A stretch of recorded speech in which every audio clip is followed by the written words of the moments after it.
Okay, I'm here. I promise. Do people remember me? I hope so. I hope the world has not forgotten about me. I see some of you here, and that means a lot. So thank you. Hold on. Let me hit the buttons. Let's see if I remember what buttons to hit.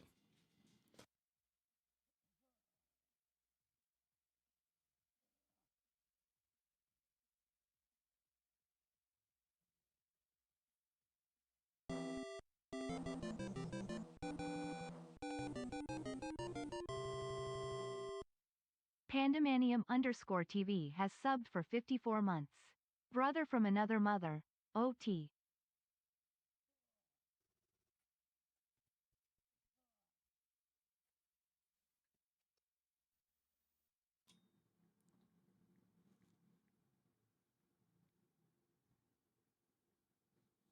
What's up, everybody? Thanks for tuning in. Pandemanium TV, everybody. Tier 3, 54-month resub. What an incredible resub for the beginning of my first stream after how many days have I been off camera? 13 days? Like, this is like words. This is probably my longest break I have ever taken in, like, I don't know, 4 years of streaming. Yeah.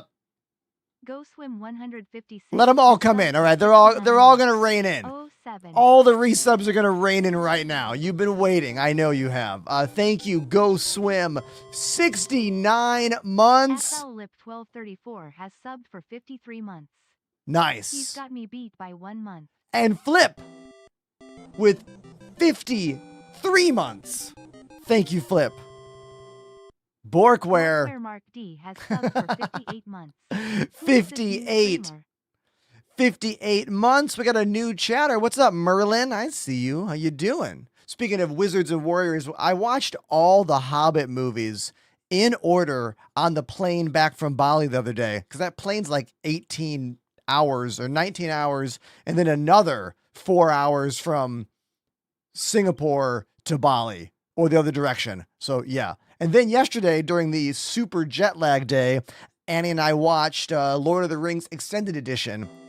Might as well keep going. You know what I mean? Grind, click, repeat. I see you. Lazy's Donuts has subbed. Oh, Lazy. Lazy's Donuts, everyone. 66 months. Whew. Is that... Go Swim, 69 months. Still the sub leader today, but the Lazy Donuts right behind him. Thank you so much. This song is weird. I'm gonna skip that song. It's kind of a weird one.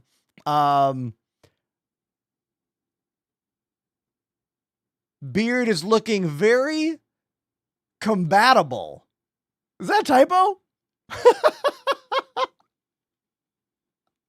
I got a trim when I was in Bali because it was a bit big. It was a bit big. So I got a trim in Bali, and I also learned that my beard straightener would not work with the power converter I brought. It would heat up, but it would get as warm as, like, I don't know. Like, you know when you sit on your hand and you're like, oh my God, my hand's hot. That's how hot the beard straightener got. Not hot enough. So I got a trim so I would keep it a little bit tighter. And then today, using the beard straightener, I was like, oh my God, it looks so good. Oh my God, I missed this. I missed this look. People saying, where you been? I've been in Bali, Indonesia for the past 12 days. And it was, how do I say this? Absolutely incredible. The people, so nice. The location and scenery, absolutely beautiful. The food, so delicious, and everything so inexpensive. Like, look, in Manhattan on the way here, I got an iced coffee like I normally do, right? Iced coffee in Manhattan. This iced coffee cost 4 times more than any drink I bought in Bali. We're talking fresh smoothies. We're talking the most ornate coffee drinks. Like, like, dude, I don't think I spent more than $2 on any beverage while in Bali. Oh my God. Yeah, so that was pretty awesome. I put so much sunscreen on. The dome didn't get burned. Look, I didn't get burned. I got a little color. You can see it. You can see the color, especially here. Ah! Ah! Ah! Give you a little expose there, right?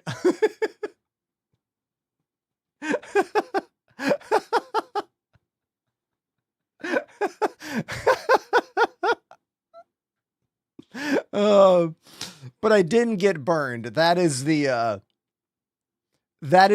best thing about my Bali experience. Is the last time I went on a tropical vacation was Thailand in 2016, and I got burned, baby. Like never again. Never again. Numbers says I loved the pictures. Hey, Numbers, thanks for checking it out. I did something different on this trip to Bali, and I kind of want to talk a little bit about it. Wait, what's this? Untamed Wolf 179 has subbed for 15 months. Ender's back, let's go. Untamed Wolf, thank you for 15 months, and I also want to thank you so much. I also want to point this out. Apollo with an 80 stream streak. Let that number sink in for you. Thank you for not missing one of my streams. Pandemanium, also 80 months. I was just about to scroll to that. Thank you. Thank you so much, you guys. For real. Like, we all know the imposter syndrome is real when you do any kind of performance work. And it's really cool to see such wonderful support from you guys. So thank you. And thank you to everybody.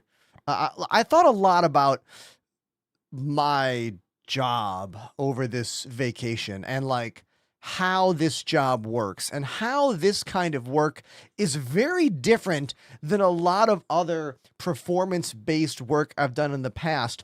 So basically, what I did on this trip is, hey, my name's Ender. How you doing? I'm a streamer. I live in Brooklyn, New York, and I've been a full-time content creator since about 2021, but I've been streaming since 2019. That's a little background on me.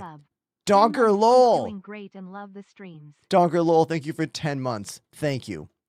No music. What I wanted to say is that in the past, every time I have gone on a vacation, whether it was a couple days, a week, whatever, I've always made a few videos. Like a couple, hey everybody, here I am, blah, blah, blah, blah, blah, post, right? But for this trip to Bali, I thought, you know what? I'm not going to do that. I'm not going to look at any Star Citizen stuff for the whole time I'm away. And I'm not going to make any videos. All I did was post a couple things on my Instagram story, mostly pictures of what I was doing. And none of it was like specific, like Enterprise, the streamer. Hey, how you doing? None of it was like that. It was just like, hey, everybody, I'm a person and I am doing something fun with people that I love. And here I am. You know what I mean? That's what I was doing. And it was kind of nice to just not do all of the stuff. Because if I'm being real with you, the hardest part about streaming is not this. This is easy. Talking, playing, interacting, reading chat. I mean, it can be tiring, yeah, but that's the easy part. The hard part is all on the phone, posting videos every day, chasing the algorithms all the time, looking at what the people who are successful are doing and trying to copy them or alter what they do. Like, that's the part that is the grind. That is the part that gets really difficult to do every day. And that's why most people burn out on this job after just a couple years. And hell, I've made it to 7. So like, I got to keep going. The game's not even out yet. You know, I can't give this up until the game comes out. I have sunk too much time. I know too many workarounds for this game to not continue. Do you know what I mean? How long you been drumming? It sounds so pristine. Oh, that's so nice of you, Sir Fode. Thank you. I've been playing drums for 30 years. Yeah, since I was 11 years old. I went to Berklee School of Music. I've been in over a dozen professional touring bands, exclamation bands over on Twitch for a bunch of the links. My current band's called Stop the Presses. I've got a show next week in Pennsylvania, I want to say. It's on the site. You can look it up. My goal for this year is to solo farm a Wicklow Idris. Didn't mean to laugh at you. It's not what I look. I believe in you. All right. Just remember, no guarantee that like there's not another wipe in this game in the next year, you know? Like make sure you're having fun doing that, all right? Cuz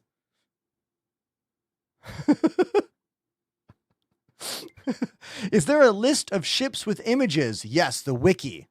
The Star Citizen wiki has like all that stuff.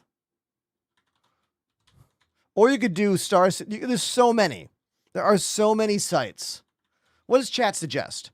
What's the site you suggest for that question there? So many.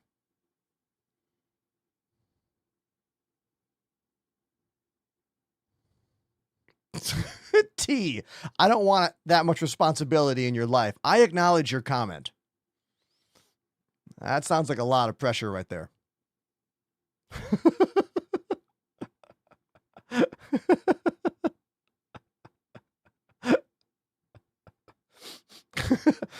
Oh man.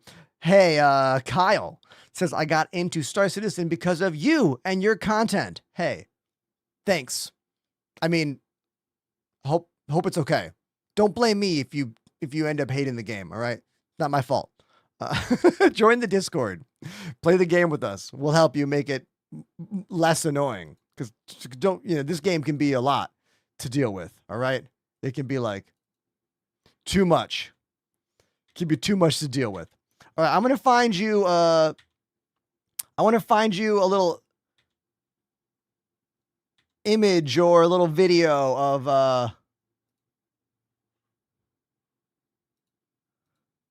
let me find you something. I'm looking through some pictures here. Let me find you something good. What's this? The pot tool. Oh, I was going to find some images from my trip to show you, but instead I'm going to show you one picture. Hold on. Let me find you one picture of me and then we're going to the drums. Because well, that's the request. Untamed Wolf. Wait, wait, a Tool song? Wolf, are you ready for me to struggle? You want me to be on the struggle bus, don't you? I don't know this Tool song.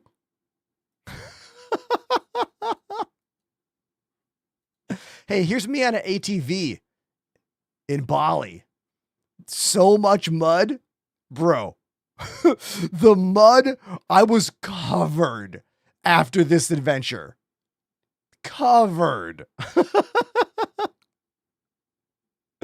But it was so much fun. Oh my God. It was so much fun. Look at this.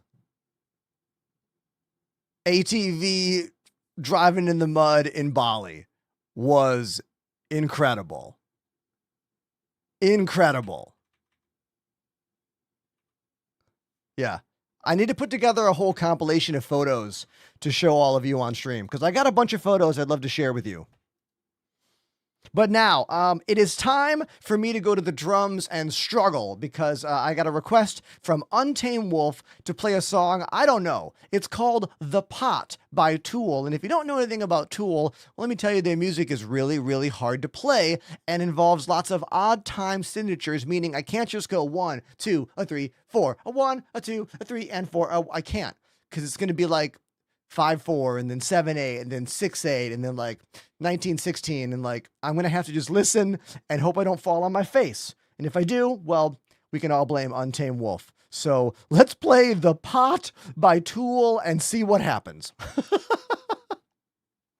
And if you want me to play a song, exclamation request in the chat. Punk rock and ska are my specialties, but I guess I'm gonna play a Tool song. So wish me luck. Here we go.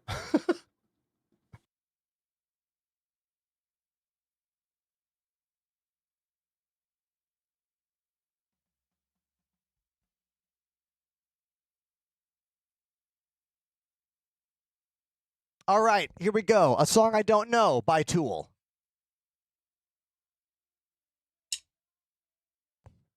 I mean, I do love Maynard's voice. Love Maynard.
I've never heard this song before. Okay. Doing my best.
That's my first time ever playing The Pot by Tool or hearing the song. I give myself a B, right? Yeah, I'm gonna give myself a B for that performance there. Where is Star Citizen? Says Aaron. I don't know, Aaron. Where is it? Good question. We'll find it together, okay? Don't worry. Let's get back to the desk. Thank you, Alucard, for the 13-month resub. I see you. Thank you.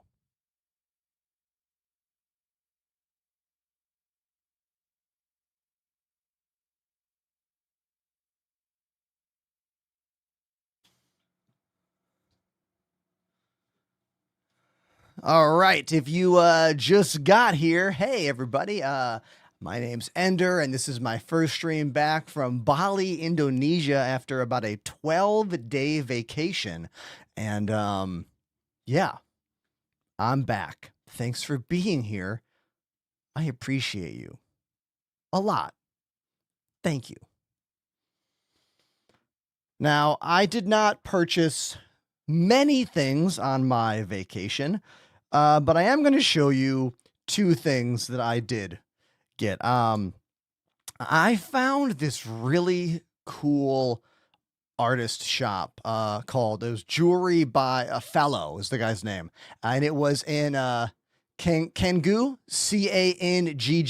Canggu, Bali, and it was all unfinished silver. And I want to show you the two pieces I picked up.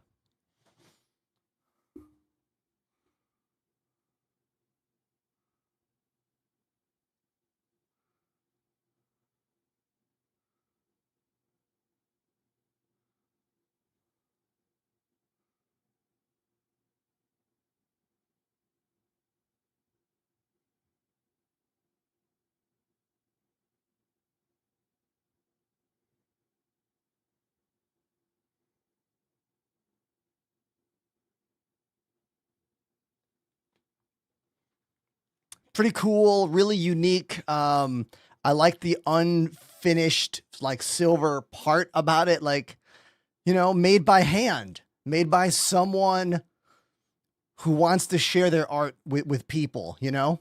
And I tend to not buy a lot of kind of touristy like souvenirs and whatnot when I go on trips like this.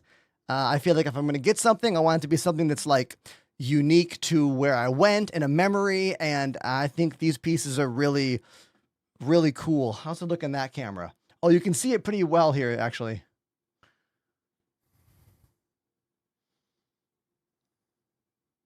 You can see all the little imperfections in there. And that one too. And to be super cute, Annie and I got matching rings, these like this one. So yeah. So those were my primary things I got while I was in Bali. That and of course memories, you know? And a lot of massages, like really high quality massages and so inexpensive. Oh my God. I'm telling you, if you want to feel like if you live in like, especially when you live in the States and you want to feel wealthy, go somewhere where your dollar is like worth more and you're like, oh my God, am I like, it is a wild experience. All right. I don't think there was any meal for me and Annie that cost more than like $20 for our entire meal. And we went to some nice restaurants. Yeah. Cheers to that.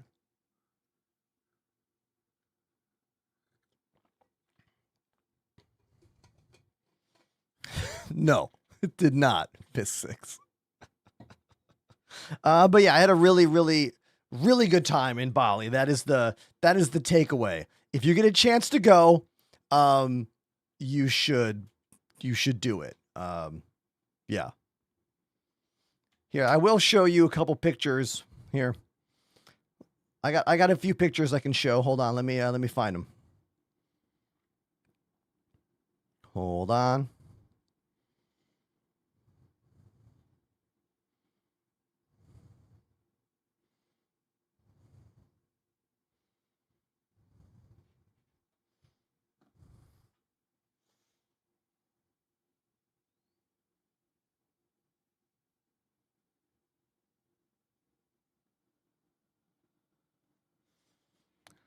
And let's see, how about, let me show another one.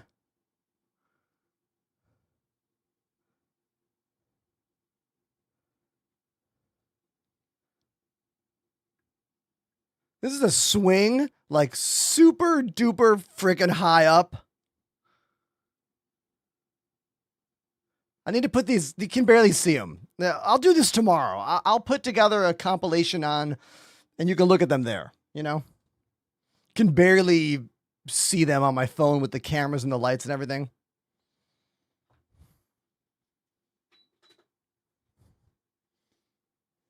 So, who wants to tell me about the Star Citizen news? What have I missed?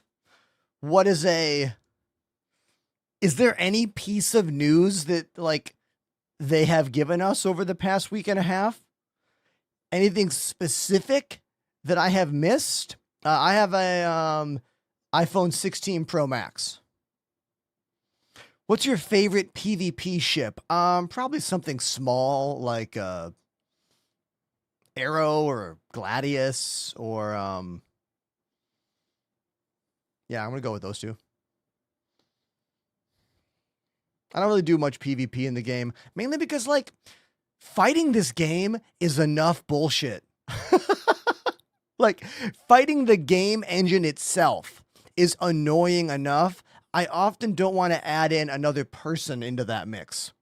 You're fighting the game and I'm fighting the game, yet we're also fighting each other. I would much rather wait until we can just fight each other in this game. You know? Banu Merchantman when? Exactly. Exactly. Oh, they put a video about the Raylene, didn't they? Let's watch the videos I've missed. I haven't seen that. You know what's funny is I did open up my phone while I was on the trip, and I saw a Raylene video post, and I was like, oh, we haven't talked about that ship in years. When was the last time they focused and talked about the Raylene as a ship? Like intently. I feel like it was 2023. Right? Like it was a long ass time ago.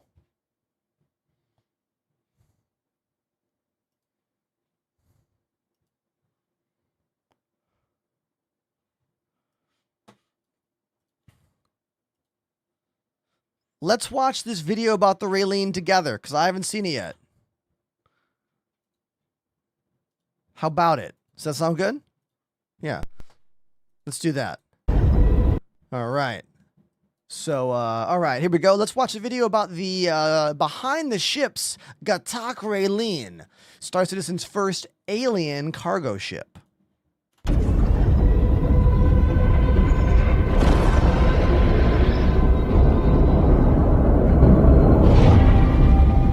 The Gatak Raylene is an alien medium hauler from Gatak Industries. Is it Ralin? They were calling it Raylene years ago. Is it just pronunciation? Let me hear it again. The Gatak Raylene is an alien. Raylene. Have they pivoted on that? Have they pivoted on the name Raylene? I always thought it was Raline. All right, well, whatever.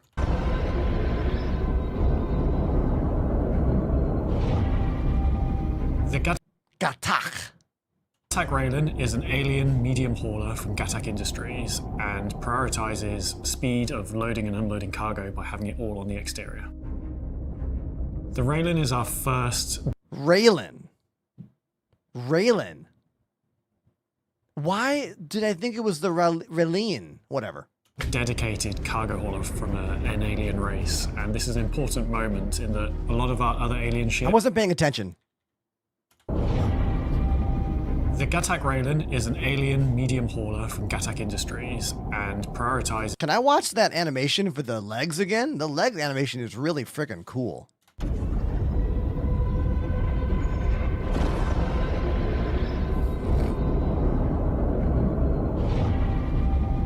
The Gatak Raylene is an alien medium hauler from Gatak Industries. I like all the stuff moving here too. I know we keep watching the same thing over and over again, but hey, last time I heard about this ship was literally 2023. Can someone back me up on that? I feel like they talked a lot about this ship many, many years ago.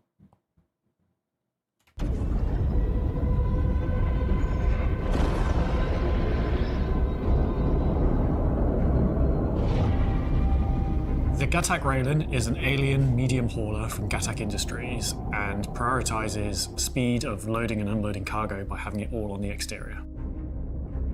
The Raylene. Okay, another all exterior loading ship. That puts it in the same categories as the Hull series ships and the Raft. Is there another ship with all external cargo? I mean, other than the, like, salvage ships that have external cargo. I guess those count. All right, cool. The Nomad. All right. Is our first dedicated cargo hauler from an alien race, and this is an important moment. Yeah, the Golem. A lot of our Thank you, other Riddick. alien ships are combat focused. Just like us, they also need an entire suite of ships to be able to fulfill what they do every day in their lives.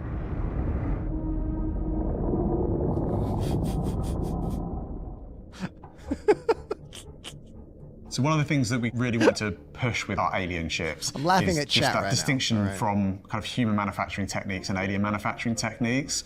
We kind of developed this idea that they had this really kind of advanced systems that would allow them to be able to almost kind of grow their ships in the shapes that they wanted. So things like the really big armored plates that are on the front of the ship. The idea was that these were naturally mined materials rather than having to kind of go in and extract these materials and then refine them and refine them and refine them. I had to stop thinking like human and start thinking like Xian.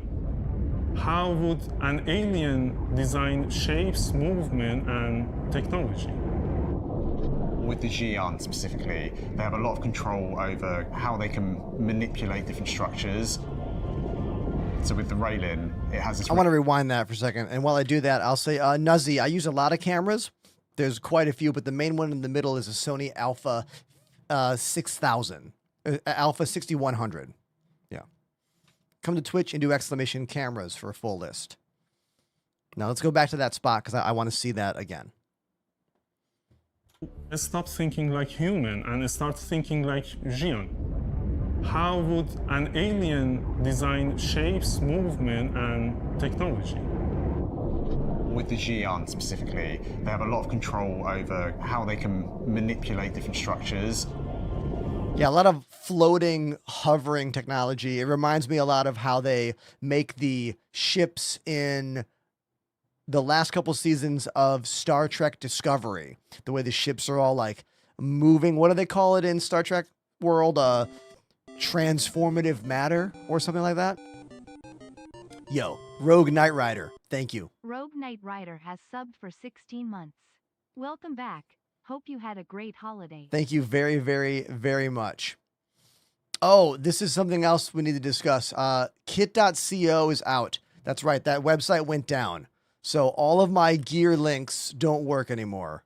I need a new gear link website. Damn. All right. Well, I'll put that into my list of things to do. Let's keep watching.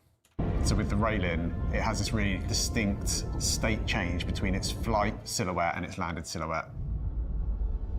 The original concept had triangular cargo containers, themselves holding the cargo inside. Whoa. But now during production, we've changed that to use standardized cargo grids. Okay. That's cool. That means you are not constrained by any of the mission types that you would have had before, having to manually... Strange New Worlds is the best new Trek series in like a decade. Fight me, right? We're all in agreement, correct? Riddick, thank you for 14 months. Resubscribed to the channel. Riddick X has subbed for 14 months. Glad you're triangular back. cargo containers, themselves holding Yeah, the this cargo is cool. I like this. Normal cargo grids on the outside of the ship. That was the right call. inside. But now during production, we've changed that to use standardized cargo grids.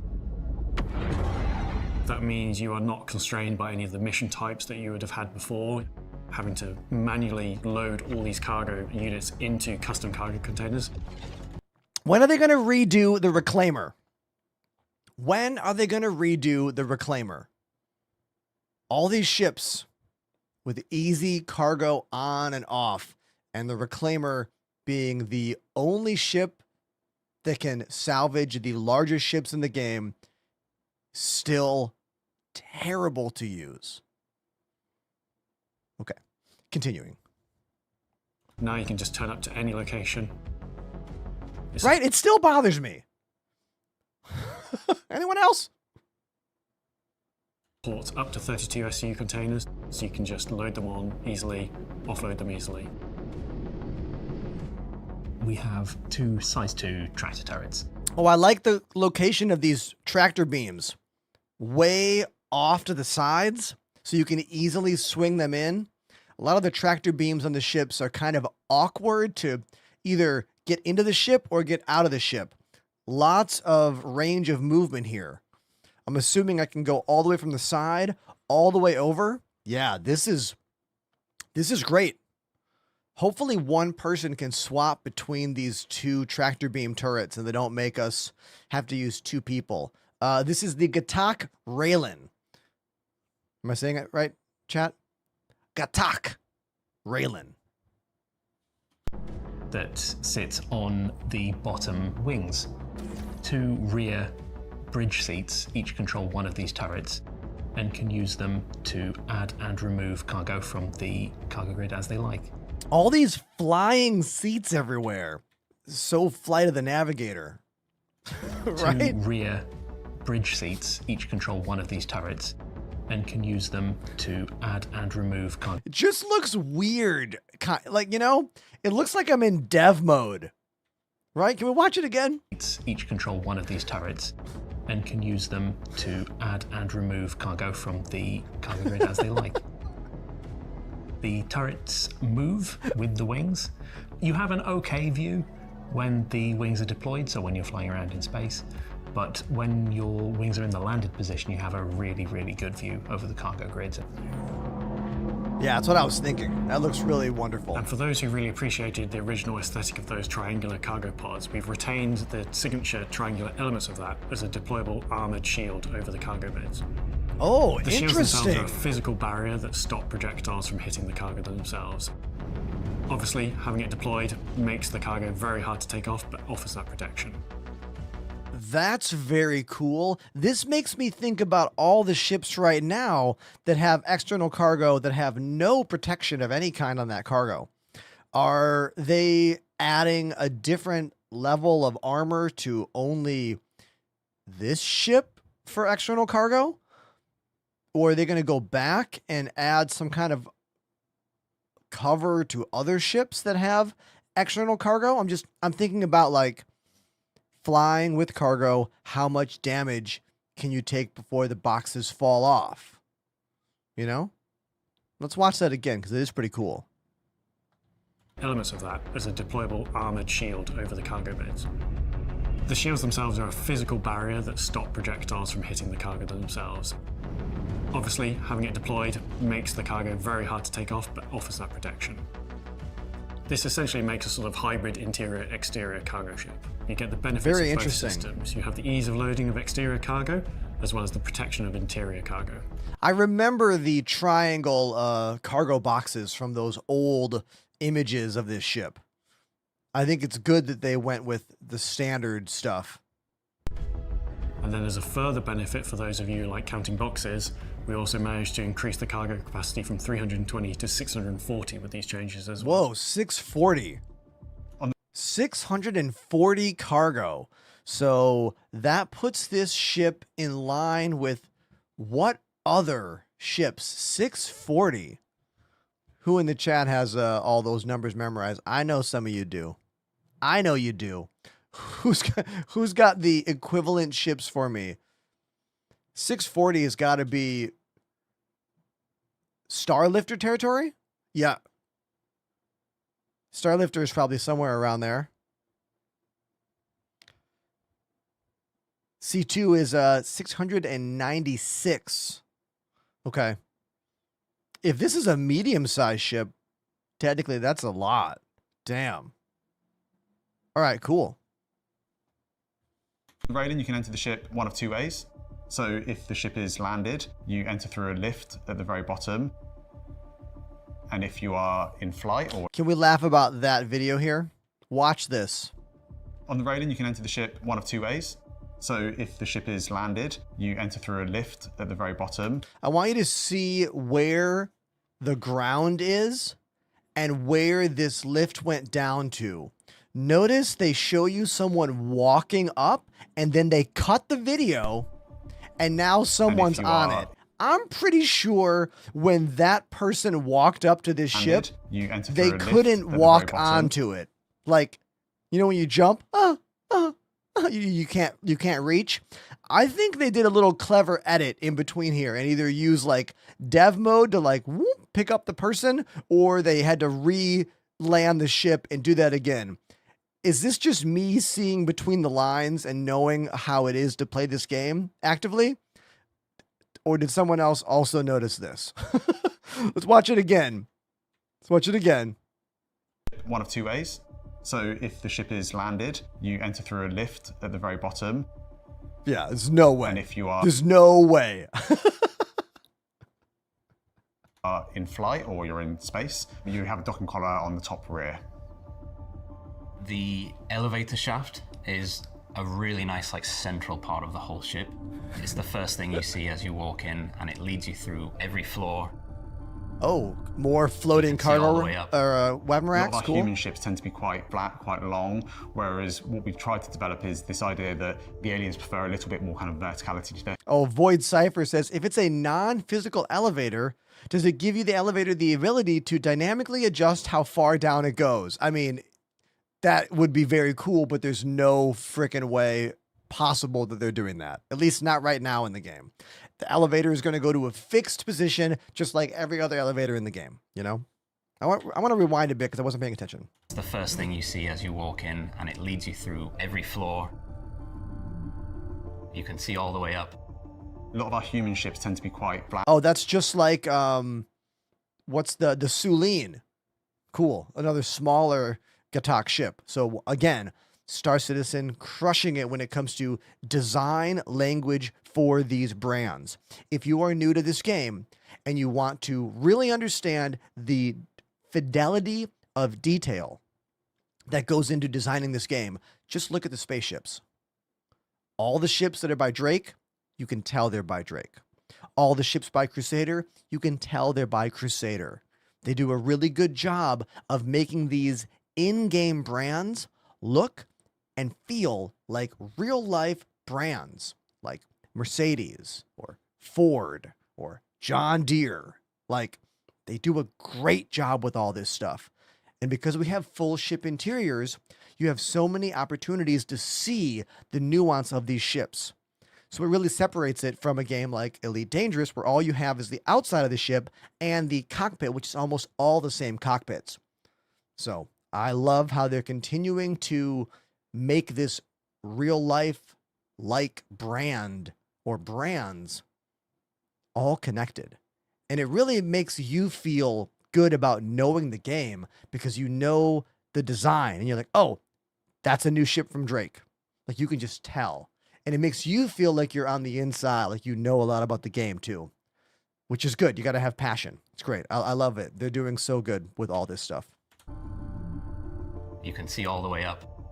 A lot of our human ships tend to be quite flat, quite long, whereas what we've tried to develop is this idea that the aliens prefer a little bit more kind of verticality to their ship. The middle floor of the ship is all habitation. Oh, plants. Are very There's some hologram butterflies. And what's this? A resubscription. Mr. Extraordinary has subbed for 5 months. Hey, Mr. Extraordinary, thank you for 5 months. Subscribe to the channel. Thank you. This is my first stream back after about 12 days out in Indonesia. I went to Bali. It was incredible. I have stories to tell and photos to show. And if you have questions, you can put it in the chat when the video's done. And let's get back to this video all about a new alien cargo ship called the Gatak Raylan. strange when you first walk in. You kind of have a big bank of... Oh, another resub. Rypick. Thank you for 10 months. Thank you. Ripic activated the Ripic. Prime sub. I'll follow it up. Sorry, I called you Rypick. These pods that feel quite strange and different to the kind of habitations you might be used to in a typical human ship. But at the same time, it's incredibly cozy in there. You kind of have to crawl into the space. You have all this really nice stonework that covers the bed. We carry on this same sort of motif of these ribbons that sort of run around every part of the ship, which you can imagine is kind of carrying the energy and the power from the engineering. Oh, look at the hologram ground here. This is actually reminding me of the Shanghai airport. They have these lots of plants.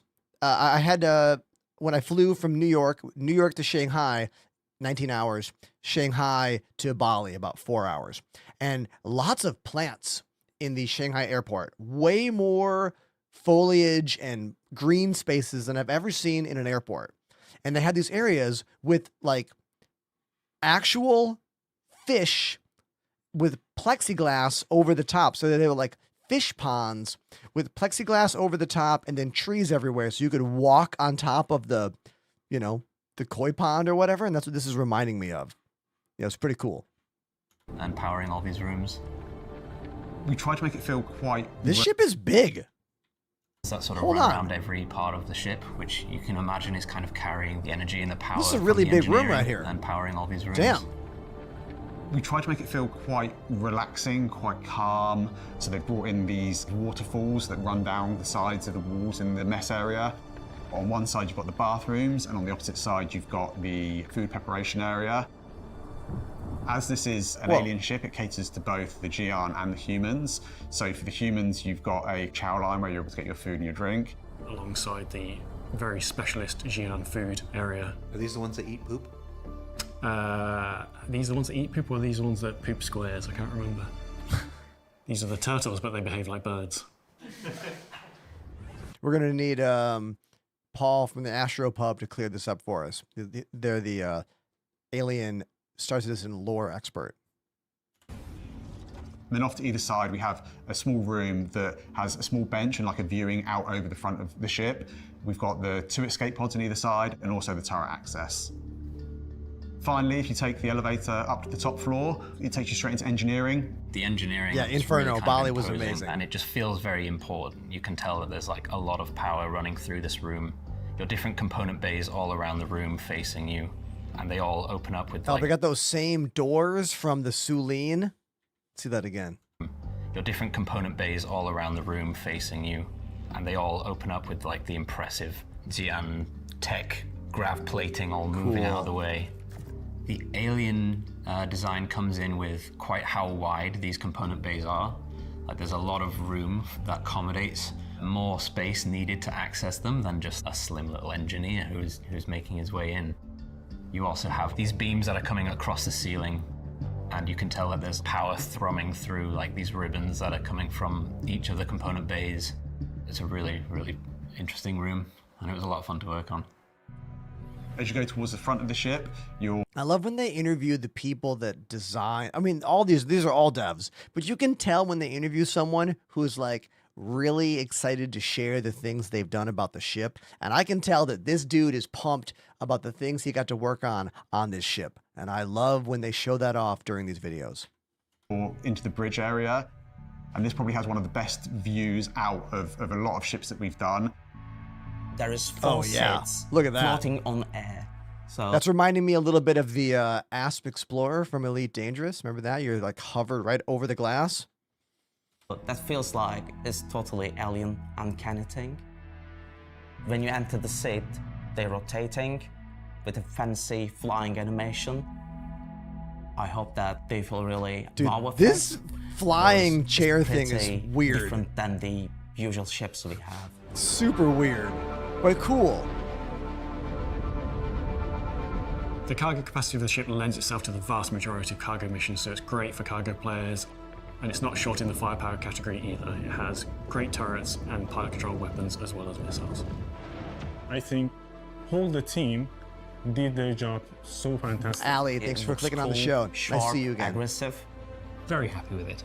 I really like the overall aesthetic on the interior, and the design is an interesting way to use this sort of tall 3-story ship in still actually quite a small space. This ship is for someone that wants to go out with their friends, they don't mind taking on a bit of danger, and they want to look a little bit different, a little bit cool doing it.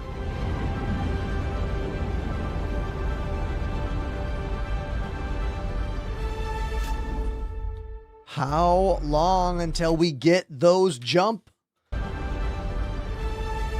I want that jump animation.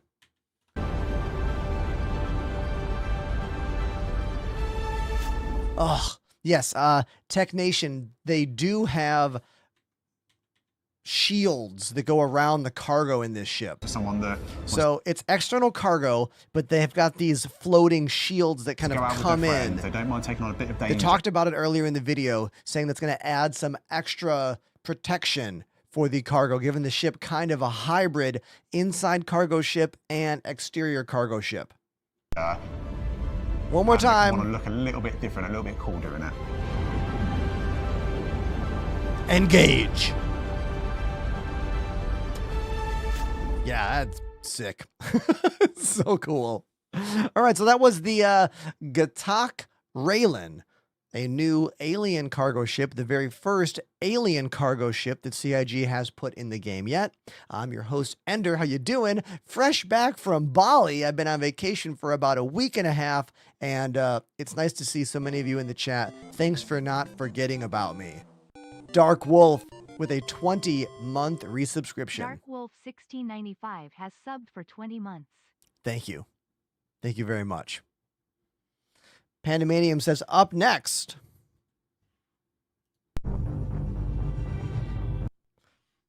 Oh, guess what, dude?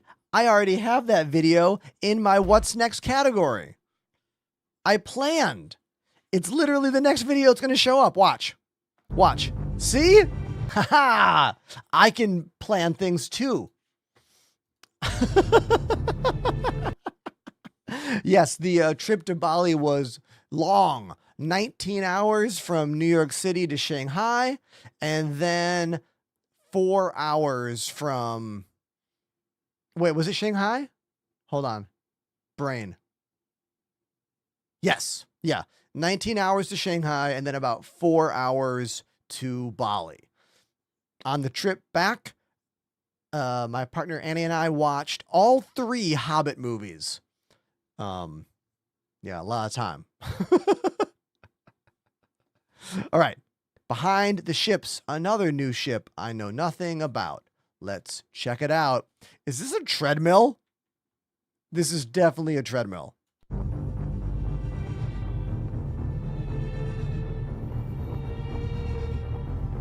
Okay, so Star Citizen has not given any ship an exercise room that I'm aware of until I've seen this.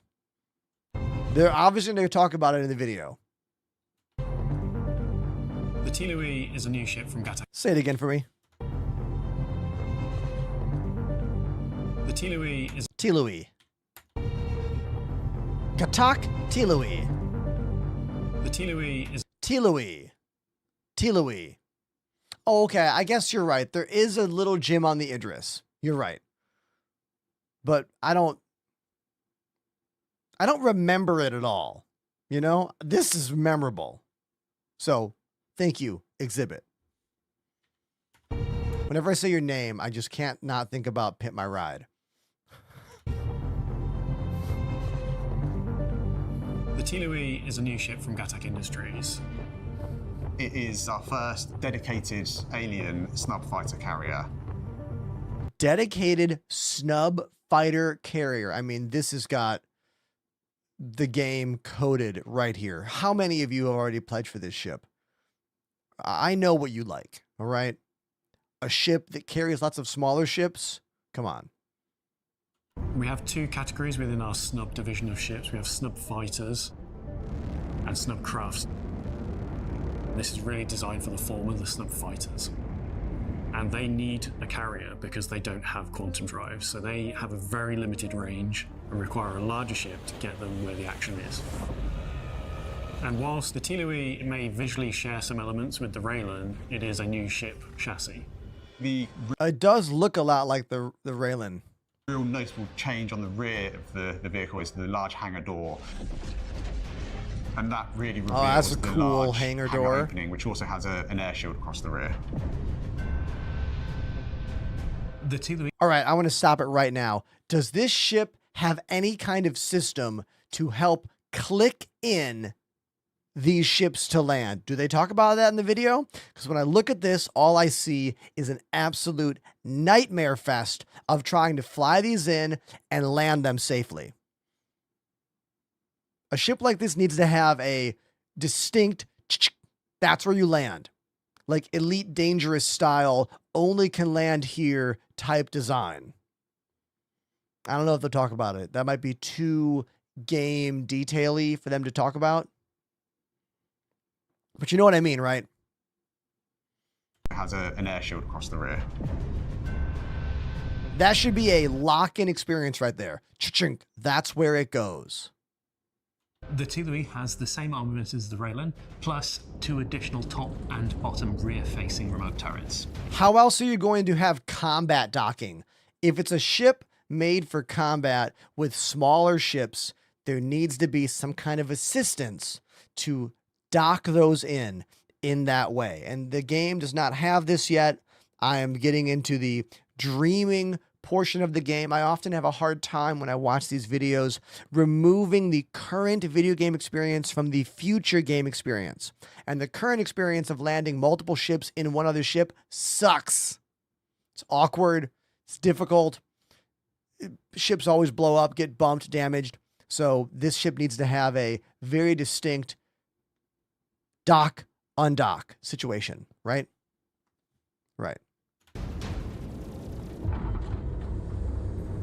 The Tilui holds 4 snubs in its rear section, as well as 96 SU of cargo space.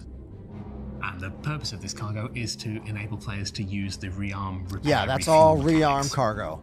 So if you didn't know this, in the last patch, they introduced refueling and rearming systems on ships that can dock other ships. So if you buy ammo and you buy fuel, you can land on someone's Idris, Polaris, etc., and refuel, rearm, which is awesome. So there's somewhere for the RMC if you're repairing your hull, for the hydrogen fuel if you're refueling, for the missiles if you're restocking, or for the ammunition if you're reloading your guns. It's a very different environment to what we're used to on a lot of our human manufactured ships. The Xi'an are the masters of sort of gravity and magnets. So the rear section of the Tilui is its centerpiece. Not only does it hold the 4 snub bays, it does it in a sort of 360-degree environment, allowing you to sort of get in and you can walk the whole way around the interior of the ship to get to your landing pad. So it's not a treadmill We're per using the se. actual anti-gravity technology on that, so you can walk on the walls. But those walls actually floor. The impact is pretty instant. That's There's cool. no real sense of up and down. You can go for a jog all the way around it. It's just a really incredible tech. That's very cool. It's a really fun space to play in. As you leave the hangar through one of the exits on either side, you walk through. Apollo says, looks like they don't have a Gatak snub ship ready yet. Yeah, exactly. Feels like it would have been the way to release this ship. Wait, is this already in game? Either way, there should be a Gatak alien, there should be a Gatak snub fighter for this thing, for sure. Through a little ready room for your snub fighter pilots. These are small, almost cave-like little corridors that allow you to transition from that intense experience of flying a snub fighter into the calm and into the safety of the rest of the ship. And then once you get back into the main elevator shaft, you're back into kind of like the shared hab area that you're used to on the Raiden. The whole rec room is just like a huge space, really high ceilings. These massive, imposing arches on either side that frame the whole space. It feels like a fancy Turkish restaurant for me. Yeah, a bit Grand Bazaar vibes. And the overall art language is like kind of Art Deco / Alien.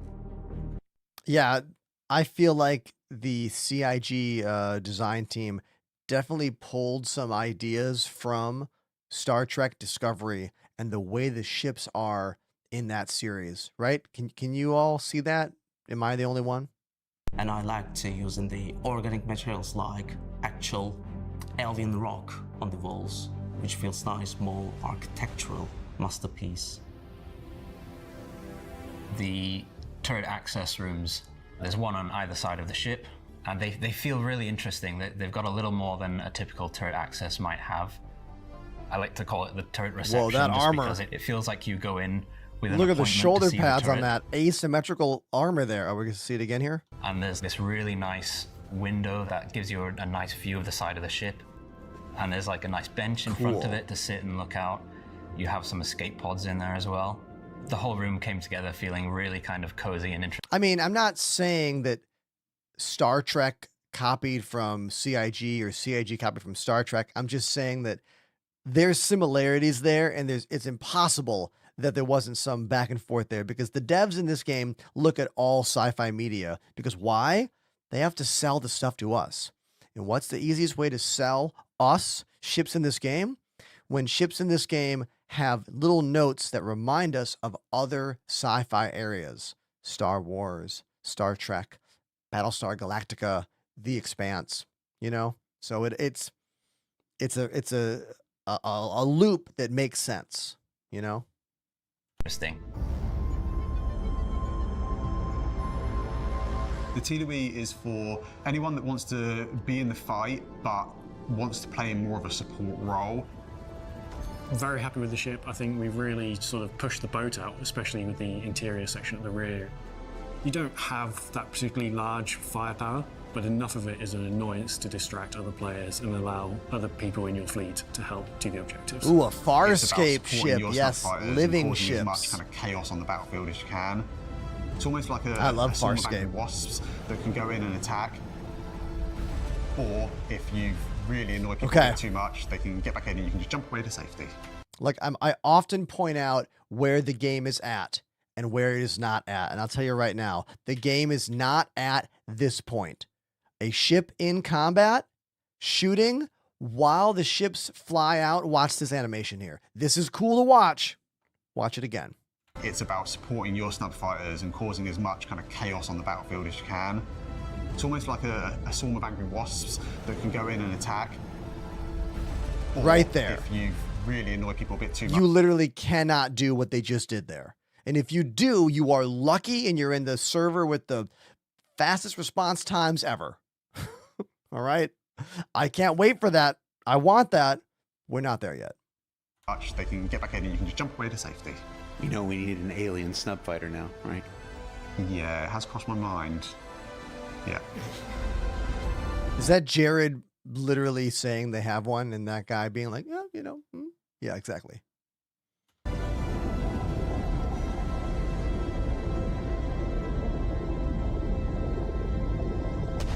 Yeah. Very cool. I like, what's all this extra space here? Oh, behind the scenes. Okay. One of the things that our players are especially fond of doing with the new ship is playing a good old game of what fits. It almost always goes way beyond anything that we expect. Try it at your own risk. Have a reclaimer claw go into the rear of this. It's going to look like a proctology room. Thank you, Jared. We're docking close. Bottom suffered major damage. That's an official request. Okay. So thank you, Jared Huckabee. Great job. Video content team. So we watched 2 videos just now about 2 new alien ships from this same manufacturer, Gatak. The Raylan and what's the other one called? What's it called? Hold on.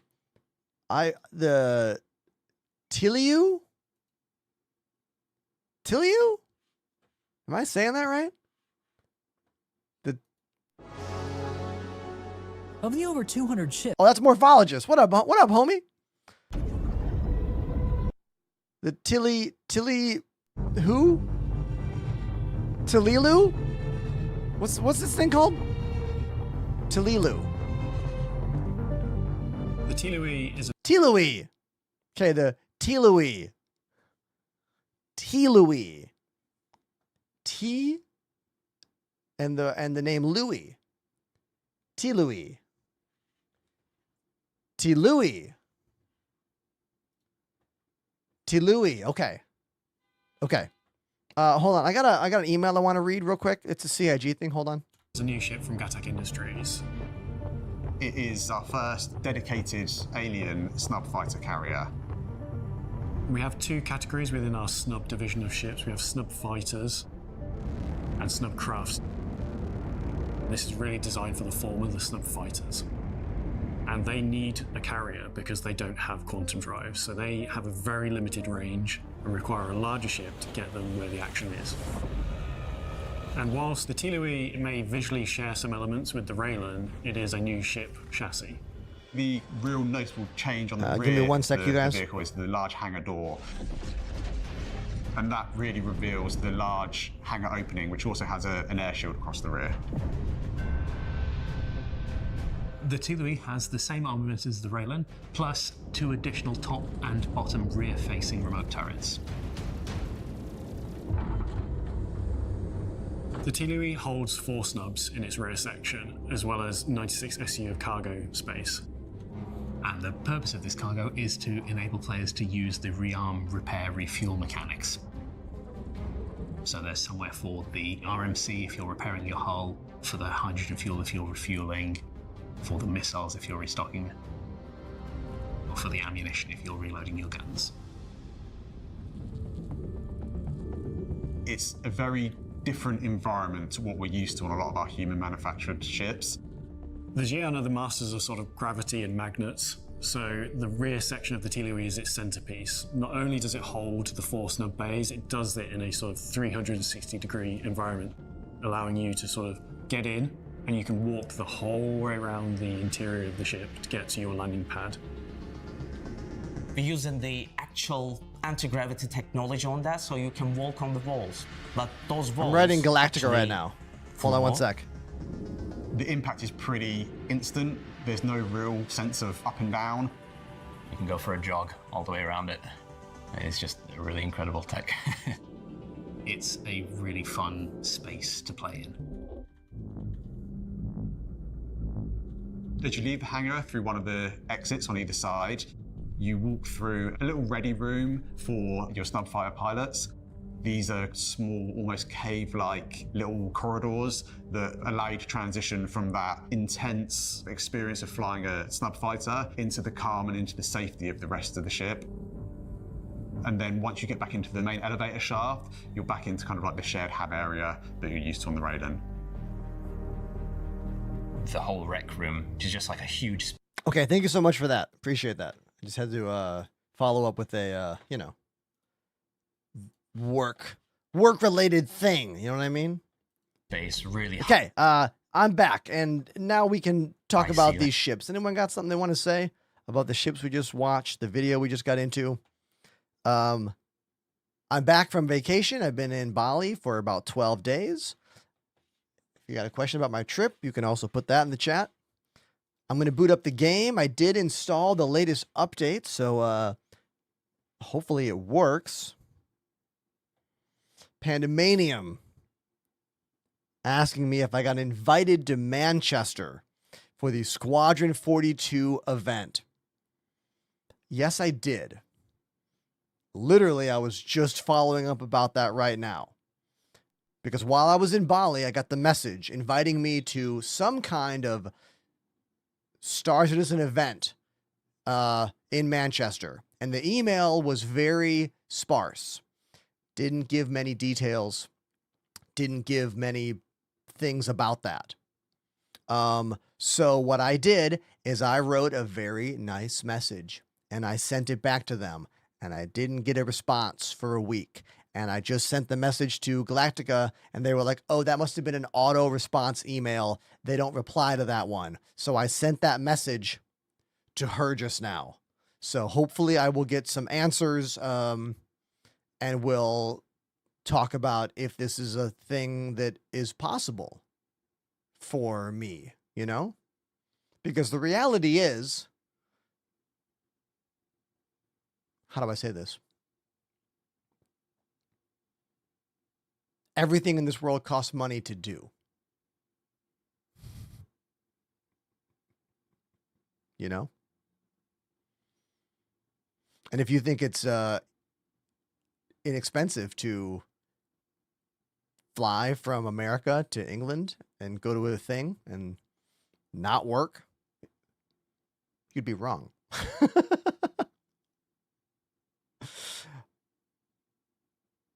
And I think I have proven myself to be a dedicated content creator for this game and for how all this works. And I think there are ways that this can happen, and there are ways that this can not happen, you know? So we're going to find out. I wrote a very good message. It's very clear. It's very professional. And we'll see what they say. Now, let me get caught up in the chat, see if I missed anything. Scrolling.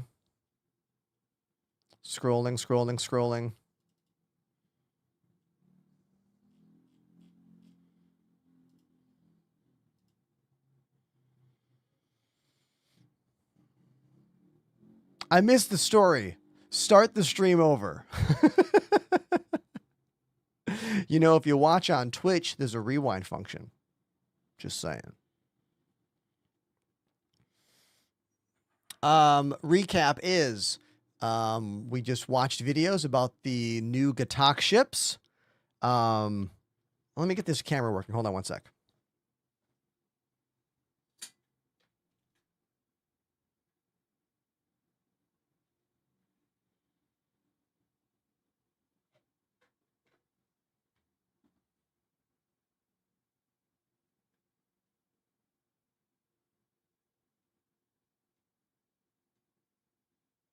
I only really bought 2 things when I went to Bali. I found a really, really cool jewelry maker who makes custom unpolished silver jewelry. And I'm going to show you what I got. Here's one of the rings.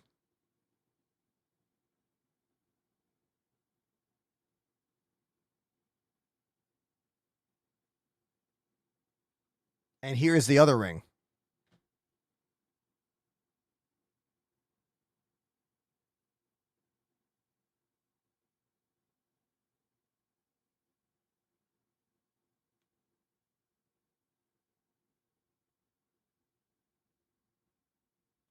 Almost remind me of little meteors.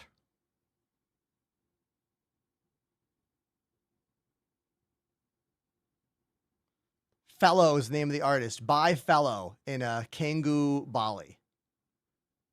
Pretty sweet, right? I'm pretty particular about this kind of stuff. I don't own very much jewelry in my life, so I wanted a little something to remind me of where I went, because I don't know. Who knows? I might never go back to Bali. Anywhere that takes 24 hours on a plane to get to, you might not ever go to again. You know what I mean? And the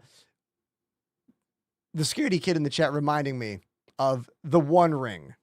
I also watched all of the Hobbit movies on the plane. And then to continue that lineage of storytelling, watched the extended edition of Lord of the Rings 1 yesterday during an incredibly jet-lagged day where I kept falling asleep and then waking up again just over and over again throughout the whole day. And to be super cute and romantic, my partner Annie also got this same ring. I got her one of these so we can have matching really cool rings. So, yeah. We are waiting for shaders to optimize right now. I'm at 62%. Hopefully that will not take too much longer.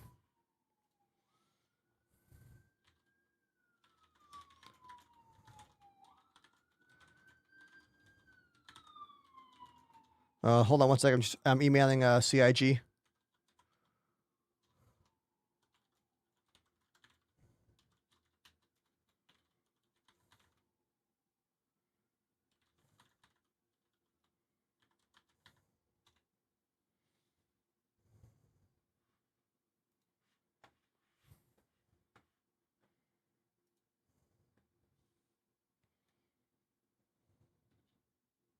Thank you, Pandemanium, for doing some airfare research for me. I could crash with Fireball. Mishap Official talking about the Last Ronin video game announcement. Yes, I did see that announcement. I already knew there was a Last Ronin game in the works, so very, very, very, very cool. What's this? Recon Ghost 548 activated the Prime sub. Hope you had a great vacation. Glad to see you back. Recon Ghost, thank you for 13 months. I am back. And you know what? This is the first day that my beard has been like straightened and like looking the way I like it in about a week and a half, because I found out that when I got to Bali, my beard straightener was not, well, the power inverter I got couldn't power my beard straightener enough. So I kind of like had to just be back to the messy beard. And today when I was getting ready for the stream, I was like, oh, oh, oh. And I was like, oh, I look good. Okay. Today was also the first day back to the gym. I only went to the gym one day when I was in Bali. Oh, you know what? I can show you my my Bali thing on my Instagram. Hold on. I made a saved playlist of like Instagram stories from the trip. I'll show you that real quick. Let's look at that. Okay? Here. Hold on. Hold on. I'll go there. I will go there. All right. We just go full screen, and then we do Bali. Here we go. Here's a few pictures from the Bali trip. Not many, maybe like 6 or 7. So here we are on the plane on the way to Bali. And then here we are 24 hours later, actually there. All right. And then here we are at the first place I stayed at. I have never stayed in a location like this before. This was the Airbnb.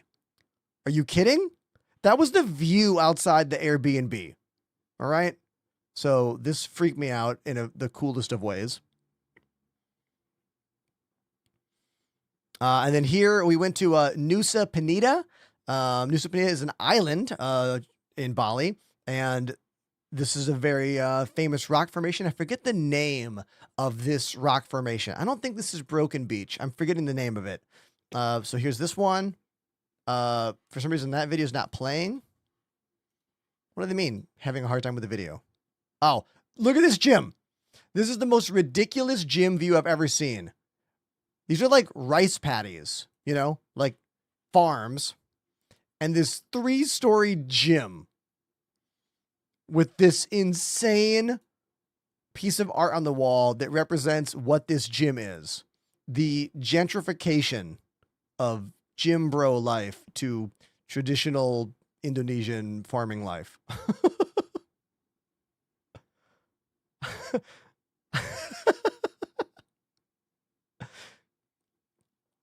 This is one of the mornings in Ubud.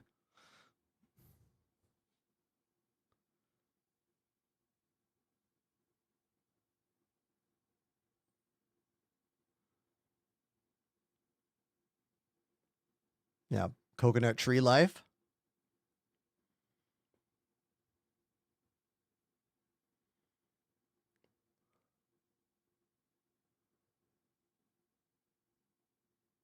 Man, I want to be there. Here we go. Kudatai Beach. This was at like a kind of fancy beach resort. Why is it struggling to load here?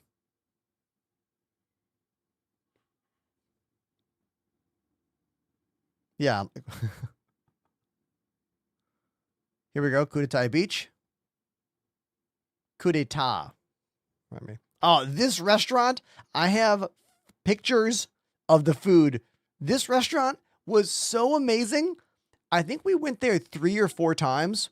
Like, some of the best vegan food I've maybe ever had. I was really impressed by this place. I got to meet the owner. It was a really wonderful experience. Highly recommend if you're ever in Canggu. Oh yeah, and all the food was so cheap. $2 for this fresh smoothie. Bloop. And then here's another picture of me on the beach. And I'm going to put a whole bunch more photos up later. Those are just the ones from the Instagram story stuff that I remembered to do. So there you go. And we are in the game. Let's make sure my controllers are still working. We're going to go through the setup process right now. And here we go. Boom. There we go. Arena Commander, of course. Offline, free flight mode. I wonder if I have access to any of the new ships right now. Let's find out.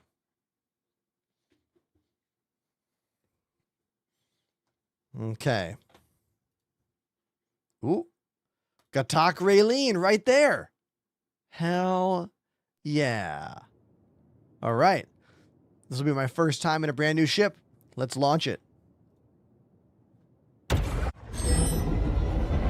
Systems activating. Systems on.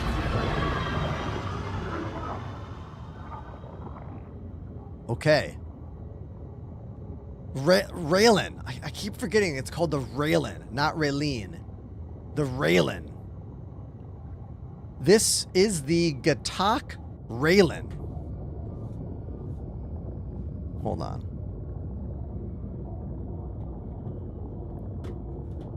Let's turn it around. My first impressions of a brand new ship in Star Citizen, the Gatak Raylan. Here it is, a cargo ship. Let's animate the landing gear down. So many cool moving parts in this ship. I want to watch that again.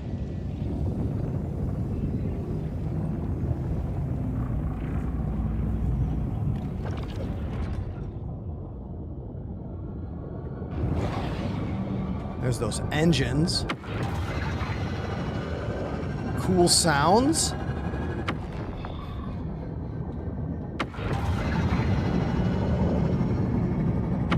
Great cockpit views, just all glass.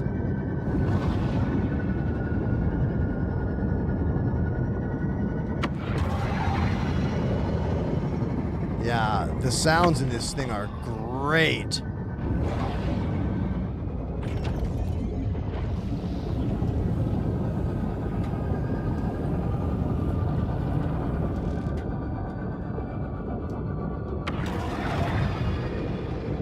Oh.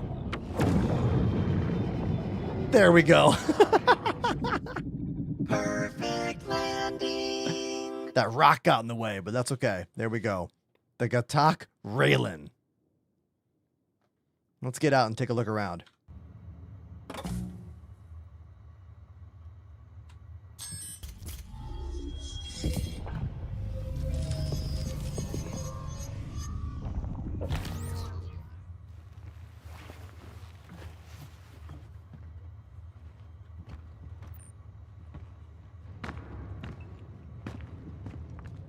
Oh, that's not glass. Okay, so if you walk forward, you just fall. Ah! You fall right down onto the dining room table if you do what I just did. Okay, so now we're on deck 2, I think. Oh, these are trippy. These waterfalls. We got some hologram butterflies.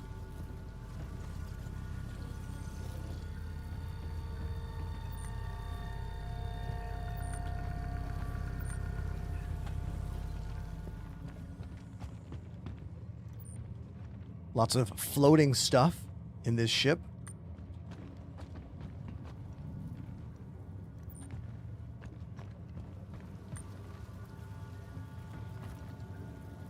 Is this an elevator? Oh no, this is a bathroom.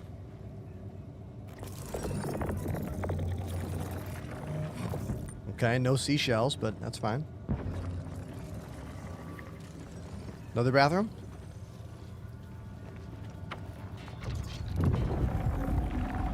Yep, bathroom number 2. Really cool sounds just going off in this ship.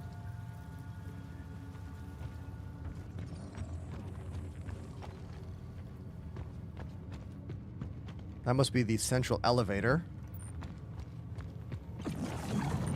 The ship can hold like 600 cargo. 600 and change, right, chat?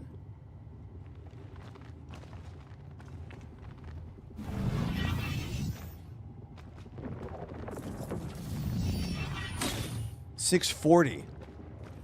Thank you, Beard. Okay, we got a little viewpoint here. You can sit down and look out the window. That's cool.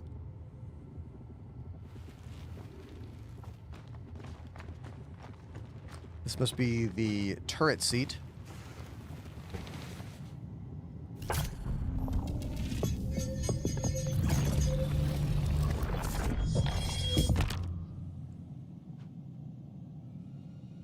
Systems activating. Oh. Systems on.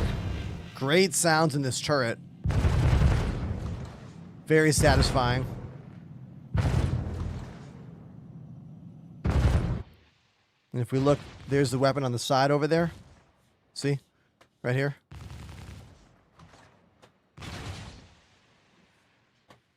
Awesome.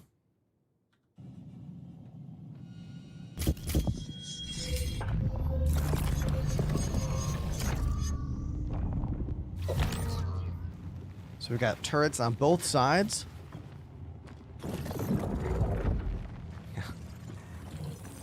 Other one's probably right here. Yeah, that light is very cool. Walking around this ship is pretty exciting, I'm not gonna lie.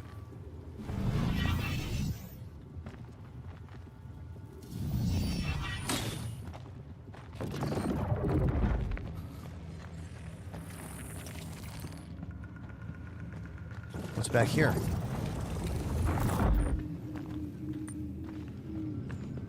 Habitation. Here are the pods they were talking about. The little go to sleep pods. Okay. Yeah, there's definitely some lighting glitches going on in this ship. You see this right across the midsection here?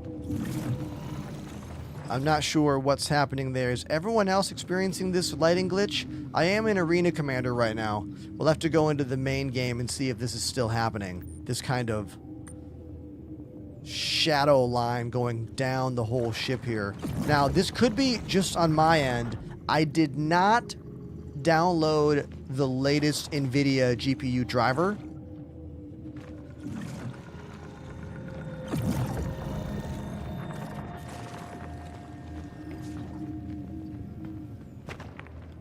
Got it. It's broken. Chat telling me that the lighting modes are broken right now, so.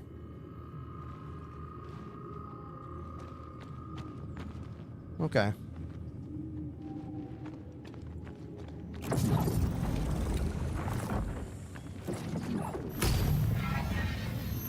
Fuse.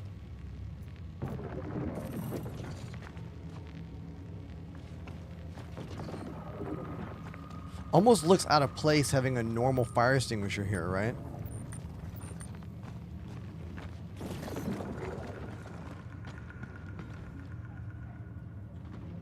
Let's call the elevator.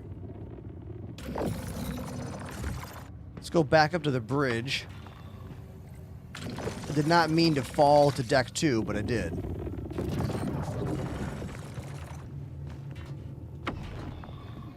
Alright, so here we are back on the main top deck. I think back here is the bridge.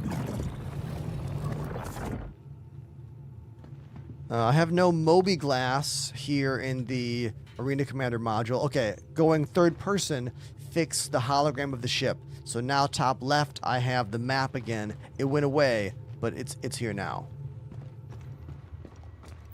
Okay, so here's the bridge. We got 4 seats. This is open. Don't walk on that unless you want to fall down. And I think when I sit down, this whole chair floats up. Whoa. Yo. Okay. Oh, the orbs. All right, that's pretty cool. Let's watch it again.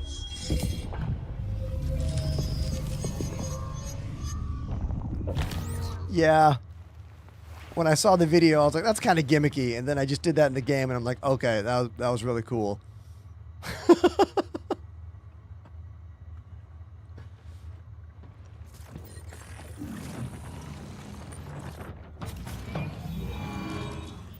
Still has all of those floating, very cool, angular, geometric door openings from the other Gatak ship that we have in the game, the Sulene, and the other one. I forget the name of that one. There's the Sulene and the other one whose name I'm blanking on. What's that? What the? What did? Hold on. Did I do that?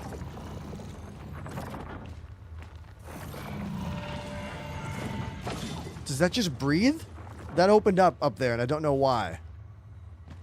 I'm trying to figure out what that was and why is that moving. What is that? Hold on. Okay, so it's closed. Oh, that's just a light?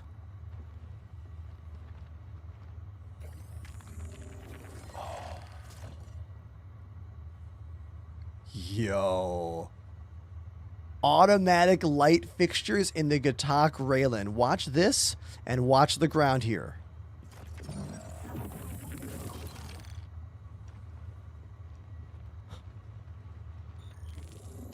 That's actually really, really cool. Great job, CIG ship design team. That is awesome.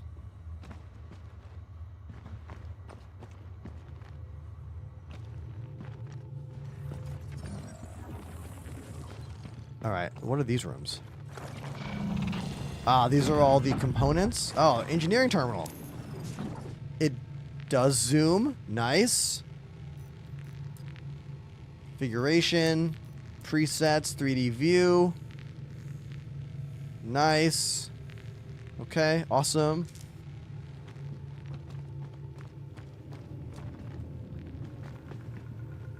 No. It's almost weird seeing these normal ship components inside this very alien ship, you know? They almost look out of place. But it needs to work with all the standard components we have, otherwise that would be not sustainable. Same reason they changed the cargo grid system to be a standard cargo grid. It'd be annoying if we had to have alien, like, components, you know?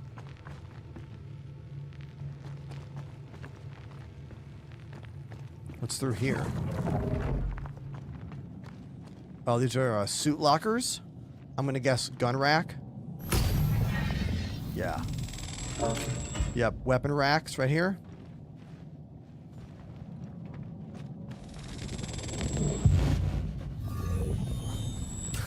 Sick.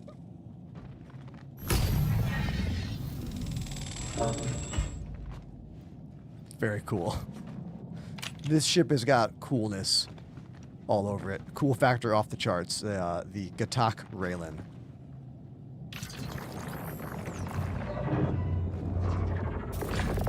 Let's go outside. Oh, it's a drop.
Yeah, so the ship is kind of tall. Maybe don't just fall out the second story.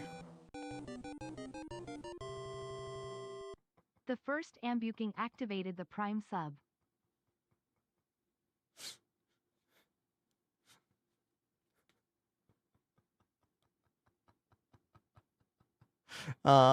Yeah.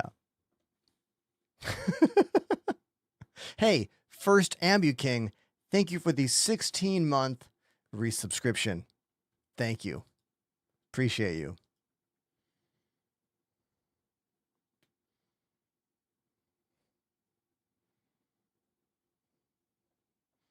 I'm going to ask you all a question right here, and I want your honest answer. Like, your most honest answer you can. Like, do not sugarcoat this to me. Don't pull any punches. Give me what you got. There is an event for Star Citizen happening that people are being invited to. It's not just for content creators. It is for a bunch of different people who are being personally invited. Do you think CIG should be providing any monetary assistance to the people being invited to this event? Keeping in mind, it's in a different country. People will have to be flying out there, taking time out of their work. Do you think the content creators they are inviting to this event should have any monetary help to go to this event. We're talking travel, food, airfare. I am not talking about getting paid. I'm saying monetary help to get to the event. Do you think they should be offering this? Yes or no? Give me your thoughts.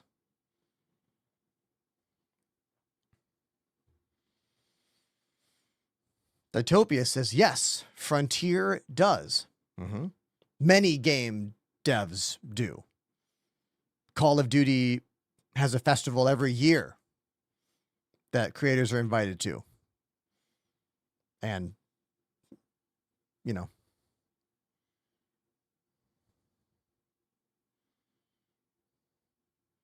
what are they looking to achieve? Do they want promotional content? Yes. If not, no.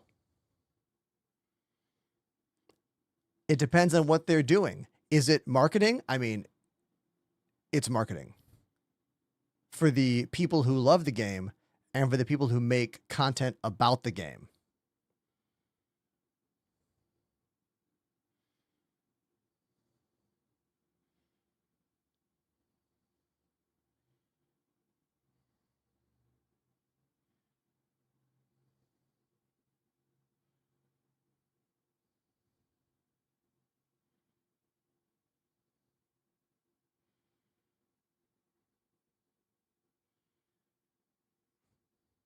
I'm just reading all the comments here. There are two types of people who are going to be attending this in-person Star Citizen event.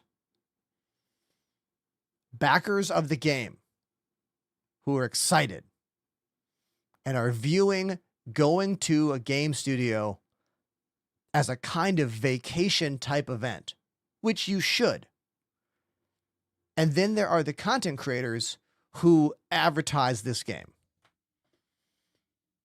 I think the YouTubers and the live streamers who make content about Star Citizen have been keeping this game alive in the hearts of many, many people over the years.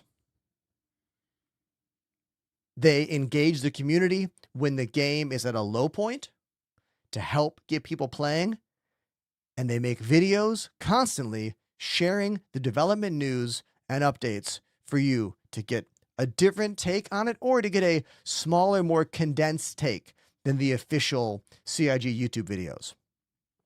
So the people who are going to this event, who are content creators, are going as those creators. It is a work trip for those people. You know, they're going to make videos. They're going to share it with their audience. Melicora's Gaming activated the Prime sub. Melicor, you're the first new Prime sub of the day. Thank you. Oh my gosh. And Razor is the second new Prime sub of the day. Razor__597 Thank you. activated the Prime sub. Thank you very much, Melicor and Razor, for these Prime subs coming in. Thank you. Thank you so much.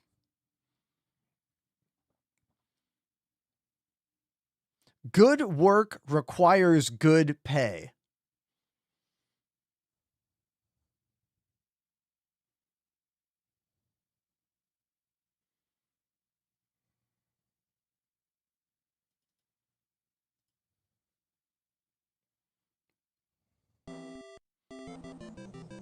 The Beat Master, thank you for 9 months subscribed to the channel. Thank you. The Beatmaster activated the Prime sub. Thank you.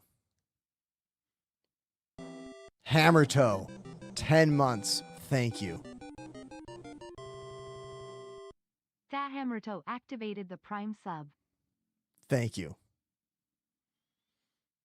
Clock and Load says, yes, because you can't stream when you're out there. Yeah, exactly.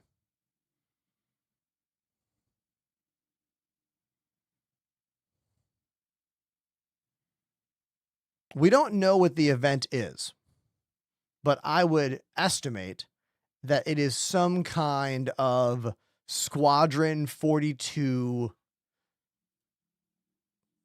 premiere of some kind, you know?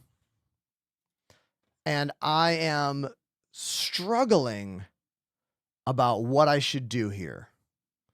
And there's a part of this that I maybe shouldn't even be talking about, you know?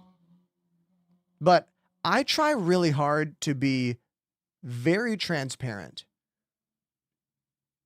in the job that I do and the work that I do. When I get a check from someone, I tell you, like when I did all that promotion for Thrustmaster a few months ago, they paid me. Whenever I show off a brand new Elgato product, they're paying me. I love it. I'd show it off anyway, but I always tell you. And for me, being invited to come out to the CIG offices is a really, really cool opportunity. But I have a hard time justifying it when it is the same monetarily as me saying, hey, everybody, I'm not going to stream this week because I'm going to Disneyland. That's the same thing as me going off to CIG in CIG offices in England about this. It is the exact same as me saying I'm going on vacation. I just went on vacation. I just went to Bali and I had to pay money for vacation and I couldn't work while I was there. This is the exact same thing, except I'm going to be expected to make videos about it for you and tell you all about it, you know? And I have a hard time knowing that there will be zero monetary help for me to go out to this event. There will be some perks of some kind, like gift packages or whatever, probably. And I don't want to offload this concept to all of you, the viewers. Because here's how I think about it. Let me explain myself a bit further. The Reaper of Ways has subbed for 9 months. Reaper, thank you for 9 months. Thank you so much. There will be times in my life where I need help more than my normal, hey, everybody, I'm streaming. This is my job. Help me out. There will be times where I will need help. For example, when the building collapsed next to my apartment 3 years ago, and I was kicked out of my apartment and had to find a new place to live. I was destitute then. And we did a GoFundMe for it. And we raised $10,000. And that literally saved me, you know? Saved me and Lily back then. I'm very careful about when I ask for help and how, you know? I don't know if this is the time. Basically, what I have to decide is if I have to decide if I want to just eat the cost of going to this event, even though I'm bitter about it, or don't go and perhaps make some videos about it. Like, what kind of negative press could there be? Like, how could you spin this in the negative? You know? Someone give me the negative spin. What is it? I'm curious.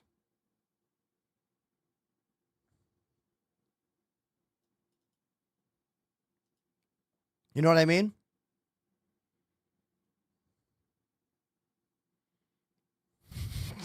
I will shave my head and say I'm you.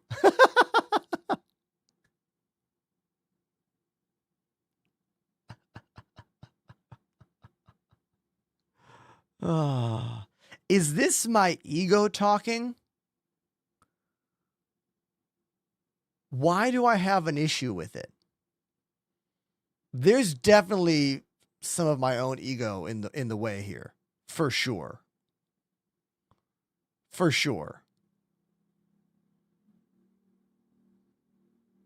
Right? I'm going to get my lunch from the fridge. Here's the TLDR. I've been invited to an event all about Star Citizen, probably Squadron 42. It's in England. I live in America. There is no financial assistance provided. I have to take time off of streaming. It's basically a vacation that is a work thing. And in my mind, these are different parts of life, you know? It's also not a convention. Like when I go to conventions, I usually get the ticket comped. Like I'm going to go to PAX West in September.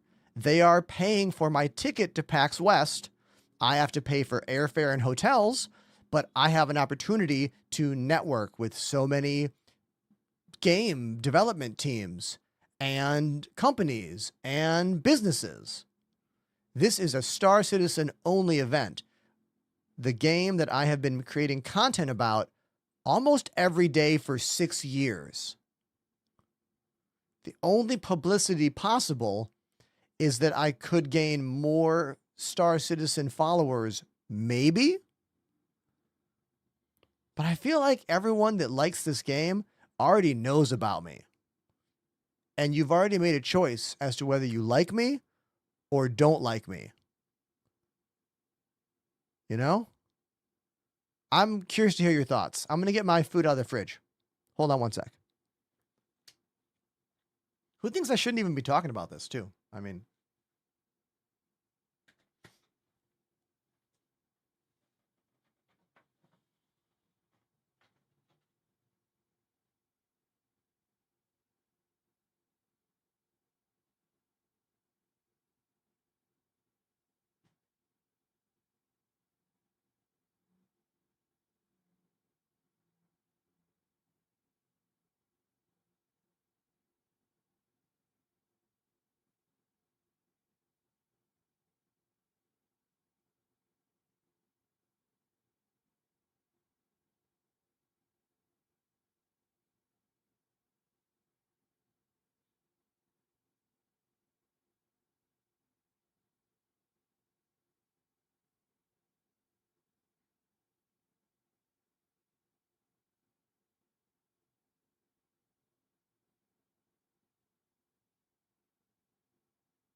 So I got the email inviting me to this Star Citizen event while I was on vacation last week. And I wrote them back a very nice email right away. Like, I wrote them back that night. No one responded to me. I just sent one of their community managers, who I have a relationship with, that same message earlier today, to which they told me, oh, the email I sent was not an active response link, meaning no team saw my response email, which I kind of annoying. And I was just told that the RSVP for this event is today.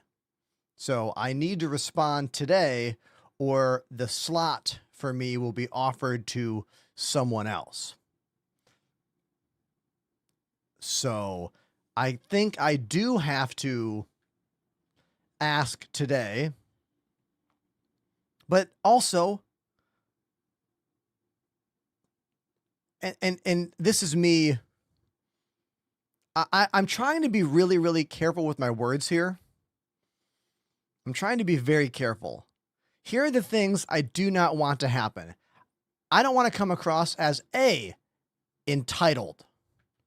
I am not trying to sound entitled at all here.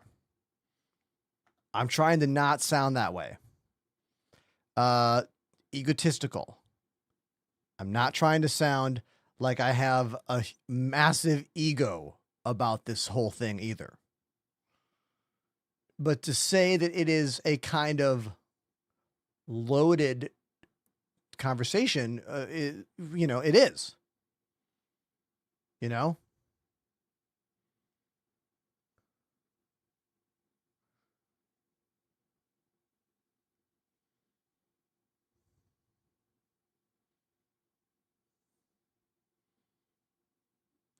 I'm thinking about it a lot, and I don't know exactly what the answer is here, you know? Now, I see you talking to me in the chat that says Salty Mike has some things to say about it. Now, I'll pull this up. Is this a clip from stream? Oh, I don't want to watch a 27-minute video with Salty Mike talking about Squadron here.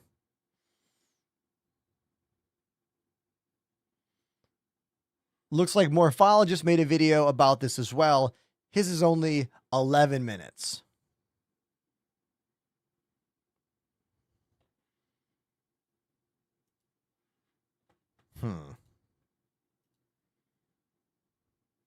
Pandemanium says, you have dedicated the last 6 years of your streaming career to this game. This is a great opportunity. And that is exactly why I think the people who are like me should be being offered something beyond what the audience who is going to look at the game is. Now, I'm not saying that it should be a all included situation. I am not saying that they should put a red carpet out for every streamer entertainer who has made stuff about this game. And I know this game's also not finished yet, unlike a game like Call of Duty, which invites their creators out. And some of those creators are going without any pay of any kind, without any help. And some of them are going on full rides, airfare, accommodations, food. It's a mix of the two. When I got invited to go to LTX a couple years ago in Canada, I was not provided any help to get there other than a ticket for the event. But there were some other YouTubers and creators there who were given accommodations and travel, because it's different. You're all on different levels.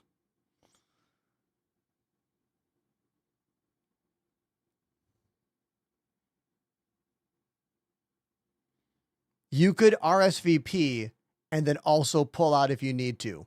That is a great way of putting it. Yeah. This is a great way of putting it for sure.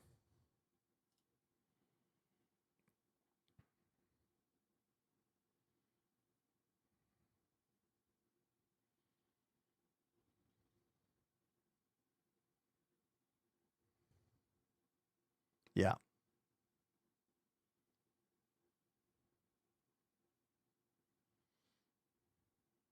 it's a tricky question, you know, and I'm trying to be very careful about how I talk about it.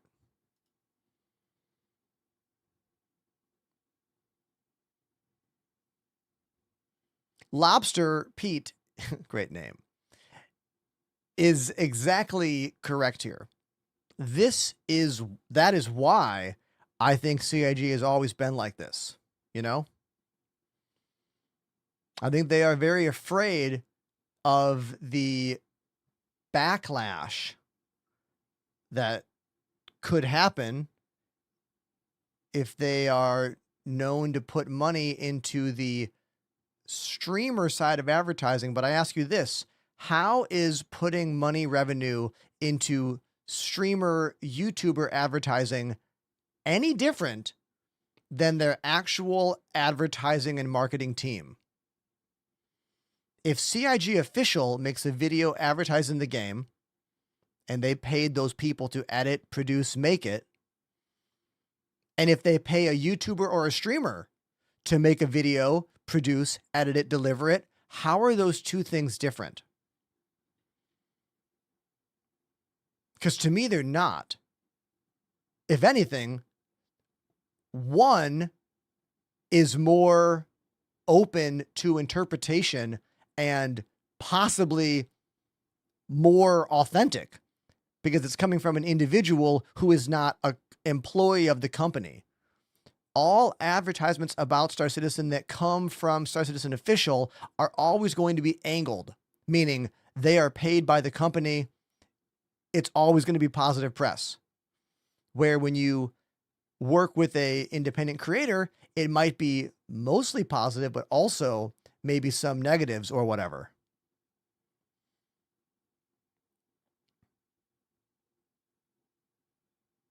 Yeah. So I'm going to put this conversation to bed for right now. All right. We're not going to talk about this anymore today. I'm going to make my decision on my own, but I want to say thank you to everyone for being a part of this talk with me, because I'm not going to lie. I feel it in my chest right now. All right. I feel it. And this is all a side effect of being an independent creator who does not make a lot of money, ultimately. Art is a hard passion to pursue. And even though I do advertise companies in this job is still my art, you know? Like, so yeah. Thank you very much for chatting with me about this. Thank you. Now, we're going to go into game, and I haven't played this game for 13, 14 days. And let's play and have some fun and try these new ships out. I want to do a cargo mission with the Raylin for sure. And yeah.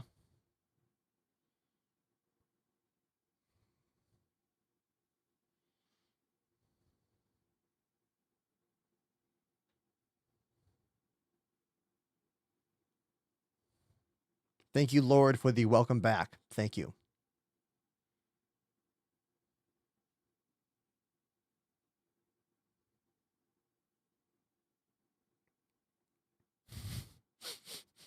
Thank you, everyone, for your comments about this. I really do appreciate you a lot. Thank you.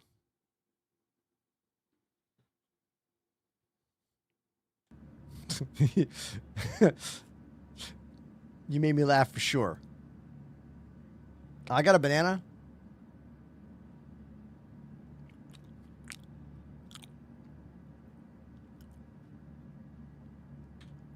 I got a banana and a protein shake.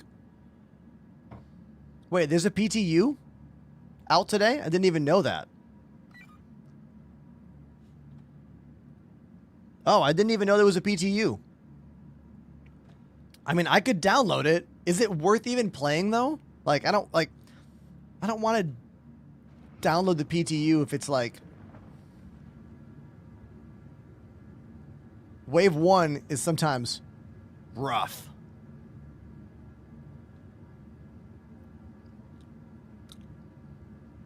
You know what I mean?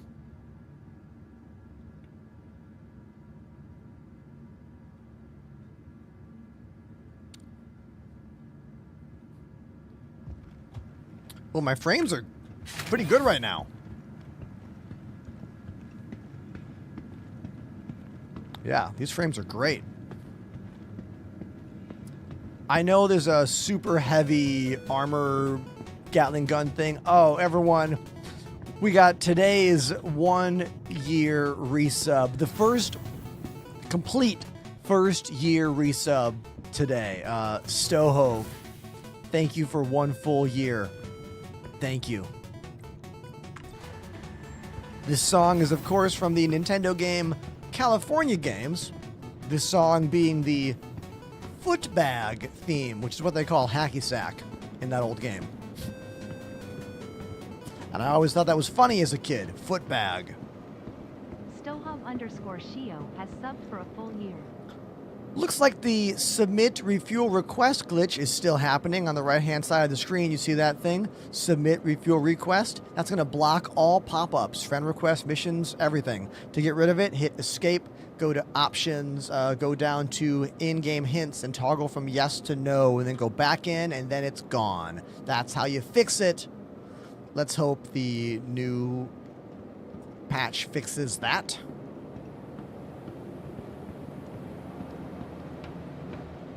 Because that glitch is annoying AF.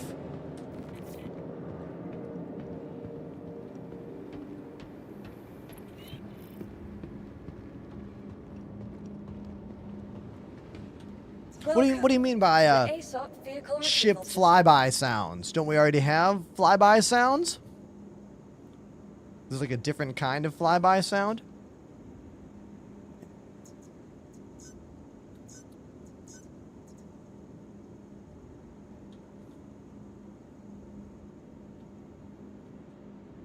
Aha! Your vehicle has been moved to our storage facility.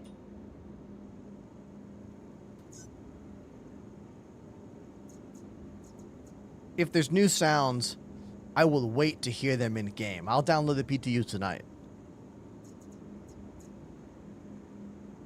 Vehicle selected.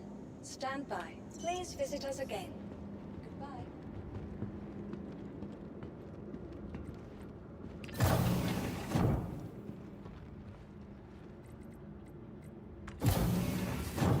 I thought this was a medium ship.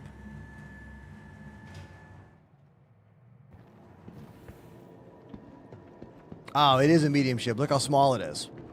Large pad, medium-sized ship on a large pad. Right? My first time seeing the new Gatak Raylan from the flight deck here. See this like force field kind of hovering all around the cargo zone back there. It's kind of cool looking. One of the tractor beams. Side turrets on both sides. That's one of them. Definitely a striking looking ship in pretty much every way.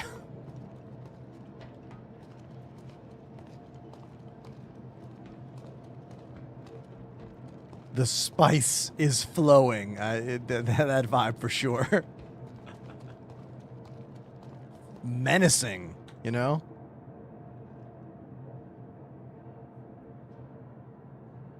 This thing's massive. Trying to get the camera to go up. It's as far up as I can get the camera.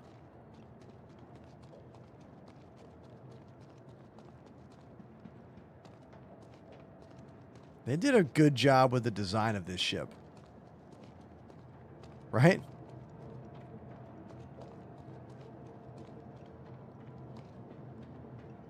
If you're looking for a cool looking spaceship, I mean, and you like cargo, I don't see any other choice in the game, right? This has got to be hands down the most sci-fi future coded cargo ship in the game currently, right?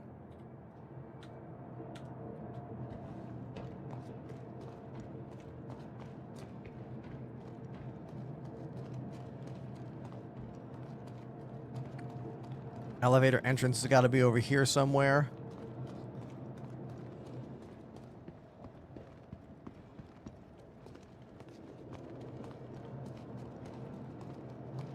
Looking for a button.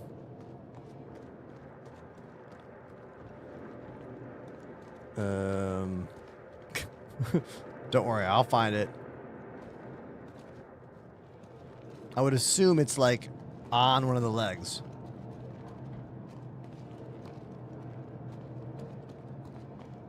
Maybe it's over here. Oh, this? Nope.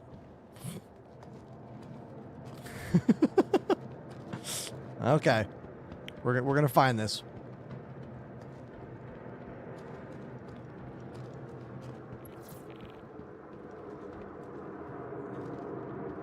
Oh, the elevator's in the front. Oh, okay. I thought it was in the back. In that case, it must be on this leg here. Yep. Right there.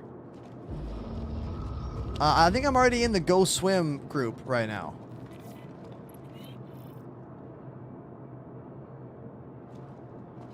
Did that not do it? Let's try again.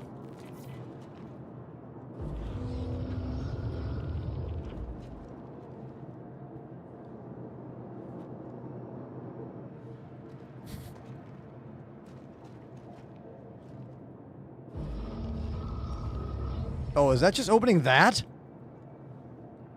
Is that's just that? It's just a little cargo thing. Okay, maybe on this one?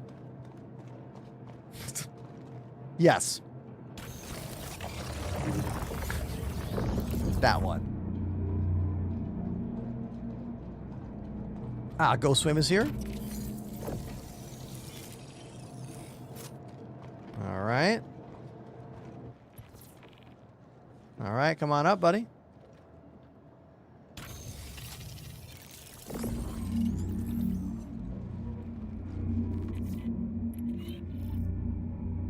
I mean, it's a pretty exciting way to get into the ship.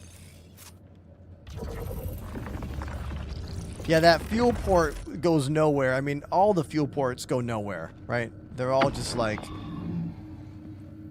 not important yet. Whoa.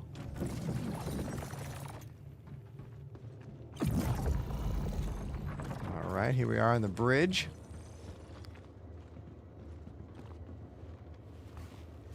Thank you for the cargo mission, Panda.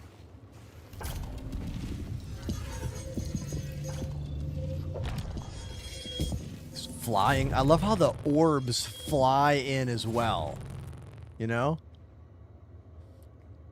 Ship on time. Hold on. Let's get my sticks on screen. Systems activating. Systems on. Systems on. Now, why does it say shields down right now?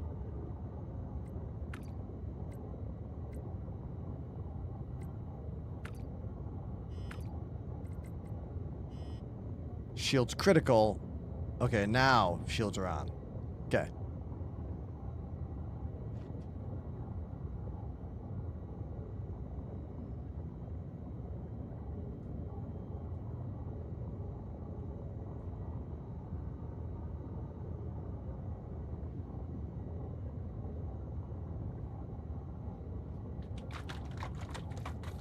I don't even know where I am in the game.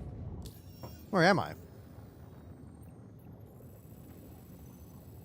What? Mikal 1? Let me look. Yeah, I'm near Microtech.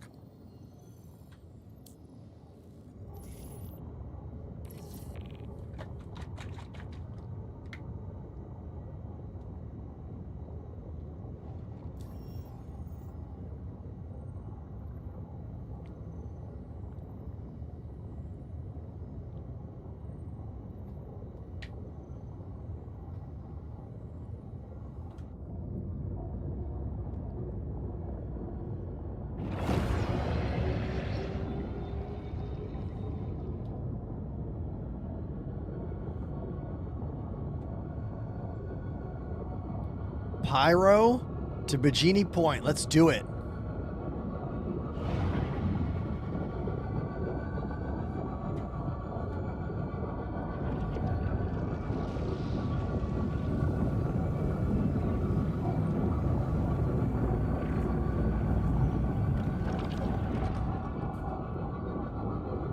Third-person camera is set kind of high when you flip to it.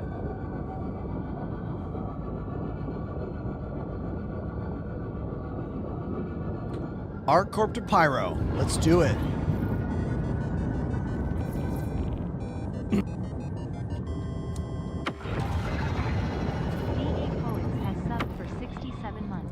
To Welcome Poets. back. I hope your trip was amazing. Everybody, to Poets Tier 3, 67 months.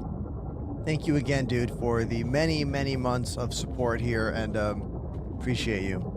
The trip to Bali was incredible. I had such a wonderful time. I didn't want to come home. Look, I mean, I did, but I didn't. You know what I mean?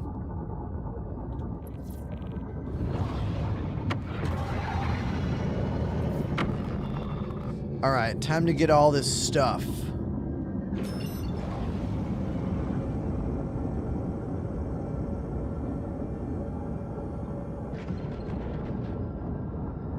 There will be some other Annie on stream with me stuff happening again. We've talked about scheduling and timing, and we just got to get it right. She's had a lot of changes with her work schedule and priorities, so like, I don't know when, but it's going to happen.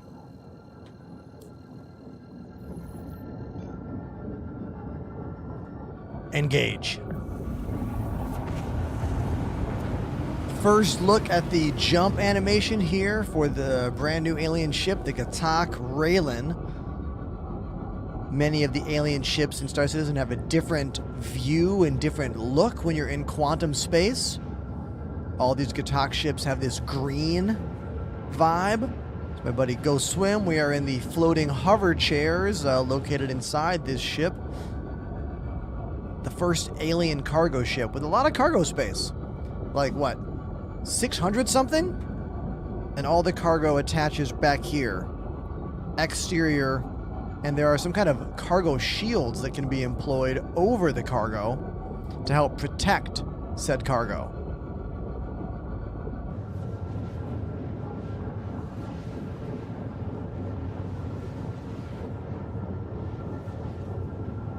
That's where I'm going, Panda. I'm going to Orizen right now.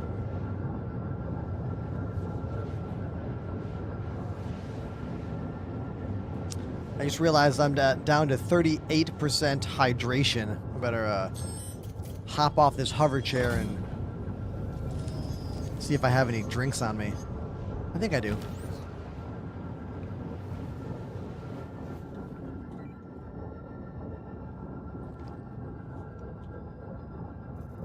I got booze. I could drink some booze. All right. Guess we'll drink that.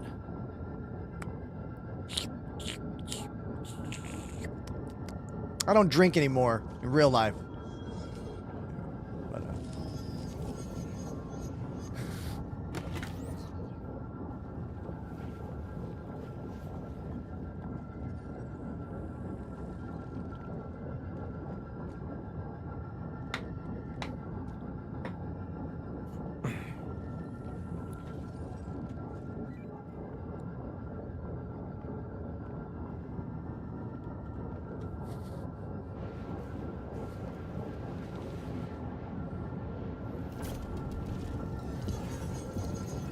this floating chair thing is really cool. The way it builds the entire thing around you, like the little orbs pop in. It's pretty sick animation.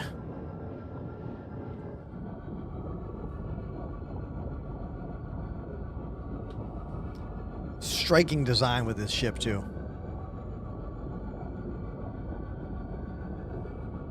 The Gatak Raylan.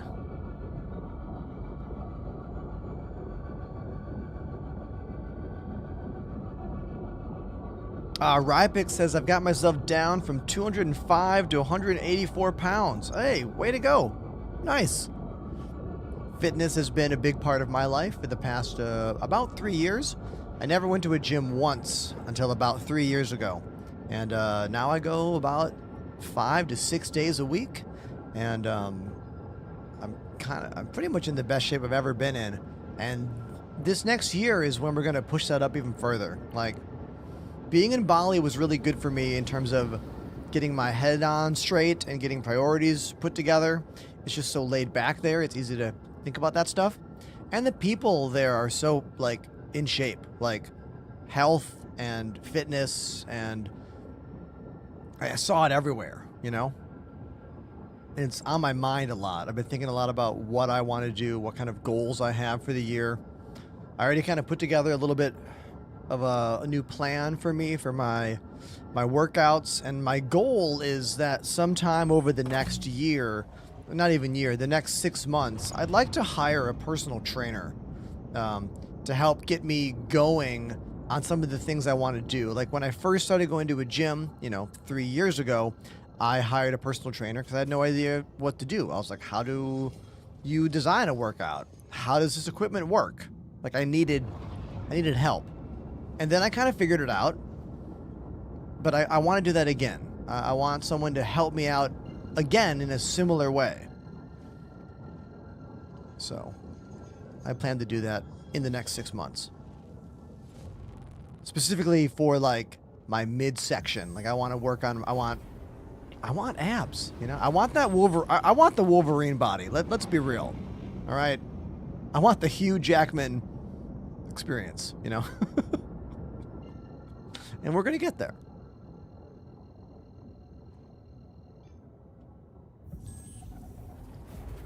Apparently, Hugh Jackman got all of his workout training from Dwayne "The Rock" Johnson for those movies.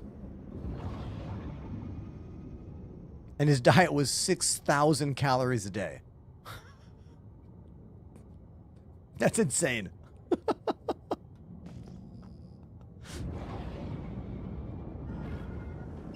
Where am I going? Where, hold on.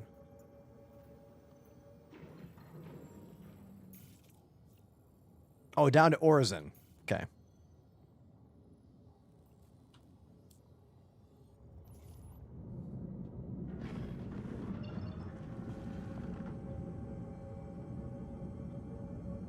What? Hold on. The map is being weird right now. I'm going to look at the mission request because the map was being kind of strange there. Okay. Yes, Spaceport. August Dunlow Spaceport. That's Orizon.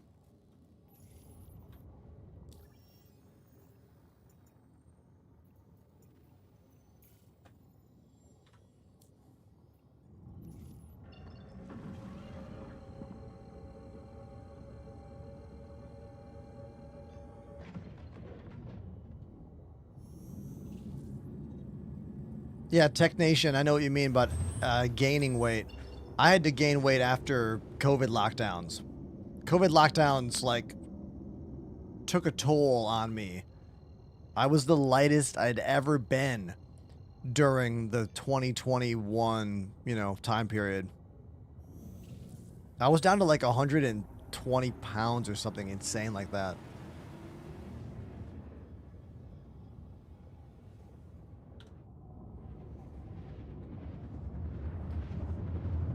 I was just working all day, like teaching lessons and streaming. Like that's like all I was doing back then, and like not eating enough. I was thin. I look at the pictures from me back then and I'm like, oh my God. Frightening.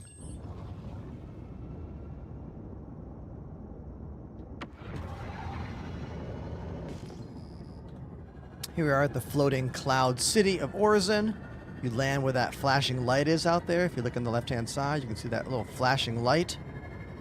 That's where the spaceport is. Many years ago, we had these things they called splines. You'd fly into a landing zone, and they had these like holograms that you would go into to help guide you to the landing pad. And in many ways, I liked those landing splines a lot. They just didn't work right, like much in this game. You would fly to them and then the autopilot would take over and it would crash your ship, or it wouldn't work at all. Like, it was awkward for many reasons. But I love the idea of having a more of a guided experience to help show you where you're supposed to go, where you're supposed to land. All right, my first experience flying this thing in atmosphere is not good. Like, my ship is really struggling to fly in a straight line. Seems like I can't do any pip management at all. I can't give more pips to engines. What is going on here? Is this in-game glitch with new ship? Or is this the way this thing is supposed to fly?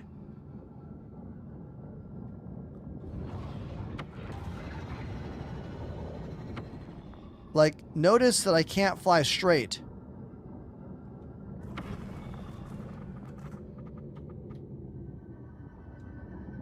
Why would I have to turn, like, but having quantum on means I can fly faster.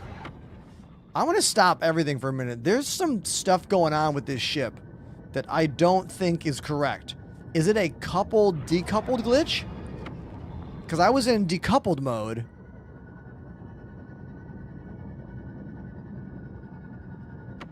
Having a really hard time just doing anything right now. Are you seeing the way the ship is moving? I'm not doing this. What's happening here? And I can't move into the MFD. What is that? A prisoner has subbed for 32 months. Hold on. Hail all. Let's stop that for a second. Hey, prisoner. Thank you for 32 months on the channel. Appreciate you. Thank you so much. I'm struggling to fly this new ship. Notice that the thrusters are taking a long... What's happening? Watch. I'm not doing that. There's a glitch happening. We are coupled. The ship is automatically thrusting and stopping. See?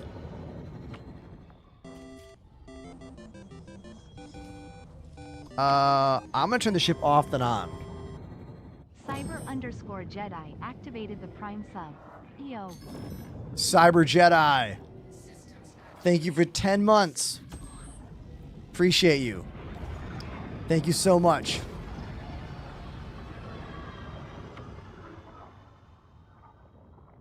Let's watch what happens here. Yeah, look. Every time a little bit of boost is here, it's like the boost button is constantly being pushed down. All right. What if I get out of the chair?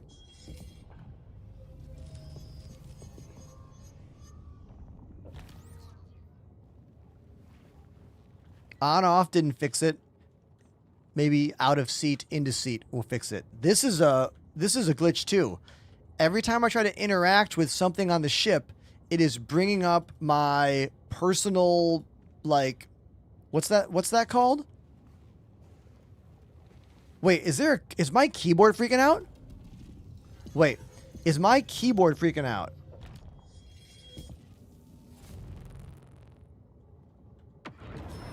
Yes, my keyboard's freaking out. This is not the game. This is literally my keyboard. Because I can't Alt-Tab. Something on the keyboard is freaking out.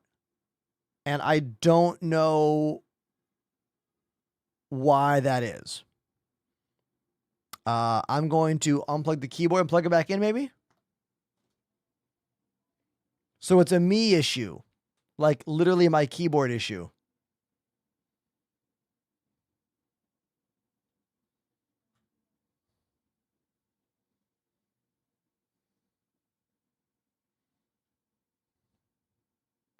So I unplugged my keyboard, but it's not fixing the issue there. Look, my keyboard's now unplugged, and it's still automatically doing that thrust vector.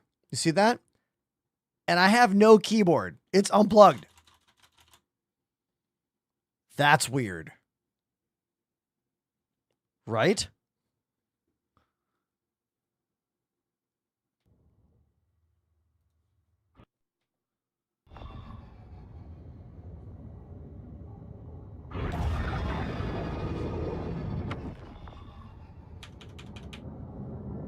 What is the default binding for Afterburner? Left control?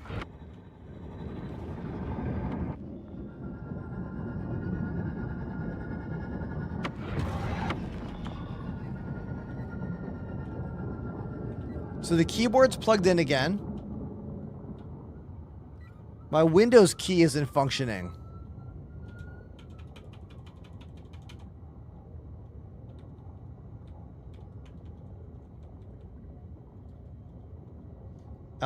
Yeah, this is not the first time I've had my keyboard freak out on me.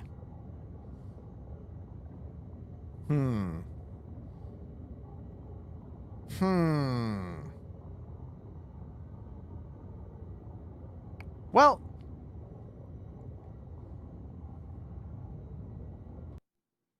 I have a solve. Because I don't want to... Wait, is it back? Hold on, can I land? Okay. It looks like I can at least land the ship now. My Windows key is still not working. But at least I can land the ship, I think. Okay.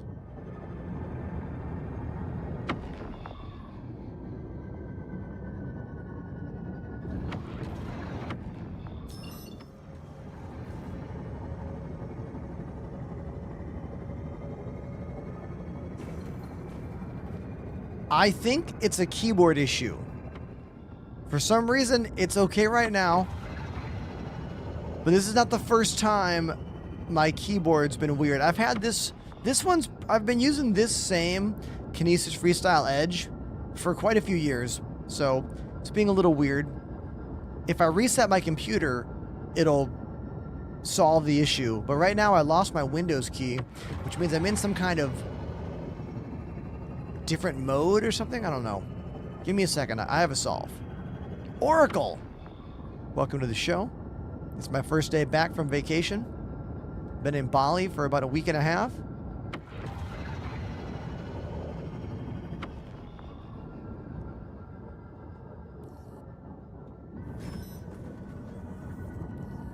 Ah, perfect. This space should do nicely.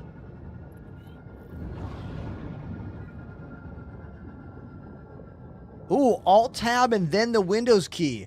That actually fixed it. What was that command? That fixed it.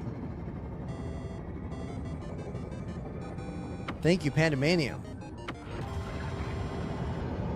Oracle MSU has subbed for 64. Yo! Bali, I'm not jealous. Everybody, Oracle MSU, Tier 3, 64 months on the channel. Thank you, dude. Thank you so much.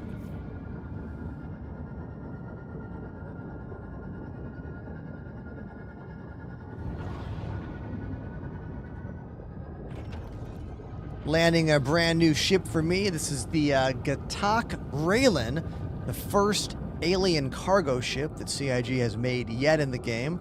Has a lot of cargo space. I want to say 600 and change, which is pretty cool. All external cargo goes on the back on those grids right there, and there's some protection as well. Let me hit the boost. Oh, there we go. Perfect landing.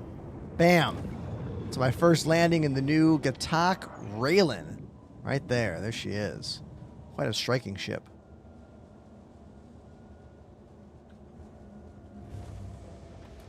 I want to land it closer to the elevator over here so we can use those new cargo tractor beams.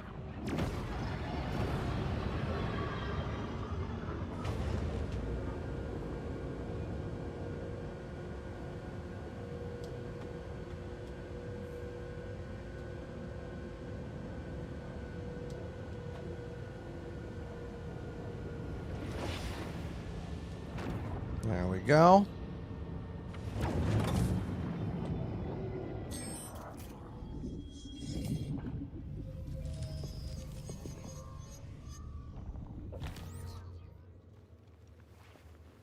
Question about if the Omni throttle on the left hand is better than a standard left hand joystick depends on you. How much do you want to feel like a pod racer? You know?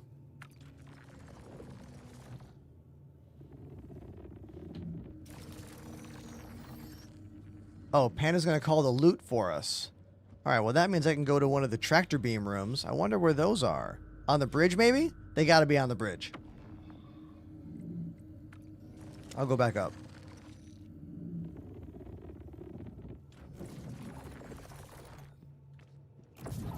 Thank you, Pandemanium, for moving the cargo up. It's got to be this. Yeah, tractor beam, operator seat.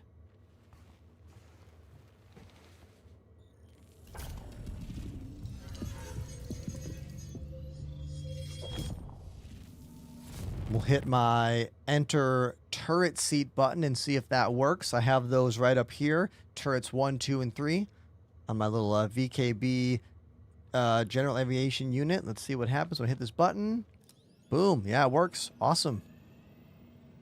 So there's Pandemanium right over there. I got to power this thing on, though, probably. Tractor beam on.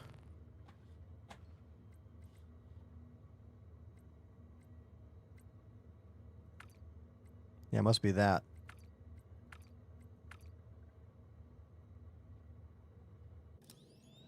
Yep. Do you recommend Stanton, Nyx, or Pyro for looting weapons? I mean, you can loot weapons anywhere. But if you're only going to get weapons, I feel like maybe Nyx and Pyro might give you better stuff than Stanton.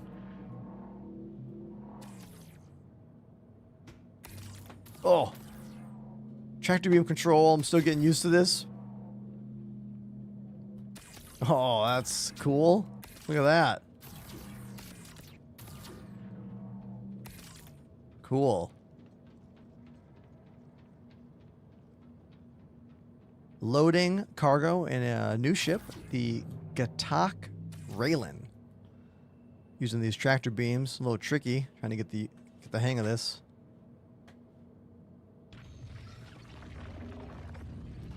There we go.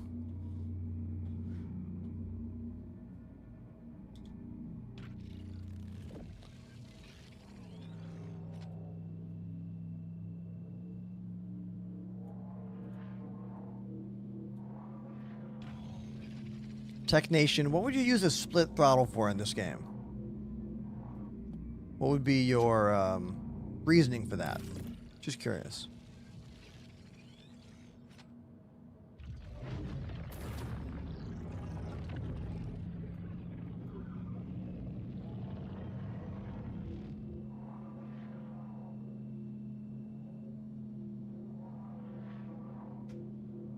Oh, we can see the shields. Those are the cargo shields.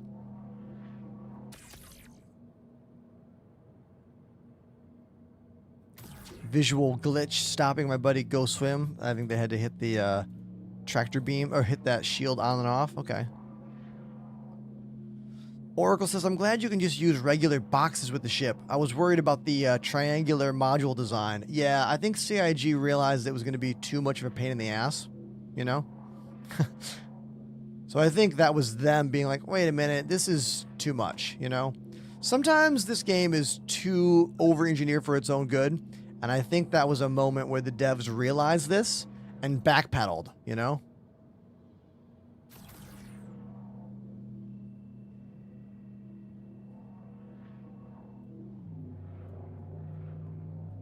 Why are there so many size 2 medical supply boxes?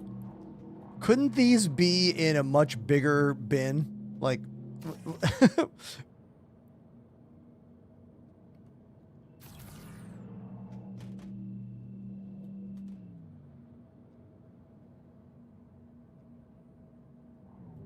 we are not in the PTU. We are in the live build.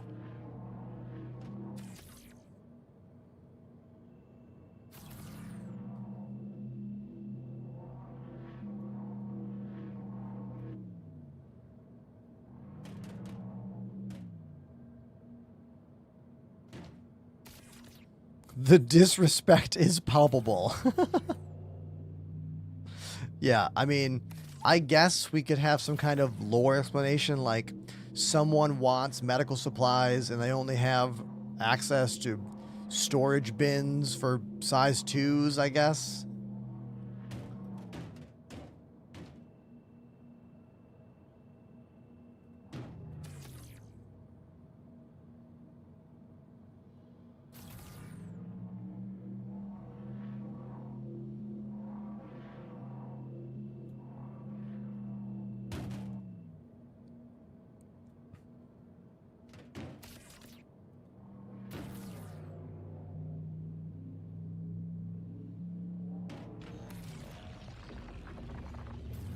Ah, see, I moved too quickly and it did that.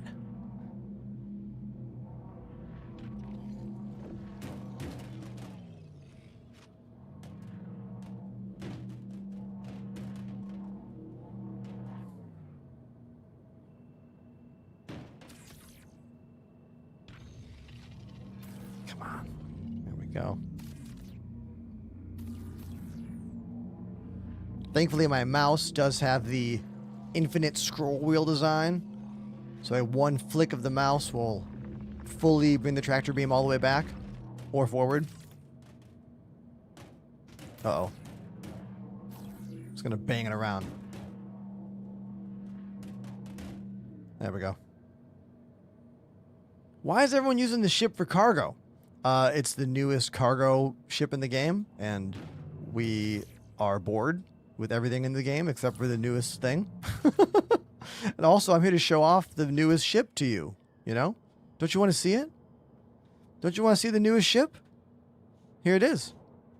The Gatak Raylan, alien ship with over 600 cargo capacity on the back, with a tractor beam on both sides and a shield array over the cargo.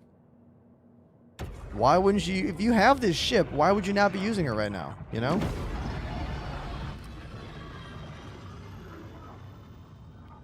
What the? Oh, I got freaked out. Go Swim is moving the ship for or Panda's moving the ship perhaps for a easier access to something. I thought I did that. I was like, oh damn. What did I do?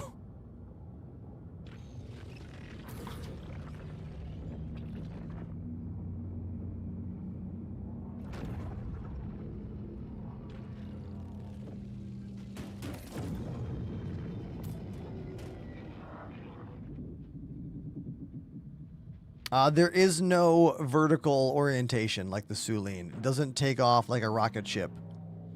It's more like a standard SC spaceship.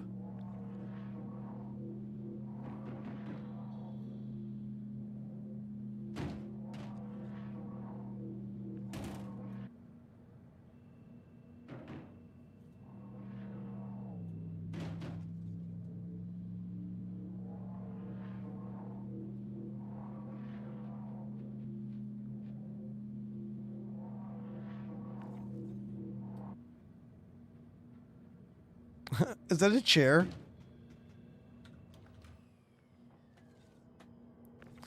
Did Go Swim attach a chair? There's a chair right there.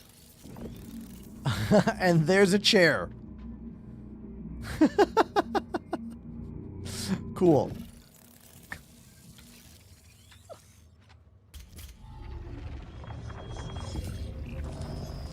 I need to get some drinks into my character. What is this?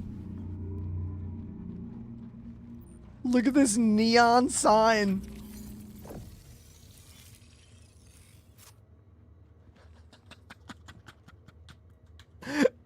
I made it flash, and now it's just constantly flashing.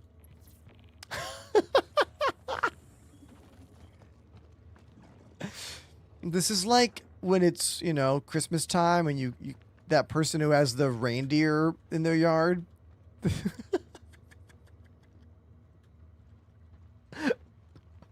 Thank you, Pandemanium, for this great decoration for the bridge.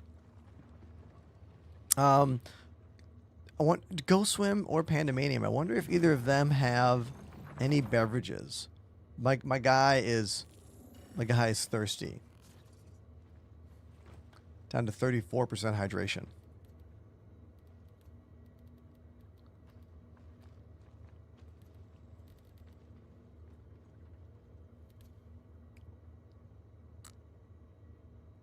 Got to calibrate that. Haven't done that yet today.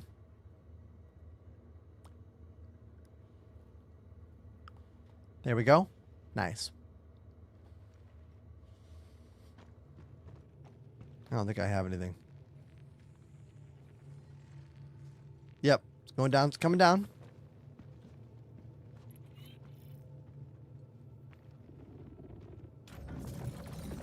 All right.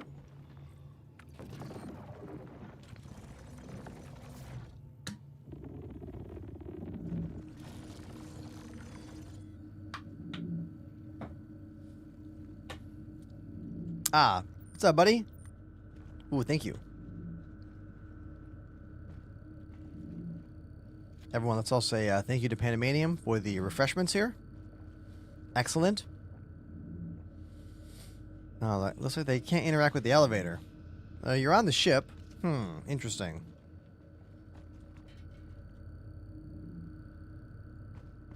I guess, put this away. Try walking over here and let's see if I can move the elevator up. Ooh. Goggles? I don't see anything. What if I go third person here? Oh. Oh. Okay.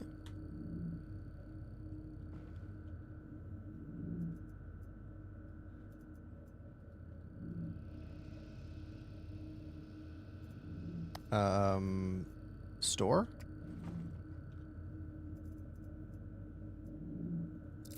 Oh. Everyone, Pandemanium gave me some goggles right now. Let's take a look at these. Whoa. Hey, look at these, huh? Huh? Thanks, dude. Thank you.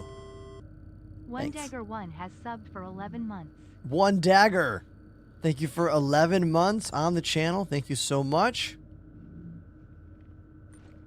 All right, Panda, hop on this elevator. I'll move it up for you.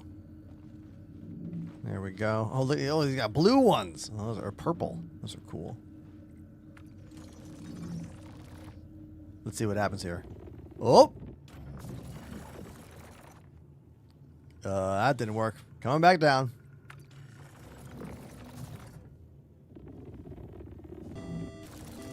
Let's try again. Oh, One Dagger 1 with a gift sub. Thank you, dude. One Dagger 1 gifted a sub. Thank you. Oh. Huh.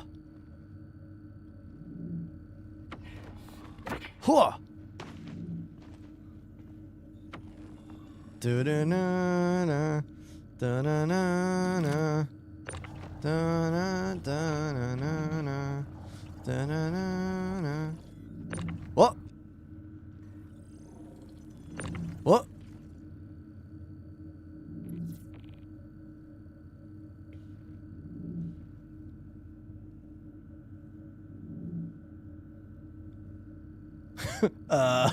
Sorry. Are you dead? Oh, good. You're in the lobby. Okay. Was kind of afraid I killed you there. They're okay, folks. They're okay. They're okay. Let me hop on the, let me find...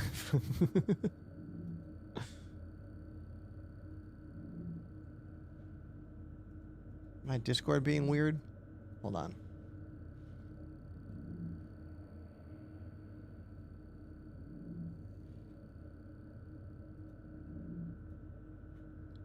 My Discord is being very strange right now. It's not letting me... Has anyone ever had an experience where, like, the Discord... I'll try force quitting the Discord app. It's being very strange right now.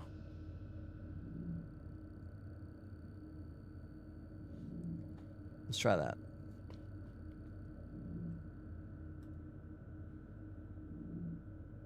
We're We're gonna get this.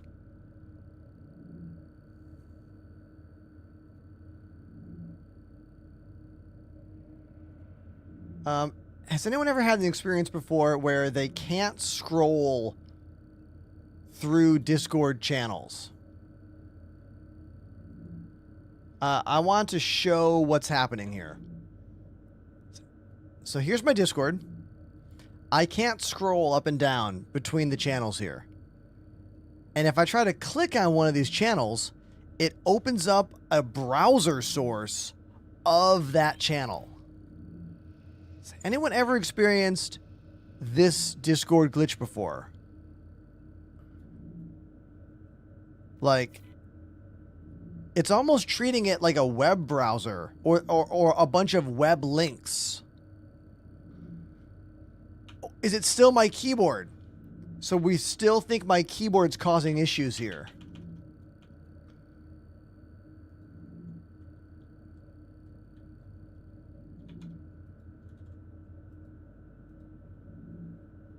Yeah, I'm just going to do it. I have a solve. Okay. Let me show you the solve.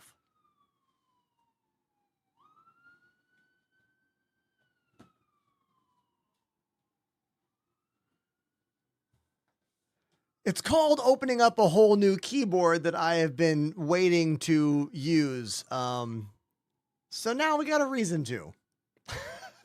This has now become an unboxing of the new Kinesis Freestyle Edge keyboard that has full hot swappable switches. So all the key switches in this one are hot swappable. Unlike my current one, they're all soldered in. This one doesn't have that issue. So, hold on.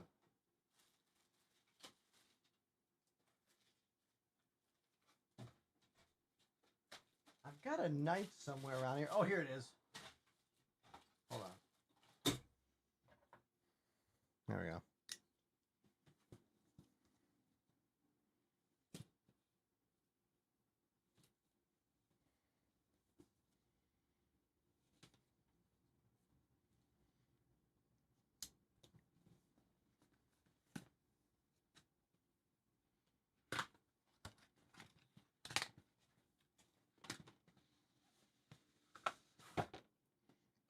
Once again, this is the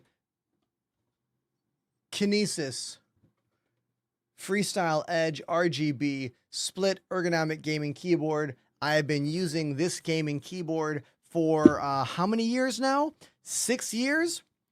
But their new model is hot swappable switches, unlike the old ones, which are fully soldered onto the board. Kinesis makes quite a few ergonomic keyboards. Most of them are productivity boards with like thumb clusters and isolinear layouts and all that. But I like this one because it's a standard 10 keyless gaming keyboard, just cut in half. Another one of the new things they added to this version of the keyboard is the lift kit is now part of the board. So the lift kit is included now. You don't have to get that separately.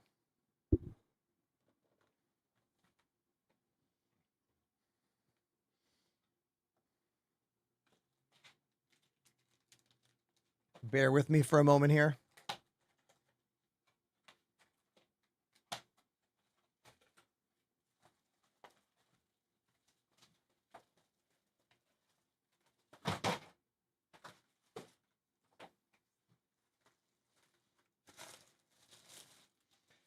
Was not expecting to do this today, but here we are.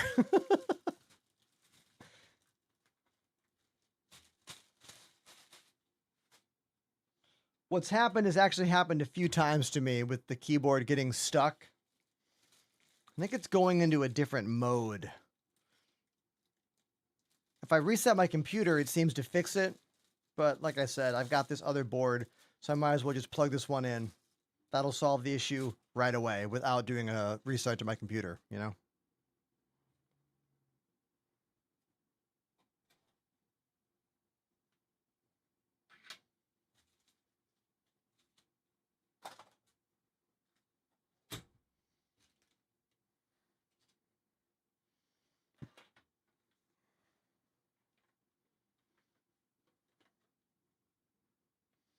Here you can see the lift kits come with this board now.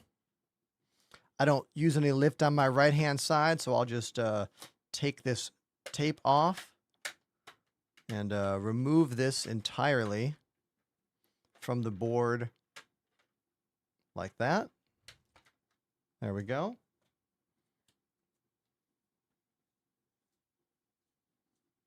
I'm also going to remove the wrist rest here from the right-hand side because I don't like it on the right hand because it makes it even wider. Don't need that.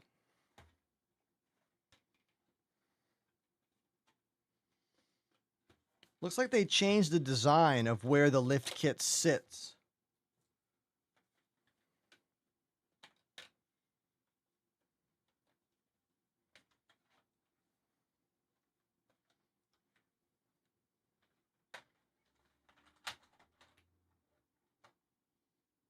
I'm just going to unplug this one.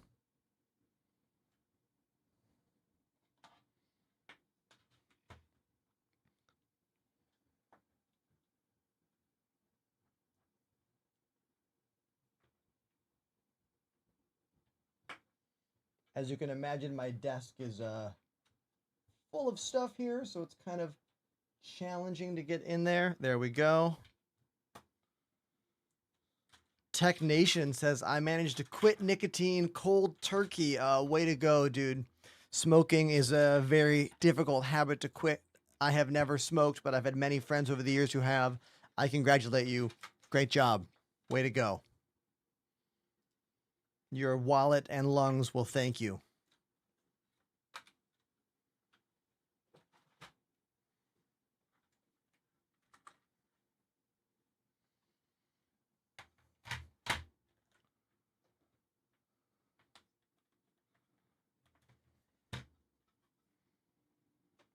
All right, let's get this new board in here.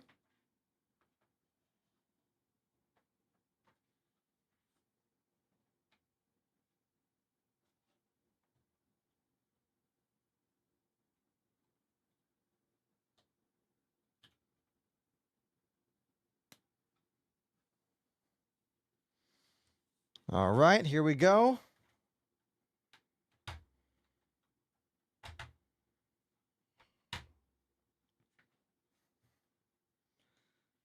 As we've got the new keyboard installed, here we go.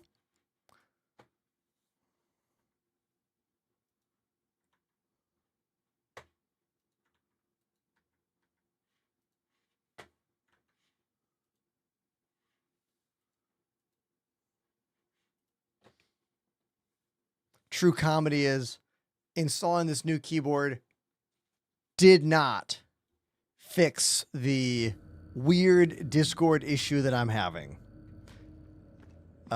Discord is still being strange. I'm just gonna quit out and come back. I'm gonna restart my whole computer to fix Discord. So yeah. Okay. Yeah. Should I move? I should store the ship though. We should do that first. I tried killing Discord already twice.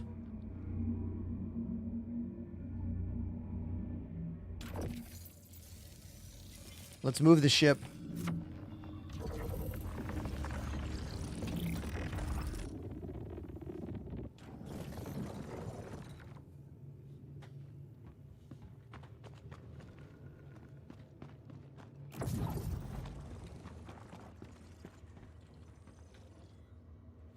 Game Freak, what's up, dude? Yeah, today's my first day back on camera after a full week and a half in Bali.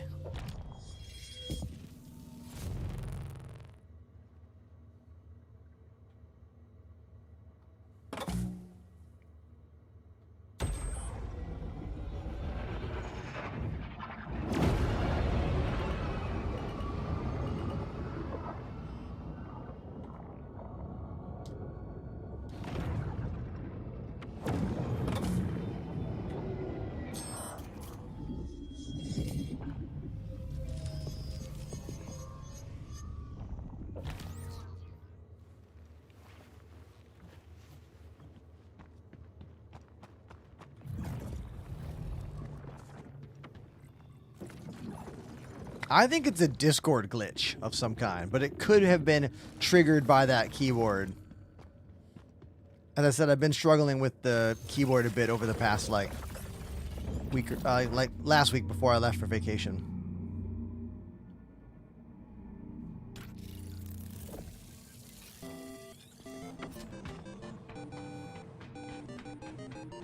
Yo, Toy Soldier.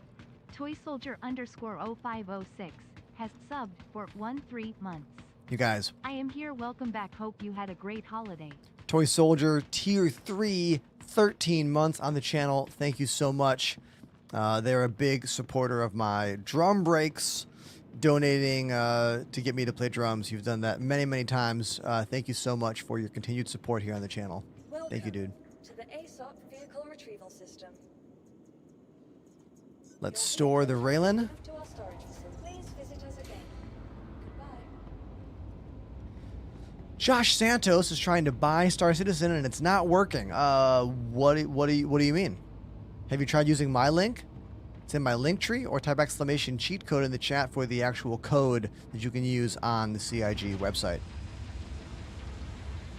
Let's try a little, I'll wait till the doors close here.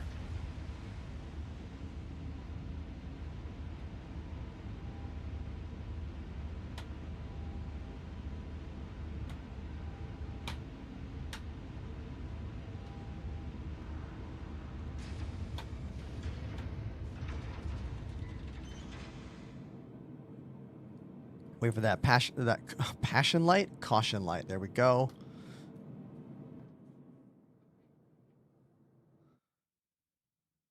Tech Nation says, if I'm not mistaken, Toy Soldier is the guy that got you to play Mr. Apocalypse by Escape the Fate for me. Yeah, I think so. That sounds about right.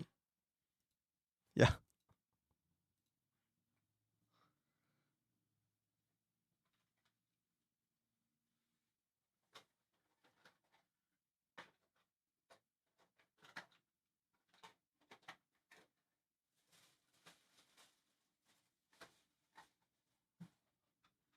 Just dealing with the packaging from my new keyboard here.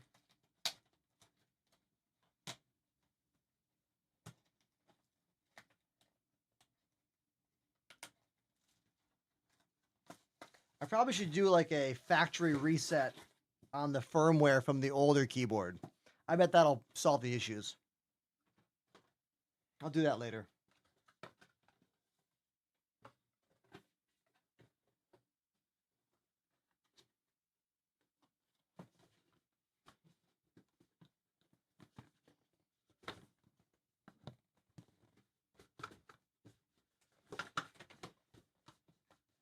Watch me struggle with the box right here. There we go.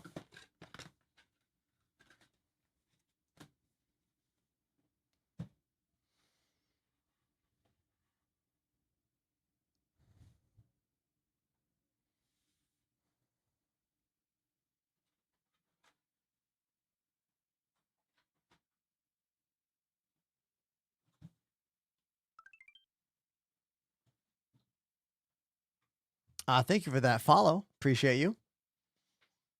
I didn't break the box. Box is good. My computer is just restarting. Give us a moment here while this, finishes.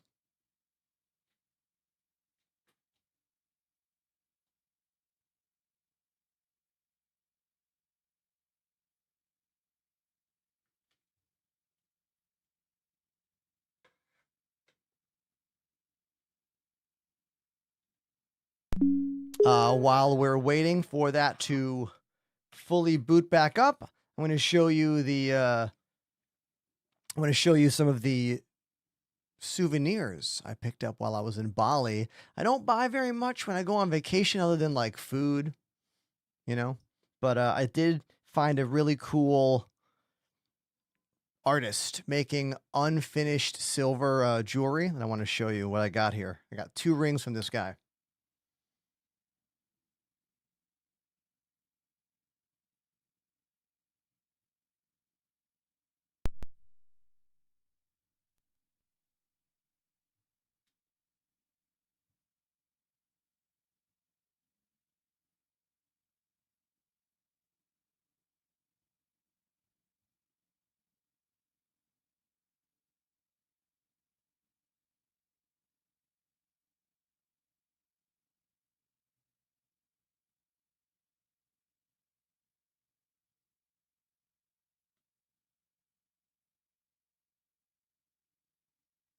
Really cool, very unique. You can see the hand craftsmanship and the quality and the unique elements here. And, you know, now I got something really cool that I can hold on to for my whole life. Like I can remember the trip to Bali I just went on, you know?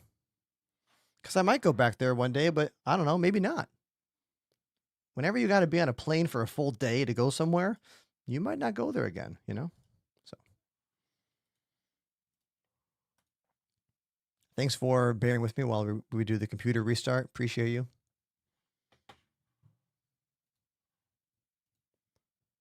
And after that, I am back and I can once again use the Discord interface. Beautiful. Good.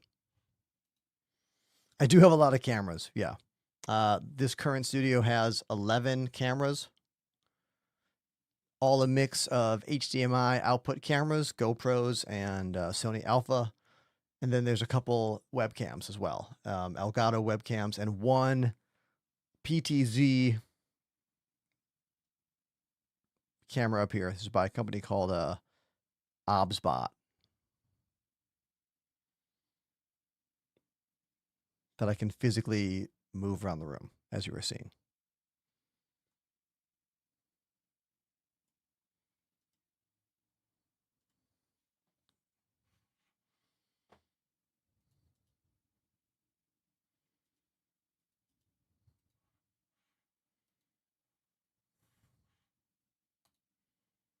Oh, cancel. It's the camera's not on a track. It's a physical PTZ camera. Oh, this is on a track though. Top of the screen there. This is on a track. This is my main drum camera. It's a Sony Alpha 5100 on a GVM 31-inch rail mount slider that goes left to right.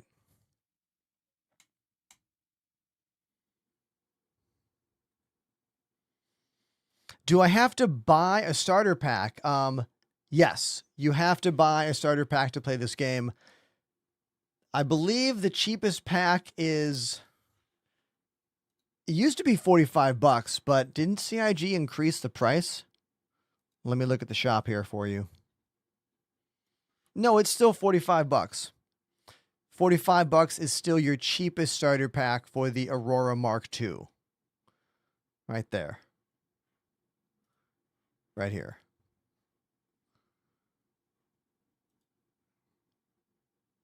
There are many, many starter packs. If you're new to the game, I would say this is the one to get. Get the $45 Aurora Mark II. If you want to upgrade, you can. You could trade in the ship and spend 15 more bucks in the future and get something else, or never buy anything else and just buy this, you know? The more money you spend on this game, the more you're going to expect it to work. And guess what? It's not going to work. Not all the time, at least. And also, your computer might not run the game very well at all. Like, this is not an optimized game. Not at all. So start with this and then go from there. Because if you buy, say, the Privateer for the Cuddy Black and spend $125 and the game's not working very well, you're going to be upset. Let alone if you spend even more than that, you know? Like, you only get to see that if you're not logged in. Let me log in and show you what happens here. Hold on. Okay, hold on.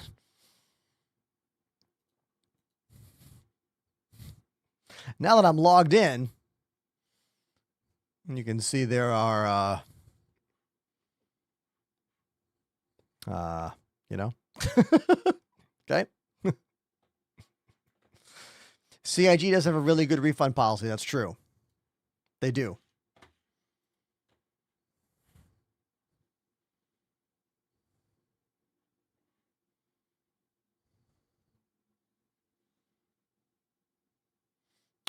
Toy Soldier, I did not get either of them. CIG loaned me a Raylan to try out for right now.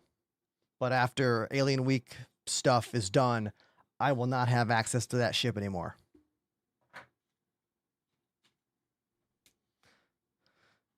So I'm back on the main screen. Once Pandemanium is able to, they can log us both back in to the game.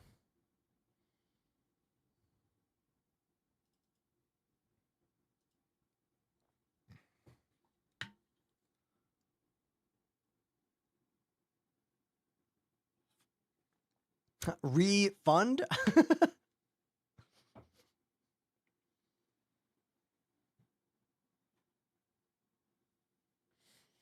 I want to try using joysticks.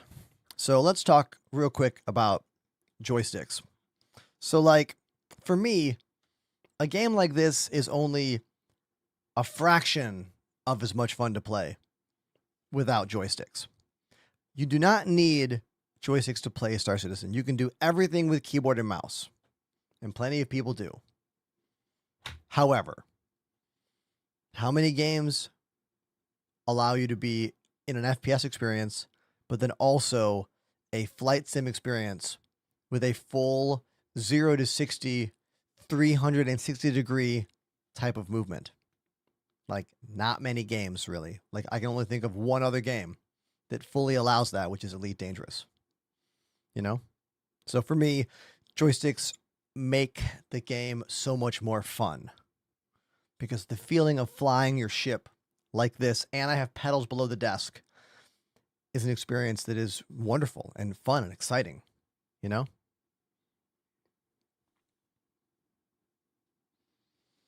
Josh says, double check. The game is free, but the packs aren't.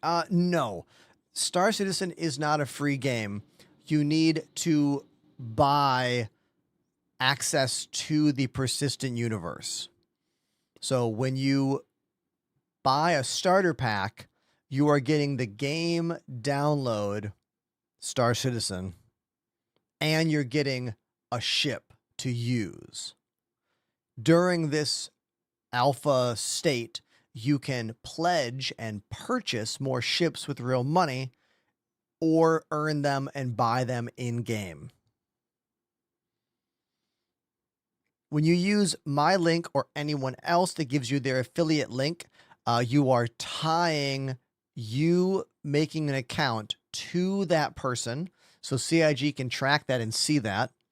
You get a little bit of extra starting credits. Sometimes there are other added perks that you get for using an affiliate link. Sometimes there'll be like a free vehicle that comes with your install. Right now there is not. I'm so sorry. But you do get a little bit of extra starting credits, and you know. Yeah. There you go. I don't make any money off it, so there's no real reason for me to be telling you to use my link. There are some benefits that CIG does give people for every 50, 100, 200 or more people they get to sign up for them, but they're not that big of a deal until you get like into the hundreds and hundreds of referrals.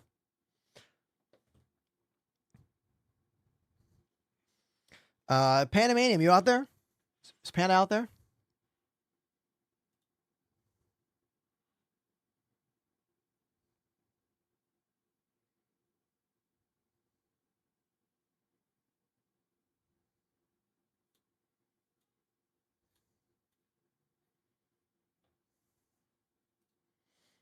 Oh, hold on, you guys.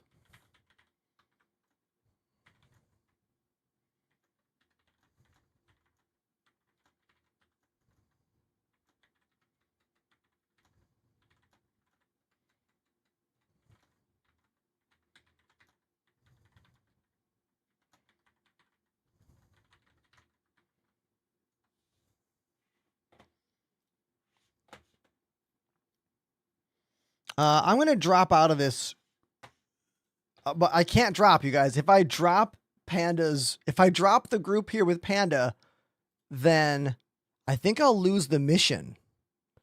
But then again, I might have already lost the mission. You know? I might have already lost the mission. And then again, it doesn't really matter. Like, you know, none of this stuff matters. I just want to fly around and pew pew and run some missions. So I think I'm going to leave the party.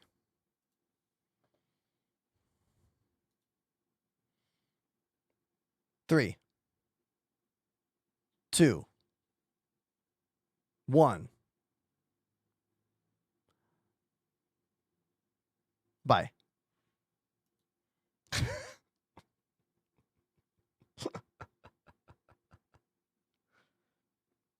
Beard, the VKB joysticks I use are the Gunfighters. These are a $300 each joystick. The gimbal is all metal. The grip is plastic. This one is the Gladiator. It's about $150-ish. And these are all plastic, which is why they're cheaper. Really good joystick. I think the best price to performance stick on the market as far as I'm concerned. These are more, but then again, think about what you're getting. Look at the difference on the table. For one, my setup wouldn't work the same with two of these. It had to be a little bit further out. These have a metal mounting plate typically, but I removed the mounting plate and drilled them in. Super smooth. Much smoother than these. Very, very, very smooth. A little more rigid, but still a great joystick either way. You can use my name to save 5%. I make zero money off of these VKB deals. I have never made a cent off of VKB in the almost 5-ish, 6 years I've been promoting their products. I do get products for free from them, but I make no money off those sales. So if you save a bunch of cash, subscribe to the channel, you know? Or drop me a little donation. Or just say thank you, you know? That works too.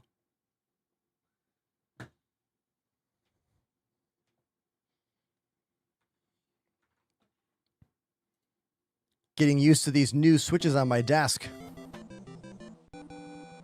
Hey, look at this, everybody. Steakbeard activated the Prime sub. Steakbeard, thank you very much for the Amazon Prime subscription. The free way to subscribe to your favorite content creators here on Twitch. I make about $2.50 or so. And it costs you nothing other than what you already pay Amazon for your monthly subscription. So thank you so much for that. Appreciate you. Welcome to the ASOP Vehicle Retrieval System.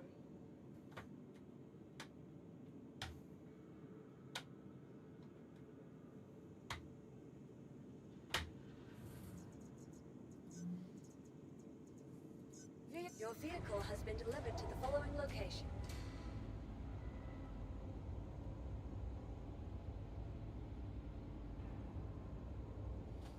If you are going to get joysticks for this game, I really would recommend twin stick over stick and throttle. The reasoning for that is that in Star Citizen, the ships are incredibly maneuverable. Much more maneuverable than, say, Elite Dangerous. So I think twin stick leads itself to this game a little bit better, but you can use stick and throttle as well if you want. You know, nothing's stopping you from doing that. Or you could be like me and use both. Twin stick and a throttle. Although I use this throttle mainly for mining controls and salvage controls. Not really ship power, you know.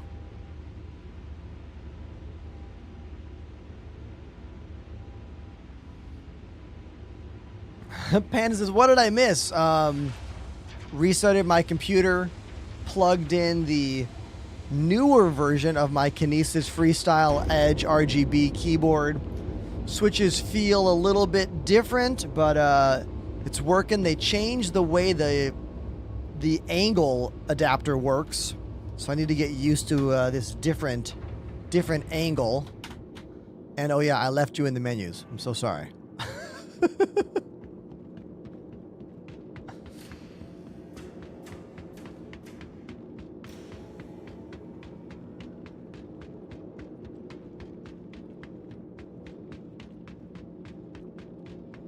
Raglan says, the only problem I've had so far with the VKB Gladiator is there's too many buttons. I don't know where to bind everything.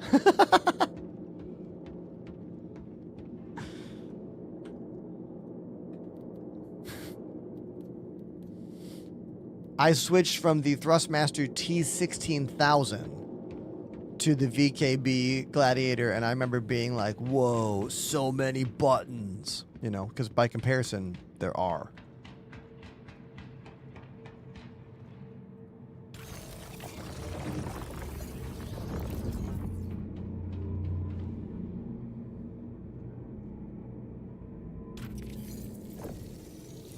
Steven, I also have not played the game in a week. I've been on vacation. It's my first stream back after 12 days in Bali.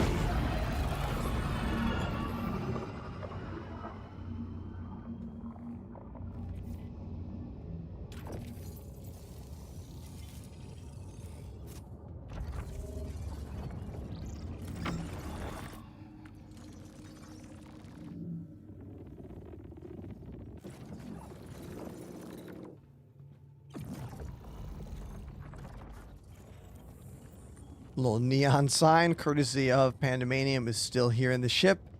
As you can see, is that a lava lamp?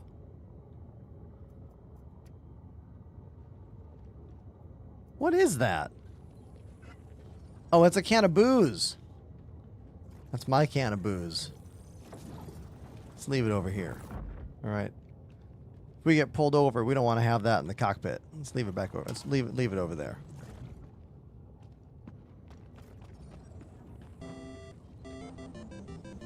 Haha, Evilos, everybody. Evilos84 has subbed for 56 months. Thank you, Evilos, for 84 months on the channel. Thank you. Nice to see you.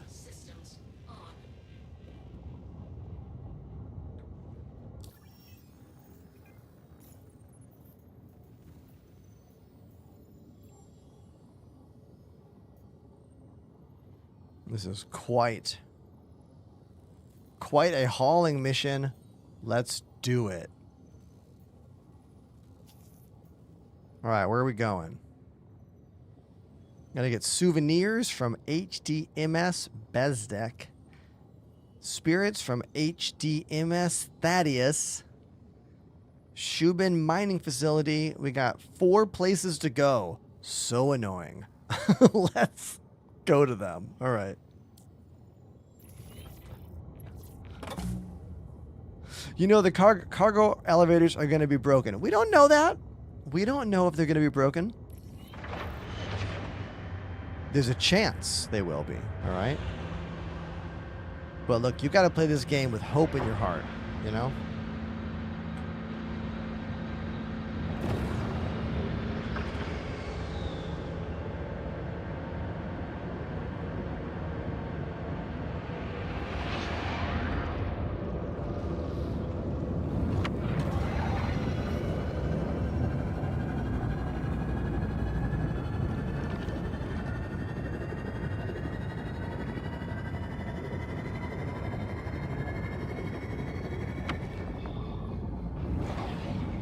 How long have I been playing this game? I have been streaming and playing this game for 6 years.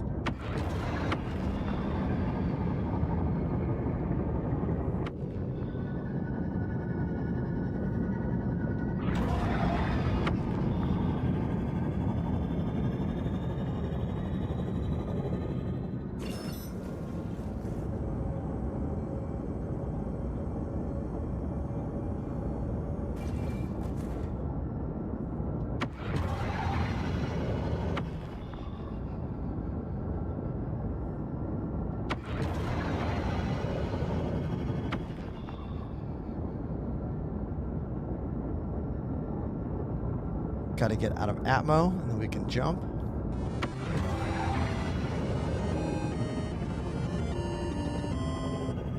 Fire, water, burn. Everybody, Apollo celebrating 80 streams watched in a row today. Has requested Fire, Water, Burn on the drums. All right, who does that song? Do I know that song? I mean, we're going to find out if I do.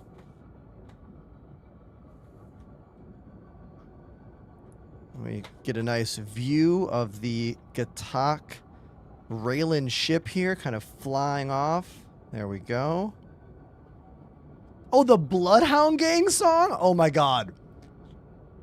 So when I read that, I was thinking to myself, oh, this is like the Bloodhound Gang song, but I didn't think it was. I thought you were requesting a different song that just happened to be named that. Okay, everyone, this was a hit song in like the late 90s, right?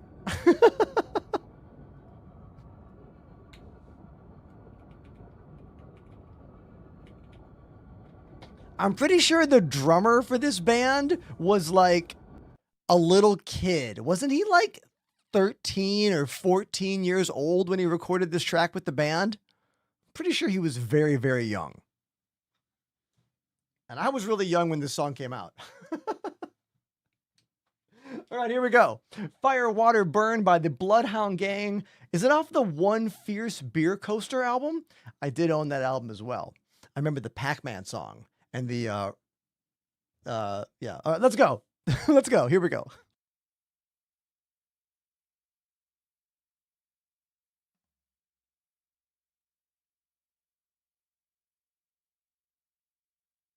You seem like the Star Citizen streamer. Well, I'm definitely the only one that does something like this. No one else does anything like this.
That was Fire, Water, Burn by the Bloodhound Gang. A request for Apollo in the chat. Thank you so much, Apollo. Also, you guys, Apollo has done so much on the channel here. Like the lighting that's moving around the room being controlled by our AI cat bot. Apollo made the cat bot for that. Microphone settings, stream network management. Like, dude, thank you. For real. Thank you. Everyone in the chat, make some noise, please, for my buddy Apollo. And I'm going to play another song just for fun. All right? Let me cue one up.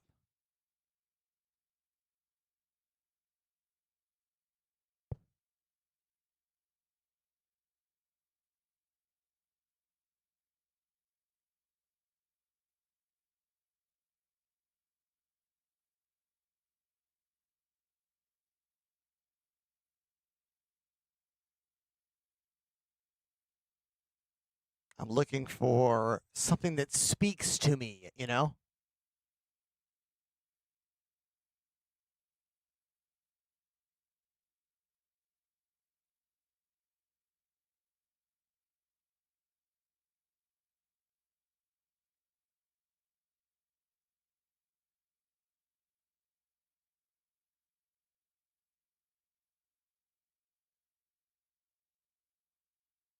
This one. This one.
Yeah, that's The Offspring.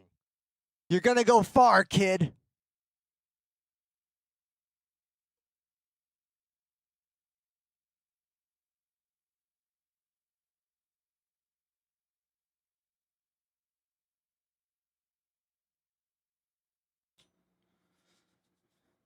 Great song. also happens to be my partner Annie's favorite Offspring song. So that's some extra motivation for me to be good at playing it.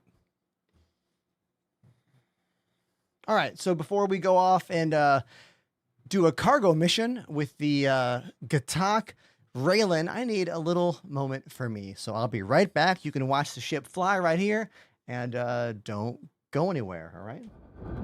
I'll be right back.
I'm back.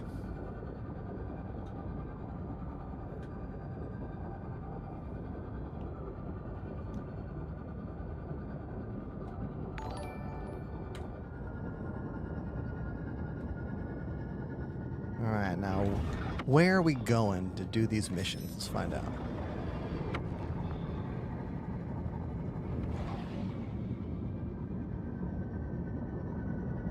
$31 gigameters. That's the closest one. All right. Let's jump over here to this marker. This cargo mission is incredibly small for a ship of this size, but I don't have higher tier missions unlocked yet in this particular patch, so let's just do it with this ship. Why not?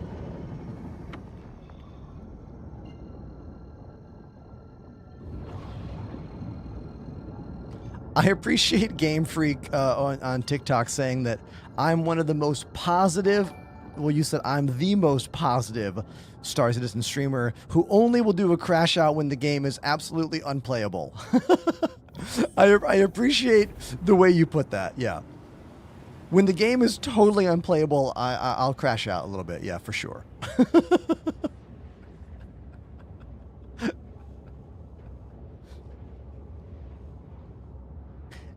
If anyone has questions about this ship we're flying right now, the Gatak Raylan, don't be afraid to ask them. I will try and answer those questions. Quite a striking look, you know. They did a great job with the way this ship looks.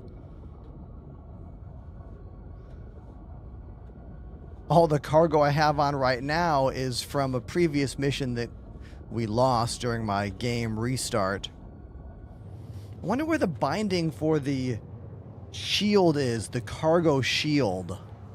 Deploy. Oh, it's that. It must be that. When I'm out of quantum, we'll try deploying that shield. Or can I do it now? I wonder if I can do it right now.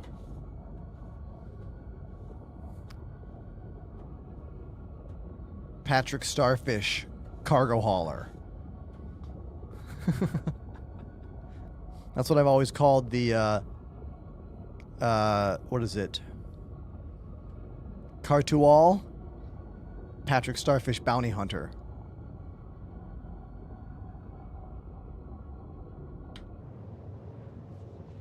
$12 more gigameters to go.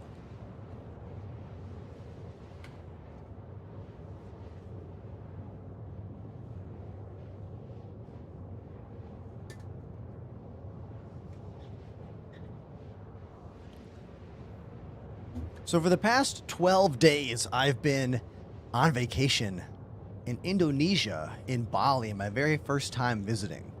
So if anyone's got questions about that Bali trip, don't be afraid to ask me in the chat, as we are just flying through space right now. I got to do a lot of really cool stuff. Got to go riding ATVs in the jungle. Went to a monkey sanctuary. I got to ride a jet ski for the first time since I was a teenager. Went paragliding. The majority of the time in Bali was spent in the Ubud area. And Canggu. I always figure out how to say it. Caggu.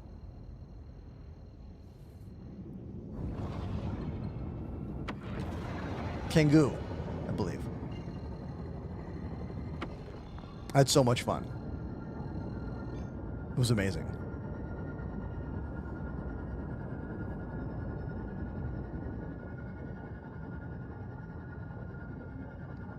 There were some parts of it that were a little bit different for me because I basically was tagging along with my partner Annie's family vacation with her brother and sister-in-law and a bunch of family of the sister-in-law.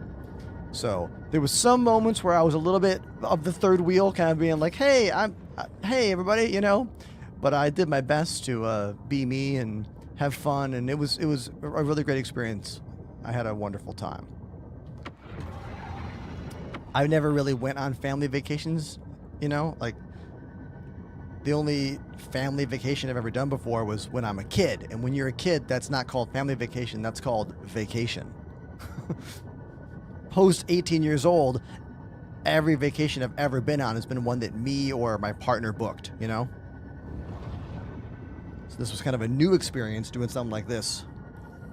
But it was still a really good time, and I got along pretty well with the family, and at least I think I did. Didn't make an ass of myself, I don't think so, at least. So that's a win.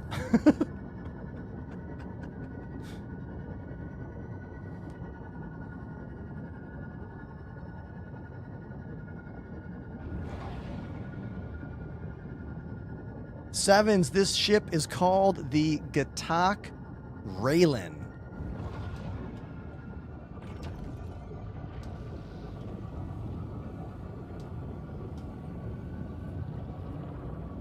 Going blind on this landing here. Let's see if my vector was correct. Oh, nope, it was not. Well, next time. Next time.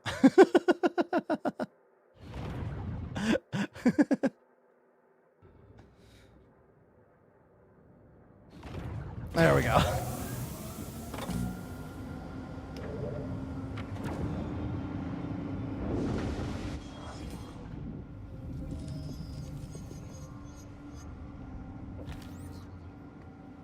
I'm playing a cover show this weekend for 4th of July. I was in a cover and wedding band for about 5 years, but I haven't done a cover show since 2019.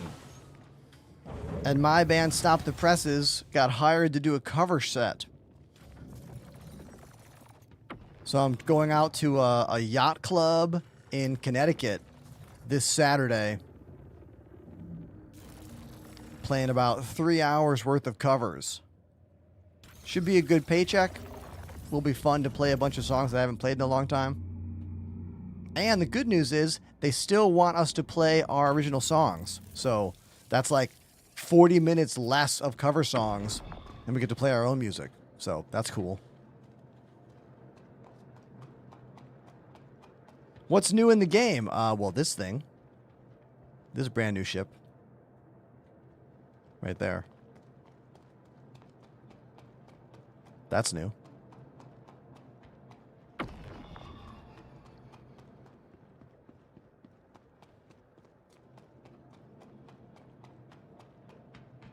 Slayer, lots of vacations for you. That's cool, man. Love that.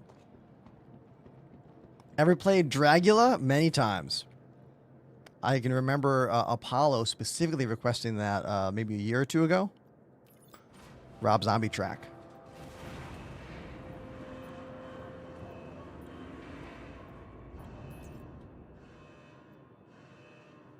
Where's the cargo?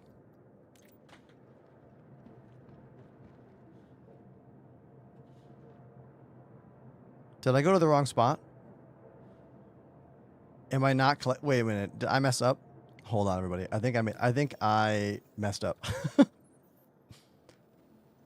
Yep. Yep. Yep.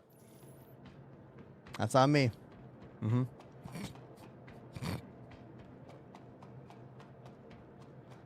Okay. Back on the ship. Hey, did you see it's a floating little stairwell here? Look at this. Hmm? I did that on purpose, just for you, chat. Just to show off that floating mechanism once again. You're welcome.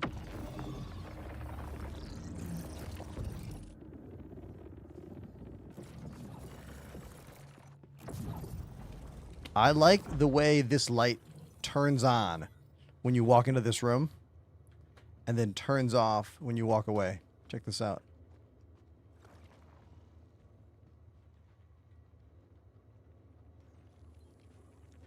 How cool is that, right?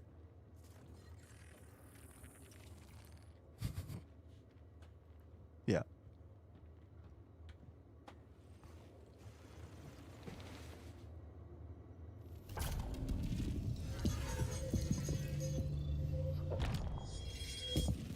It's a nice little detail. This ship is full of little details. But the detail that I want for every single ship in this game is I want an actual rear view camera. I want an actual rear view camera that makes sense in the lore and design of each ship. This is rear view. It is not something set up by default. You have to set it up yourself, but it is really, really zoomed in and just looks out the back of the ship. Yeah, it's usable, but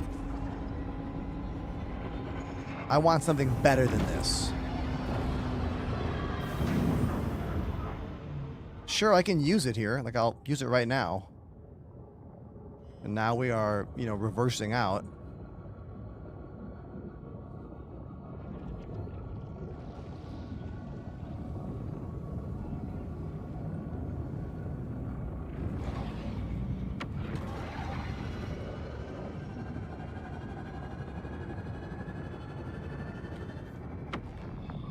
Now, where was the location I was supposed to go to?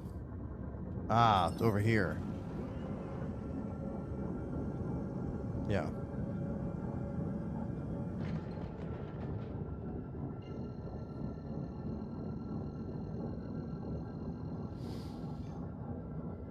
It's gex.exe. Am I saying your name right? They say, how's it going? I'm new to the stream. Welcome to the show. Curious to what your 6 setup is. Hey, well, thank you for the compliment. There's a lot going on here. I have links to videos, but most of those links only work via the Twitch stream. YouTube is probably my least active content of everything I do. Most of it's on Twitch and TikTok. So I use VKB joysticks. My computers are both built by me. I have a 2-PC system. I have 11 cameras spread across my studio here. The drums, the Roland VAD 507, my keyboard. Whatever your question is, I can probably answer it.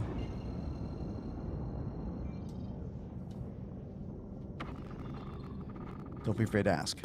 The more detailed, the better, you know?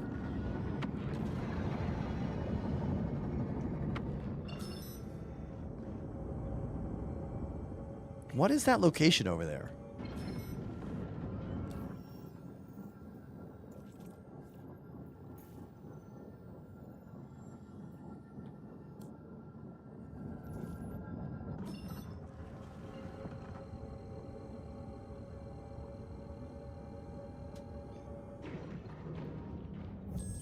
We are in the Gatak Raylan. That's the name of this ship. The first dedicated cargo ship from an alien manufacturer in Star Citizen. Holds a lot of cargo too, like just north of 600 SCU. All in the back, on the outside of the ship. Can't see it because the sun's on the other side of the ship, but it's right there.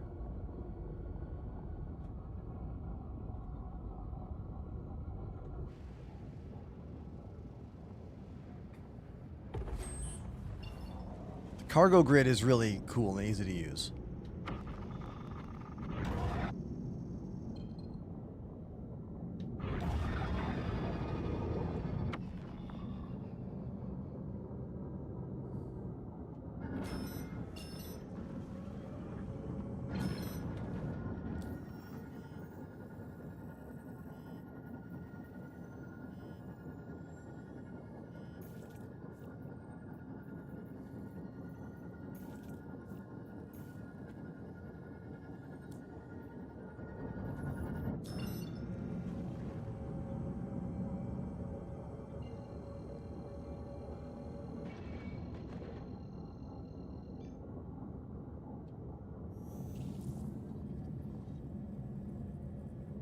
I use the VKB Gunfighter joysticks. They're about $300 each, but they have an all metal base, which is very, very high quality, super smooth, really quick. The cheaper version is called the Gladiator, and those are all plastic gimbals as opposed to the metal ones, but they're half the cost. Gladiators are about $150, and I would say they're your best price to performance stick on the market. You can use my name to save 5%, but I make no money off those deals, so if you save some cash, you know, subscribe. Once again, links to all this stuff on Twitch. Type exclamation joysticks in the Twitch chat or exclamation desk for a full YouTube video all about my desk setup. I forget how many of those work on YouTube. You could try exclamation desk or exclamation joysticks. They might work. Don't remember. Like I said, YouTube sucks for live streaming. Ask anyone who is not like a partnered massive creator with a contract to stream on that channel. We all just use it because, well, we put videos there. So why not have a stream there too?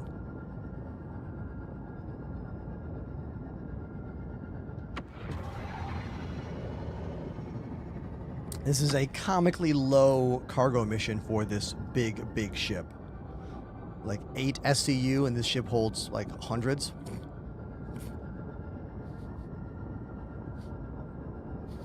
Ridiculous.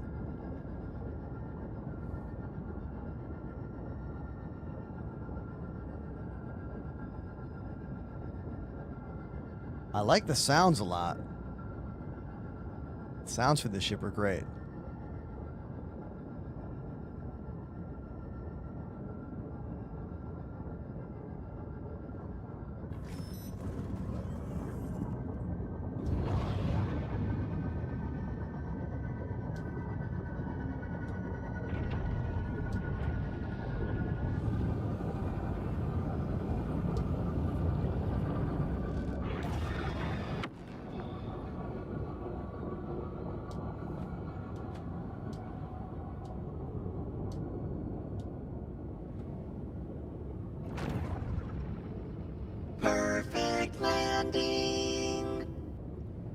Look at these junk ships around me.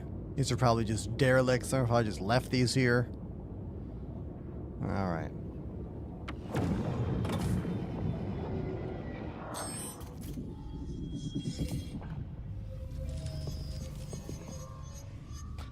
My left-hand twist is used for up and down, meaning vertical thrust, up and then down. I lock the right hand and I use pedals below my desk for the roll axis, which I used to use twist on my right hand for. But to minimize my right hand movements after some nerve injuries during COVID times, I switched that to pedals. And I prefer it on pedals anyway.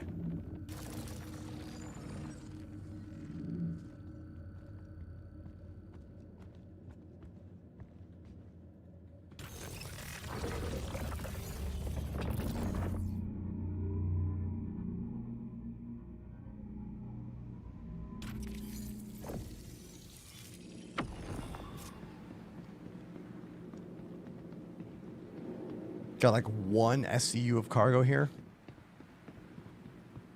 Pretty sure. Maybe two. Human.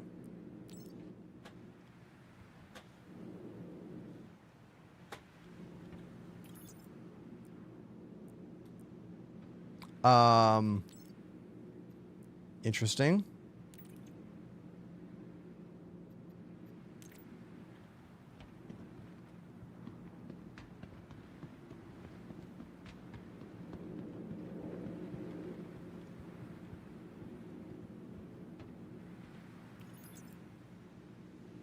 So I'm blocking my own elevator?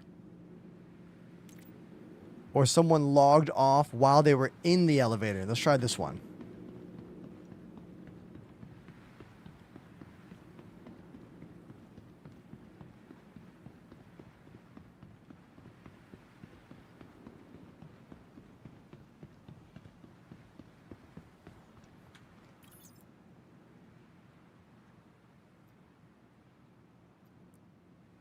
The glare on the screen is insane right now.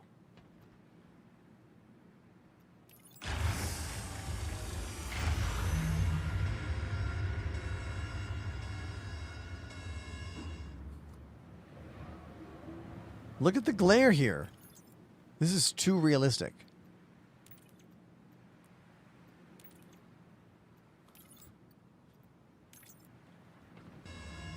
There we go.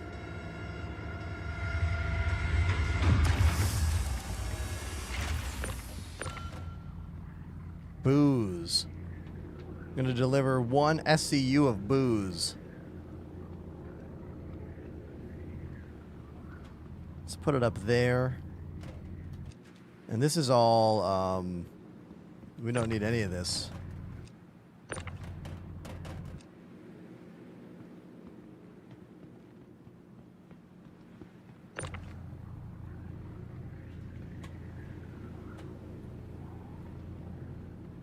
Ship ammunition.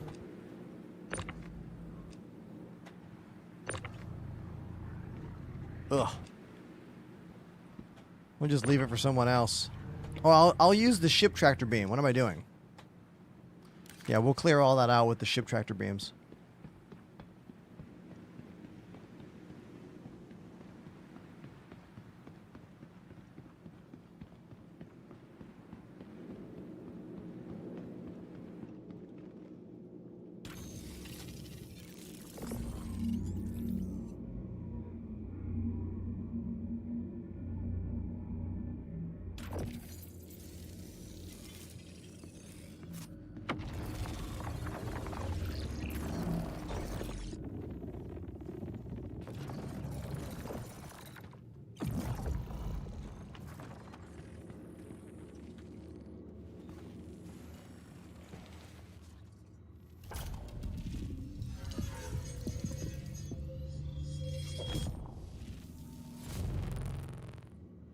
I gotta turn on the tractor beam.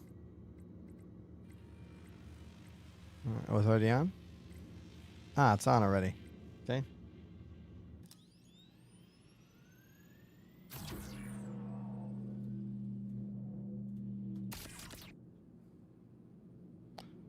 And yeah, I'm just gonna throw these over here.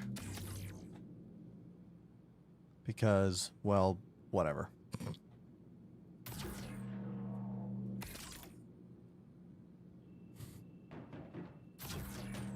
Who knows? Maybe someone else will take them. You know?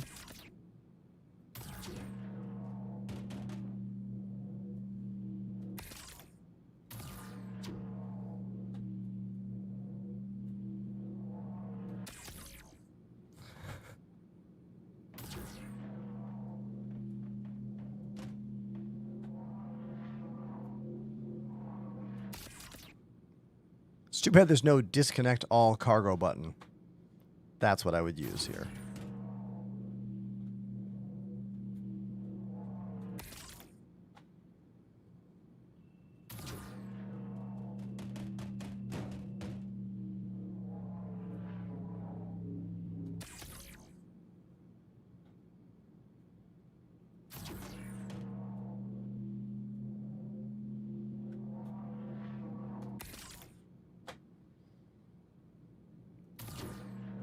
Yeah, we need the Elite Dangerous Jettison cargo button. Yes.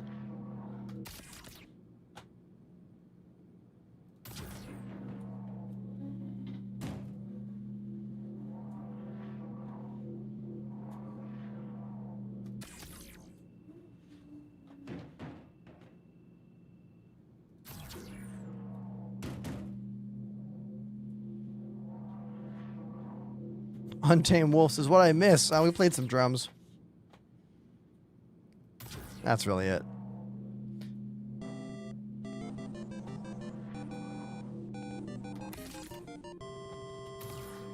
Ronick 2K has subbed for 8 months. Hey, Ronick. Thank you very much for the 2-month, no. 8-month resub. Thank you. Thank you for 8 months. Now we'll sit in this seat. For the other side. I really wish I could swap without moving chairs, but that's okay, I guess.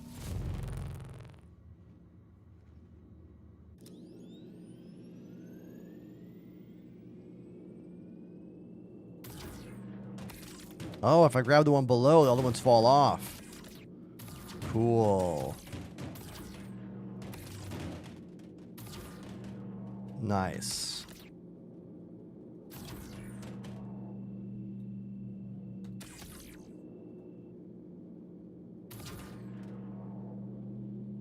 Now, hopefully someone shows up here and is like, hey, free cargo, I want all this.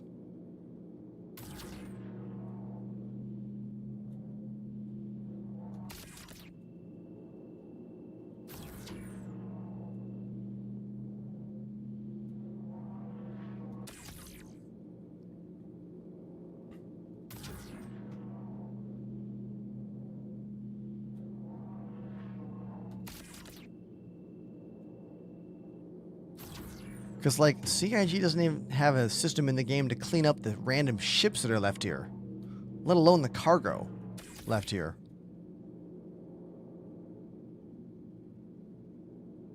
Yeah, this is for somebody. Someone will take all this, you know? It's a gift, really.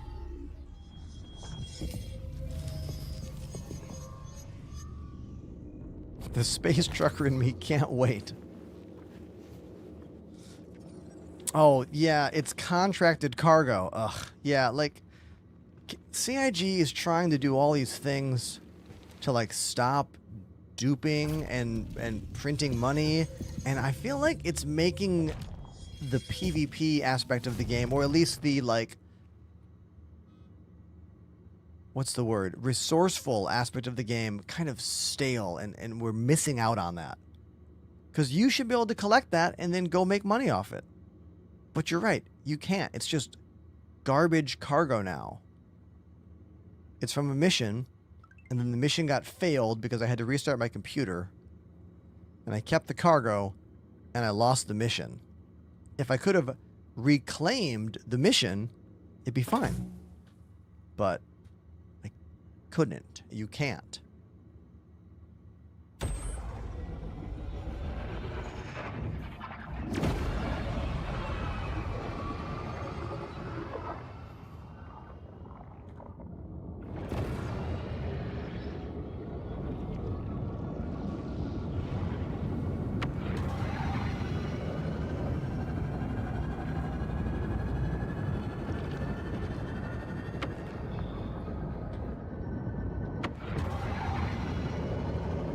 Yeah, the whole bricking ships thing is, I think, not very well put out, you know?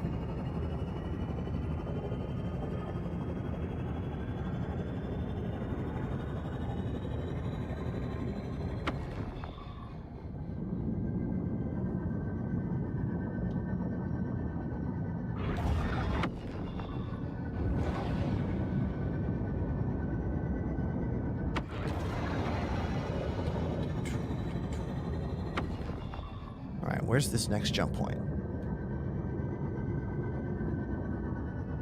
22. 53.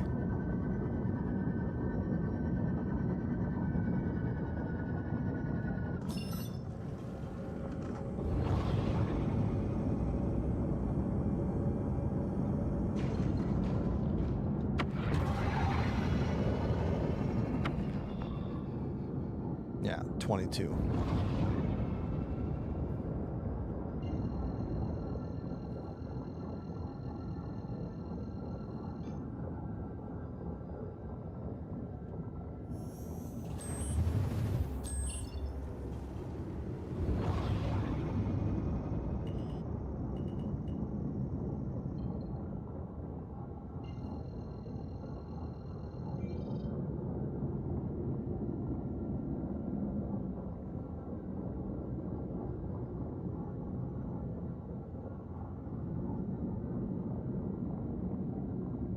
All right, 3 more places to pick up stuff.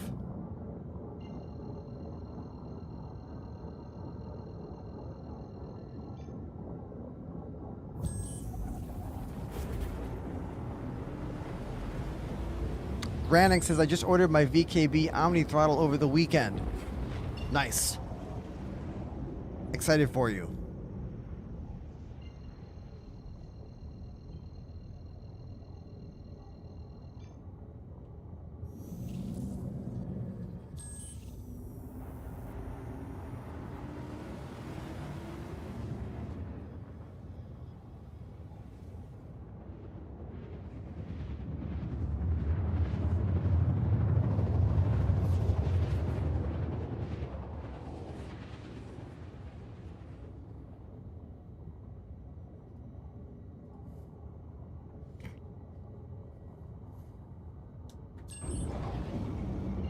Let's go pick up some more stuff here.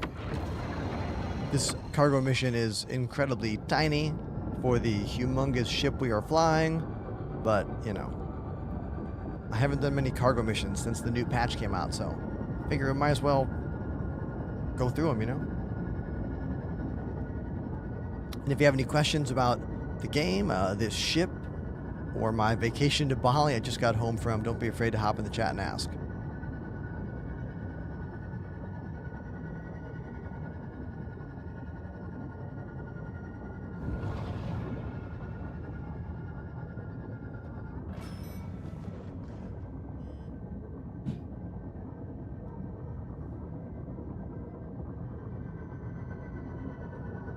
Bali was absolutely gorgeous. I do have a saved compilation of pictures over on my Instagram from my Instagram stories. I didn't do much posting while I was there, but I did post a couple stories and put them all in a little group called Bali, so you can see them there if you want to. Perfect landing. There we go.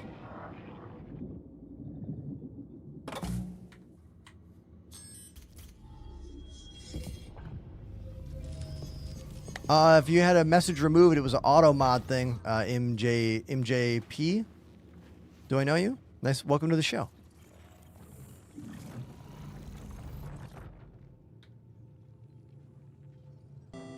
Willis, 65 months. Thank you so much. Willis85 has subbed for 65 months. Good to see you back.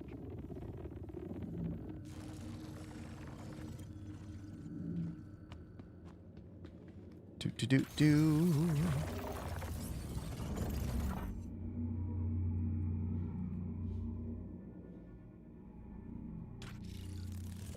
Yeah, Willis, vacation was awesome. Such a beautiful country.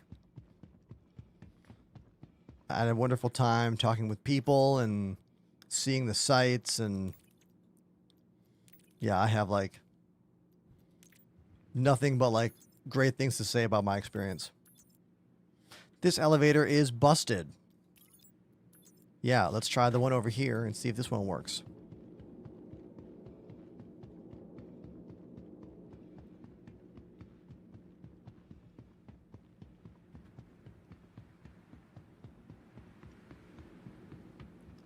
Before the patch, MJP, everybody had millions upon millions of dollars in the game. Like, don't worry, people will be rich in the game again. And honestly, if you're just friendly in global chat, or like, people give out cash all the time in the game. But it's all about making connections with people. You know what I mean?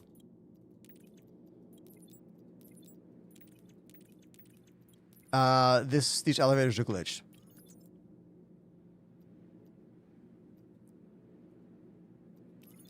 Nope. Maybe not. Maybe not. If you're going to get pedals, Raglan, you want my suggestion, I'm going to go with the VKB rudder pedals. I really like how small they are, like physically small. They're very smooth. There's no toe brakes, though, so if you're looking for pedals that have toe brakes, these aren't it. But if you only need one axis, I've been using the same VKB rudder pedals for, what, 5 years, and they still feel brand new.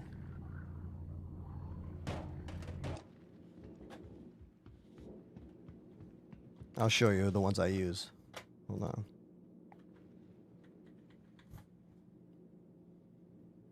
Oh, that's right. Kit.co went down. All my links are dead. Ugh. I gotta find a new site like that. Sadly.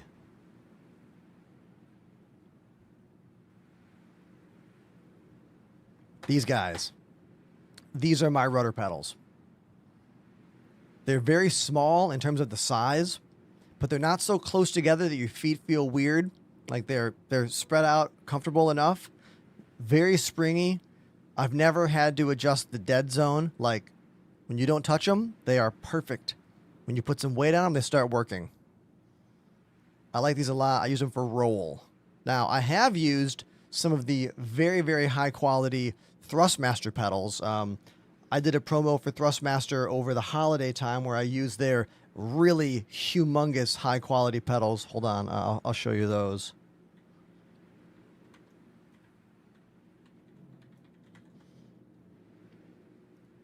I used these things a few months ago, and they're outrageous.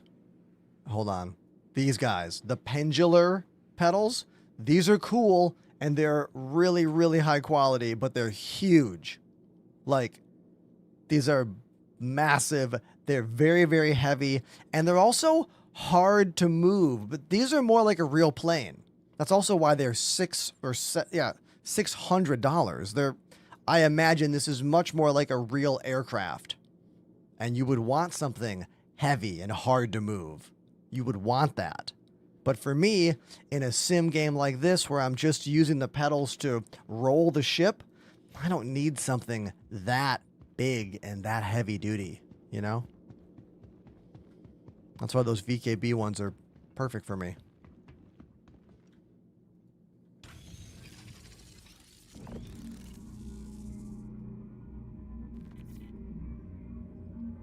Oh, they're full analog. You wouldn't use rudder pedals if they weren't analog.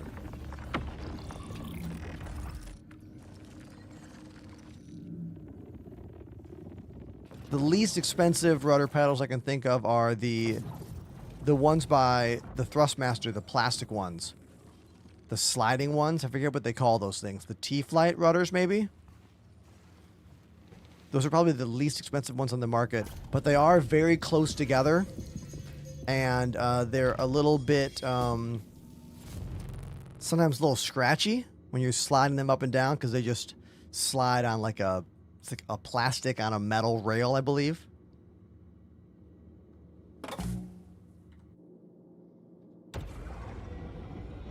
Let's hear that power on engine sound. Yeah.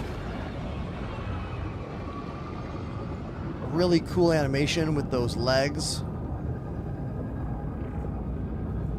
Willis says, I have the T-Flights.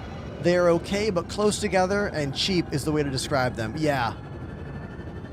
But they work. You know what I mean? Like, they work. And for playing a game and having fun, go for it, you know?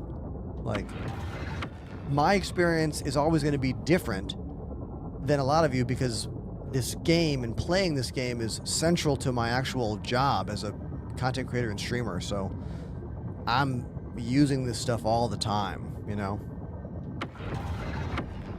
It's the same thing with drums. As a professional drummer, I have a very high ceiling, if you will, for what I use and what I want to use.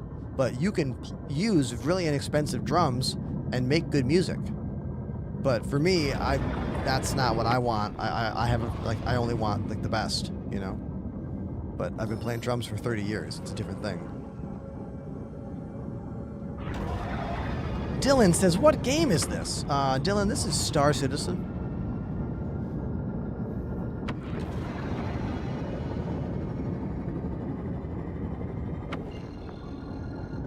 Collect shipment. Hold on, let me queue up the next location.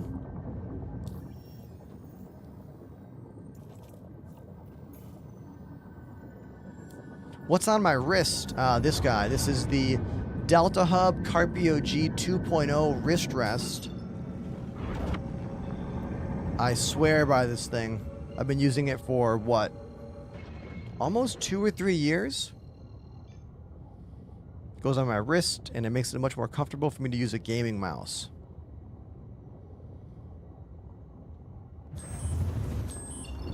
My wrists have been feeling pretty good. I would say I feel the way I always feel after, like, being on stream for a few hours. Like, my wrist right now feels like I've been streaming for a couple hours. It's not bad, but I usually can only play games for, like, I don't know, maybe 4 or so hours before my wrist starts to bother me. The right hand, that is. That's why when I'm not streaming, I play a lot of more chill games or games that are more left-hand focused. Crypt of the Necrodancer being one of my favorite games to play off stream. First time chatter, Max and Blue. Are the VKBs screwed into your table? Yes, they are. They're drilled in. Vin, vin, vin, vin. 4 screw holes each. The VKB gunfighters come with a metal plate about that big. I remove the metal plate and use those mounting holes from the metal plate to drill them directly into the desk. And this way they have a really, really small footprint, if you will, on the desk. I have a whole video about my setup, exclamation desk in the chat if you want to watch that video over on YouTube.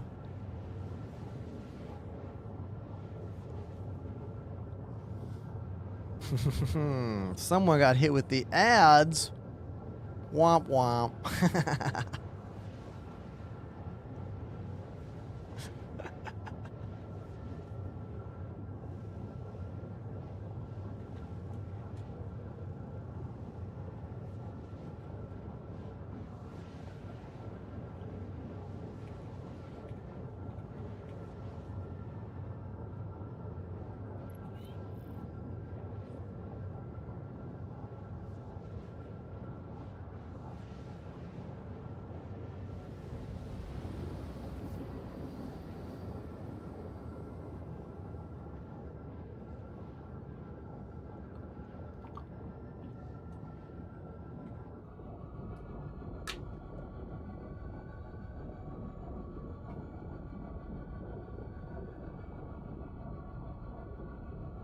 You guys know Steve Vai?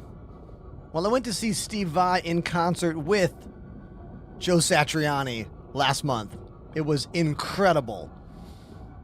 This is Polyphia featuring Steve Vai.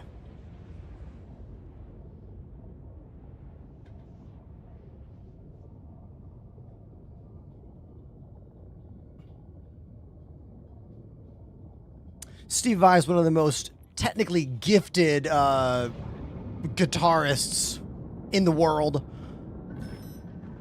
You know the Halo song? The guitar is Steve Vai. Like the one from the Halo games. That's Steve Vai.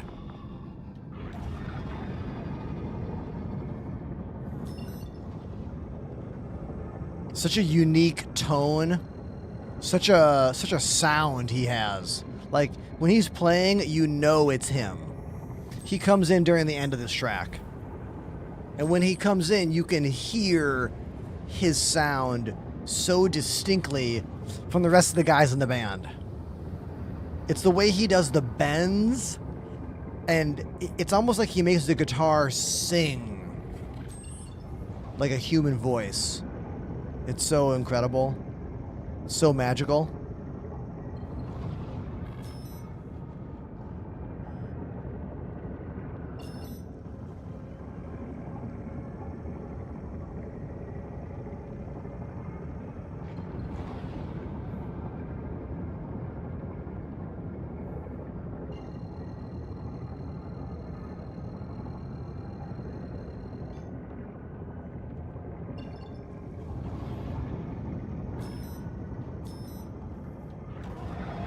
I'm gonna cancel the route. We got some glitches here.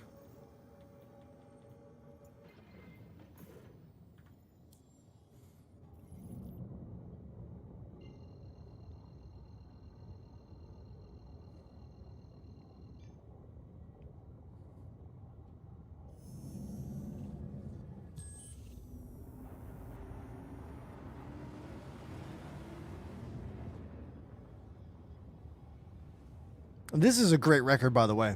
Polyphia. If you want to listen to some very interesting guitar-driven progressive rock music, no vocals. This is called Ego Death off the most recent Polyphia record.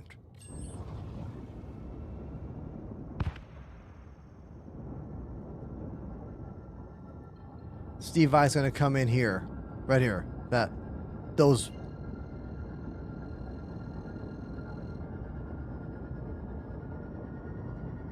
Let me turn this up.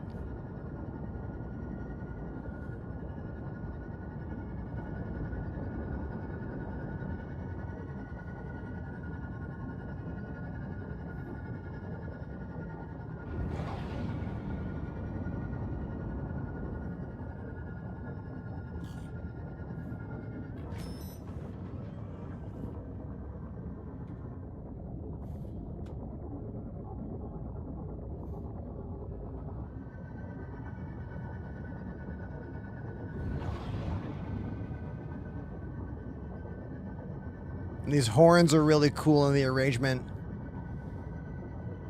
Great choice.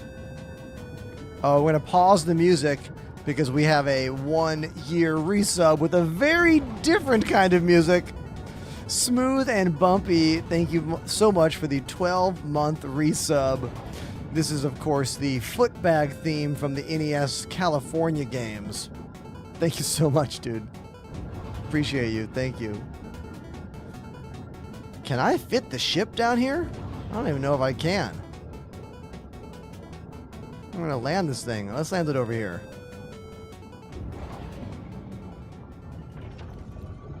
Smooth and Bumpy has subbed for a full year.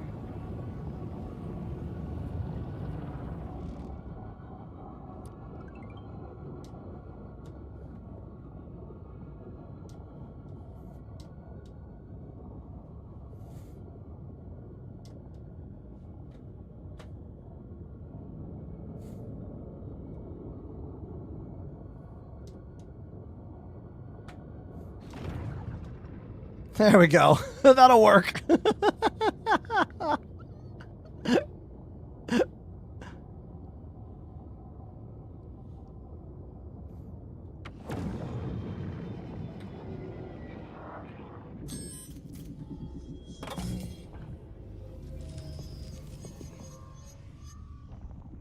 Love these horns here.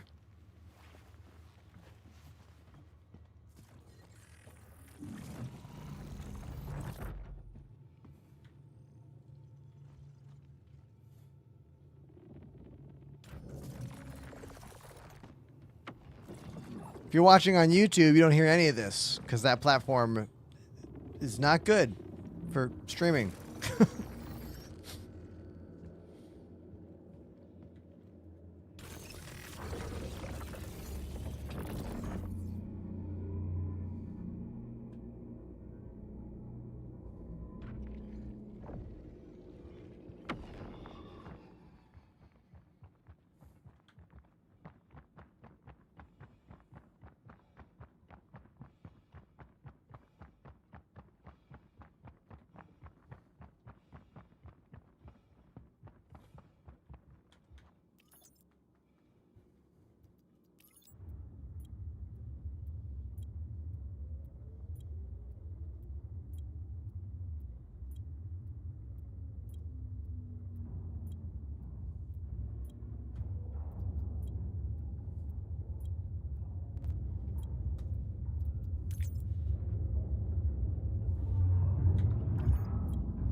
There we go.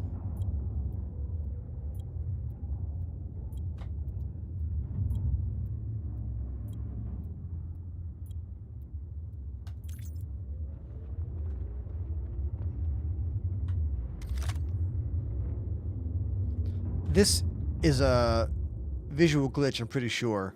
I think that's supposed to be what it looks like when the shield is turned on for the cargo grid. And right now the shield is turned off, so I believe that is all a glitch, or at least a visual glitch.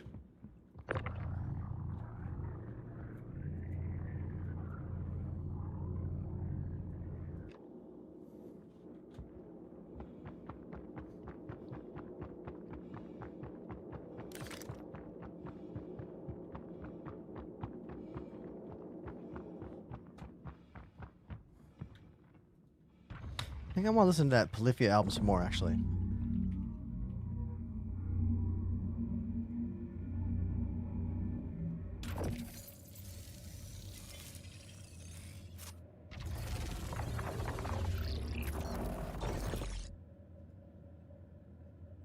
Yeah.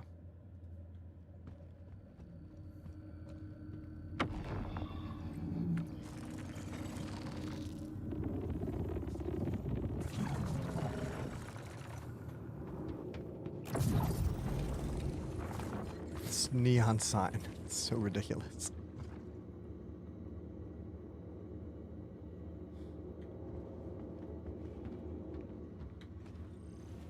What are your thoughts on the new QT fuel capacity for the Raylan? I haven't read those changes. Dakota, I haven't been on stream for about 12 days. I've been on vacation in Bali. So today is my first day getting back into the game and getting into the content cycle. I have not even looked at the PTU, to be honest.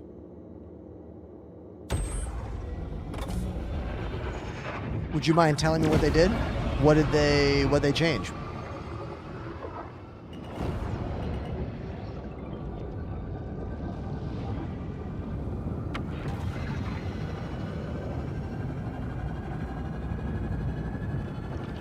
I love those engines. So cool looking. They are lowering QT fuel tanks again. Interesting. Are they trying to make us bring more fuel tanks with us? Well, I guess you can't refuel from your own quantum, so... Which begs the question, shouldn't you be able to? If you can put quantum fuel on your ship and let someone else refuel... I don't know.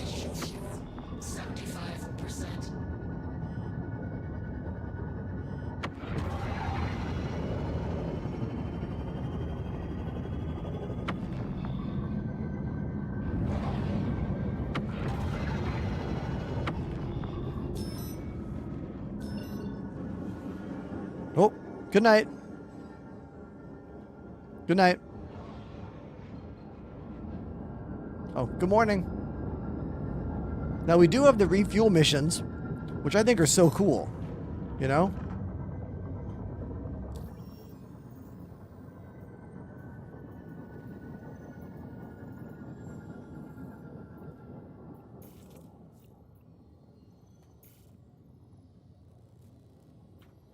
One more shipment to collect.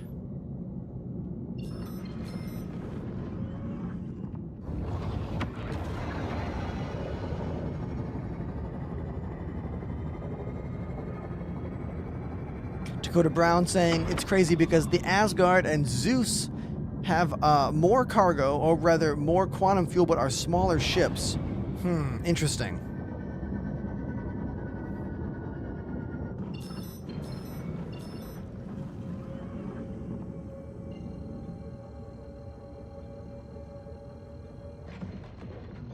Yeah, like the thing about all these changes and balances and whatnot is that, you know, this game is an alpha game and everything will change. Not once, not twice, but over and over and over and over again, you know? Everything in this game is going to continue to fluctuate and alter and change. I think that's why I typically don't, like, pay much attention to some of the smaller things. Because I know they're going to get altered so many more times. You know? I tend to focus on the things that make playing the current game really annoying or really difficult. So if this fuel rebalancing begins to very much affect the current gameplay, I'll talk about it more.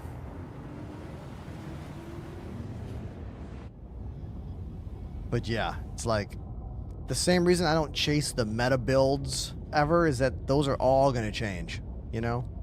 Like, whatever makes a ship good now, there's a chance it'll make it good in the future of the game, but there's also a chance that it won't matter at all. Like, not even a little bit.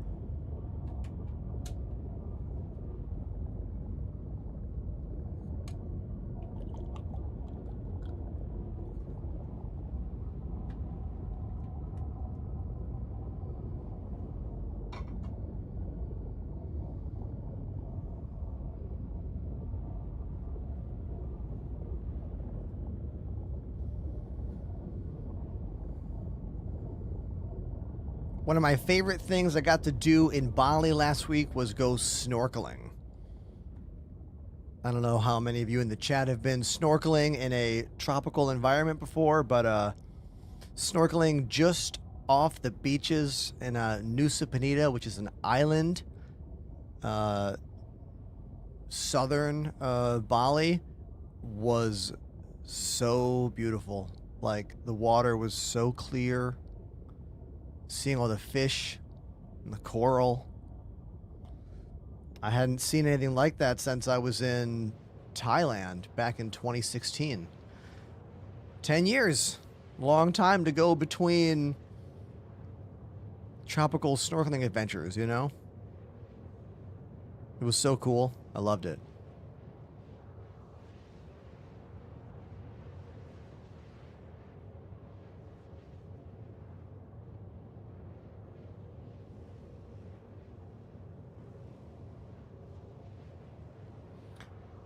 Zytones, I'm making your name right?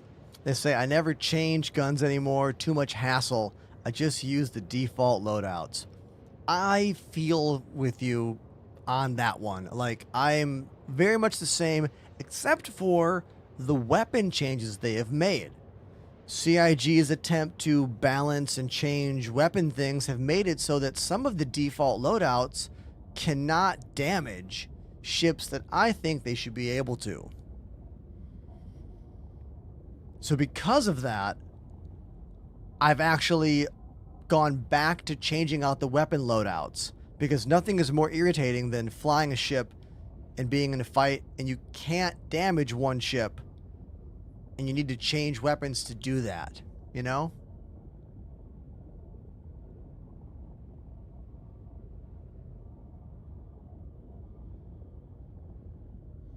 Panamanium says a big change are hit markers. 4 to 6 different events. Shield hit, armor hit, hull hit, component hit, deflection, yeah. The whole am I damaging the ship I am shooting part of this game has become very confusing and very convoluted, and I don't think the game UI does a good enough job of explaining what's happening. I don't think it's a I think it's a actual fact. Case in point, if you are using a weapon that is too low on its alpha damage, I believe that's the term, you won't know that you're doing 0 damage until you are shooting a ship for a while and you're like, wait a minute, is this ship ever going to blow up? You have to use third-party tools right now to figure out if your damage levels are high enough, which is not good. Like, anytime a certain amount of information is only found on a third-party website, that's a mistake, you know? I think those are some big questions I have for CIG. It's like, when are they going to put that stuff in the ship HUDs, you know? When is that information going to be readily available in the game? It's a pretty core thing to a game like this. A game that's so combat focused. Shoot ship. Tell me if shooting ship is doing anything, you know? Something as simple as a pop-up letting me know if I am or am not doing damage is like all I would need. Anyone with something to say about that conversation, specifically to the confusion of all the different kinds of hits on a ship? I like the way Panda put it. Shield hit, armor hit, hull hit, component hit, and deflection. Meaning I'm taking out the shield, I'm taking out the armor, I'm taking out the hull, I am damaging components, or it's bouncing off the shield and doing 0 damage of any kind. You know? Those are really good questions.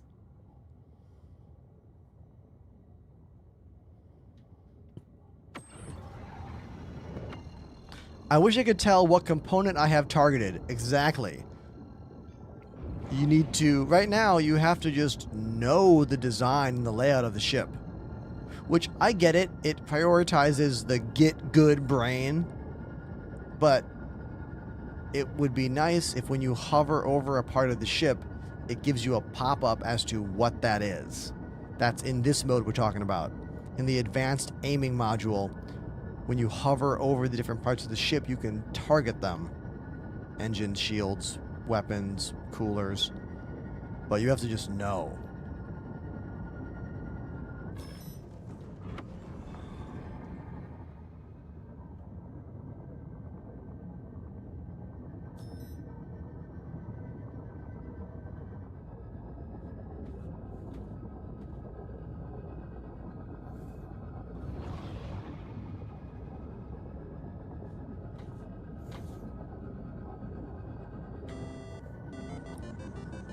J-Rock.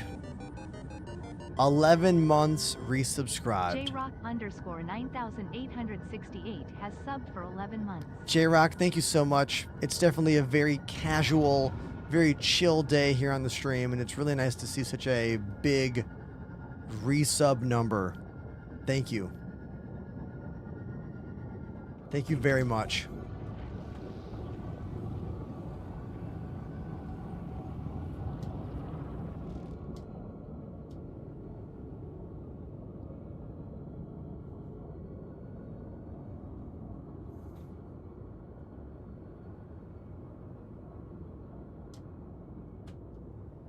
Oh, almost. Slide it over. There we go. Right there. Next month will be a full year for you, J-Rock. Thank you so much for that.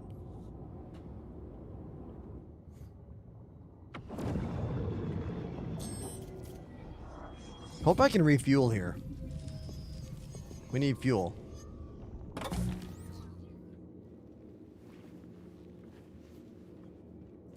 We'll find out.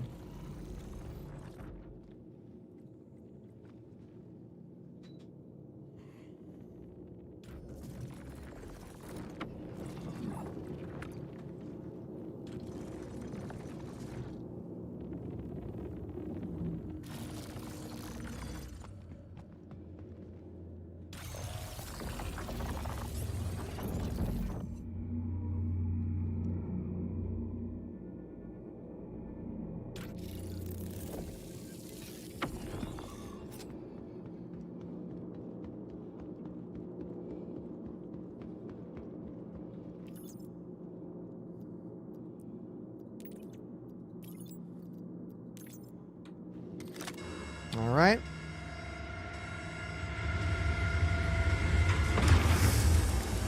Our last 4 units of cargo.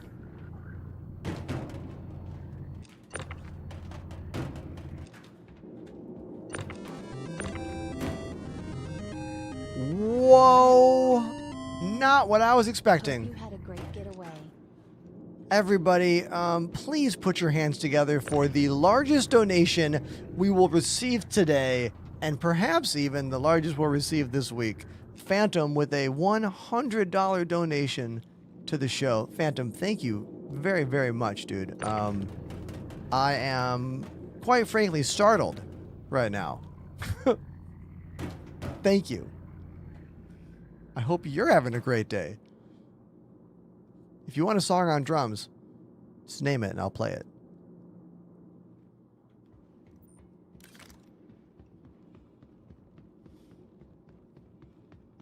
You know it is a very chill day when a donation of that magnitude hits the chat and I don't even see any emotes in the chat. Damn. Thank you, Phantom. That's a great example right there of the overall mood and vibe of the stream is not always an indication of what is going to happen. You know what I mean? It's like when you're on stage and the audience isn't clapping, it doesn't mean that they're not enjoying the show, you know? And I think streamers like me, we tend to be very like on off in our brain. We're like, oh, constant moving chat, show is good. Not constant moving chat, show is bad. But that's not true, you know? So thank you for reminding me of that reality, Phantom, with that $100 donation. Thank you.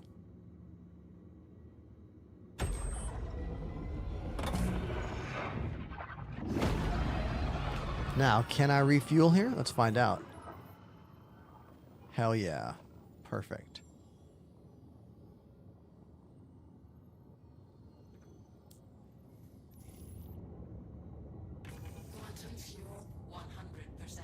Quantum fuel at 100. Hydrogen fuel also at 100. Well, it says 99, but that's close enough, you know.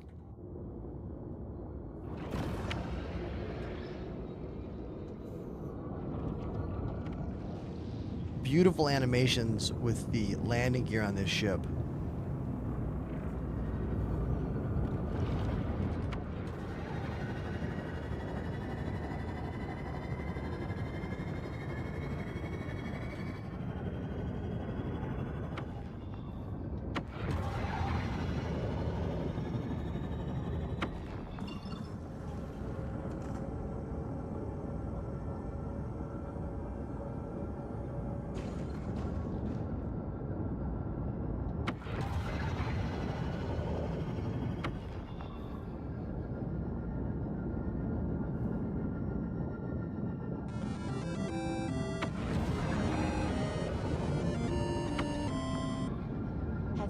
Time to run the worm today with me, a couple of other people?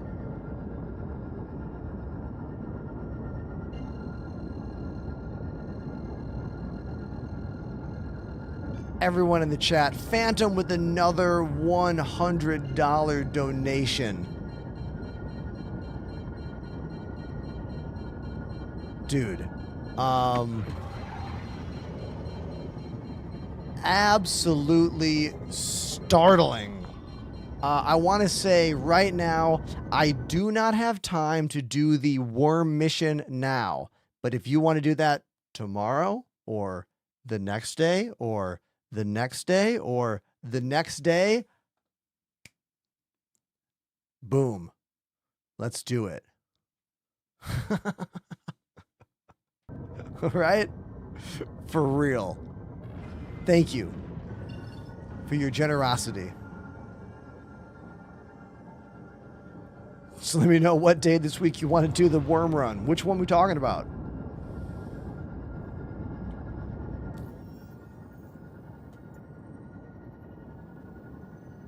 Oh, we still can't route out of system yet. Yeah.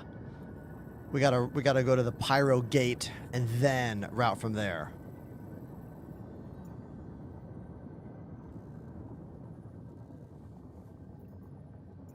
Oh, no. Wrong one. I need the Pyro Gateway in my current system. No one wants to do the worm runs. I mean, we've done them a bunch of times. It's cool. Yeah, which one you want to do, Phantom? You let me know. I just have to end the stream around 7 tonight.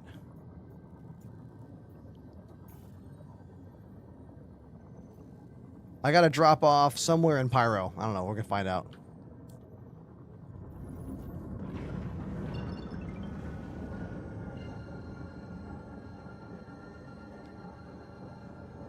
I'm Eepish. I'm Eepish? Thank you for the follow. Hannah says the gate didn't work for me on your server. All right, well, we're going to just YOLO it here. I'll be right back. I'm going to grab my lunch. No, my dinner. No! It would be the big beast.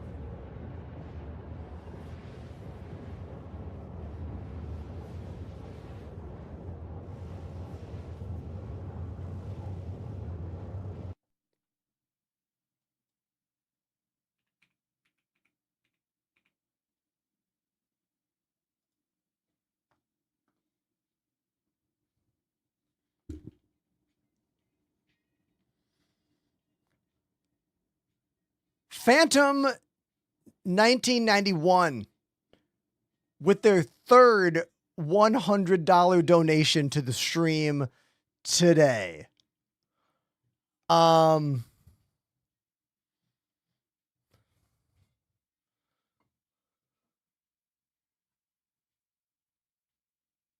Thank you.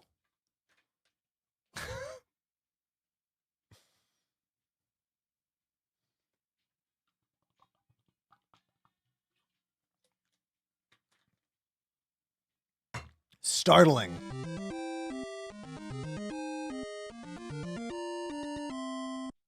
Let's party.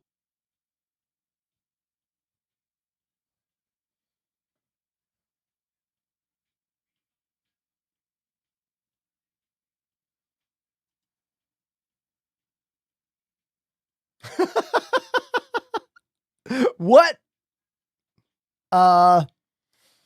Okay, so they did it again. I don't know what to do with myself right now.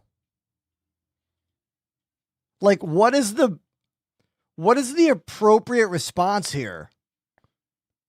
Does anyone in the chat know? I actually don't know.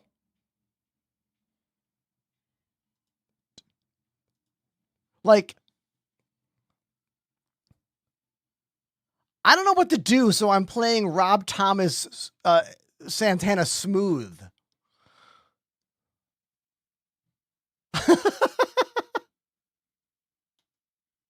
Everyone, Phantom coming in with a $400 donations. I am startled.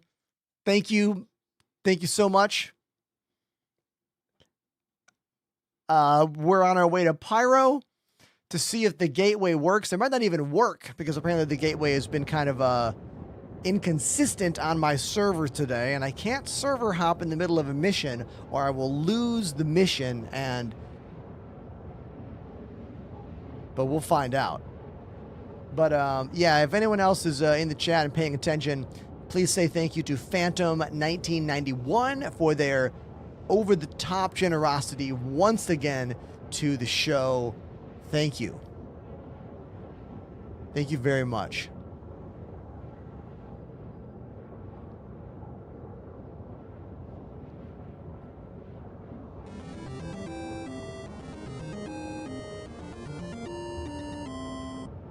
Let's make it 500 for luck.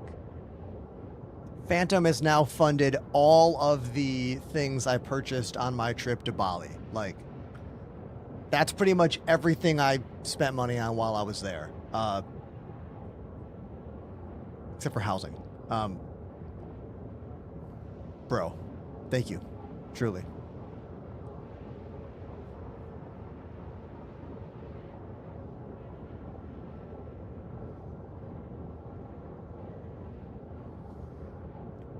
This is more proof that the current number of people making noise at your live show in your chat, it doesn't let you know how things are going, you know? It is easy to feel like you're crushing it when there's lots of people being noisy in your audience, whatever the work you do is. But this is proving the point that that is not always the case, you know? Thank you. I am definitely someone who gets in my own head too much. Thank you for getting me out of my head right here. Who thinks the gateway is going to work here? Who thinks we can actually go to Pyro and complete the mission? And who thinks it's not going to work?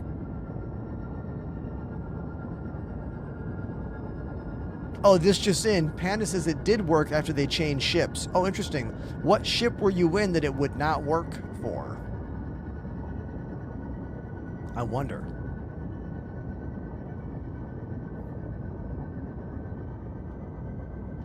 M80.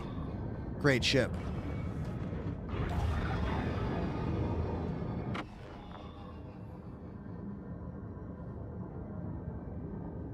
I like how Panda says, I did every trick I know. Stored the ship, changed server, remove quantum drive, jump drive. Only a Star Citizen backer would go to the lengths that we go to.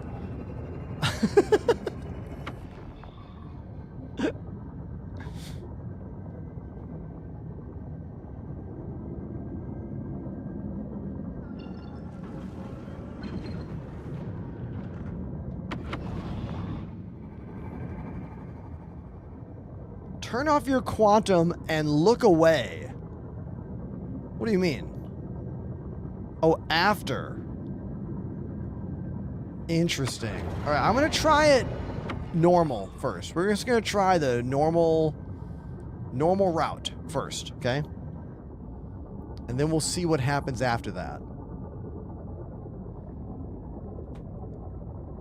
When you say look away, what do you mean? You mean like turn on quantum, have the wormhole start to open, and then literally turn the ship like 180?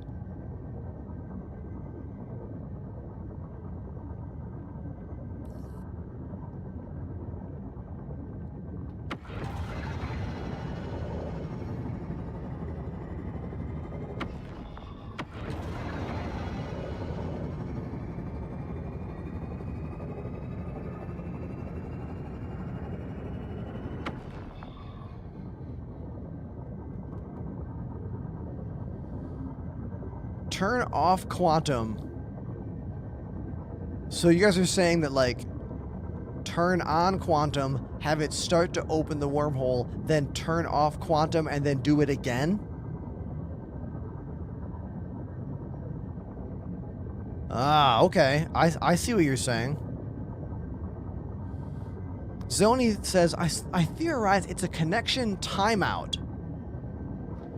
Oh, so like a game server error. Like it calls for the quantum travel to start, but then doesn't complete. Interesting. I love that we have to, like, go to such crazy lengths to imagine the why for these glitches. But if you understand, well, if you can figure out the why for all this stuff, it makes troubleshooting the game much easier.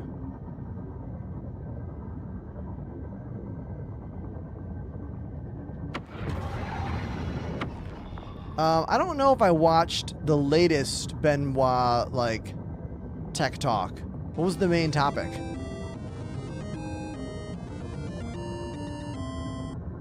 Messaged you in your Discord. Play a good drum song that means something to you. Heartfelt. You got it, dude.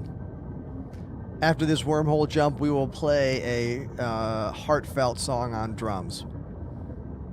I got just the one in mind.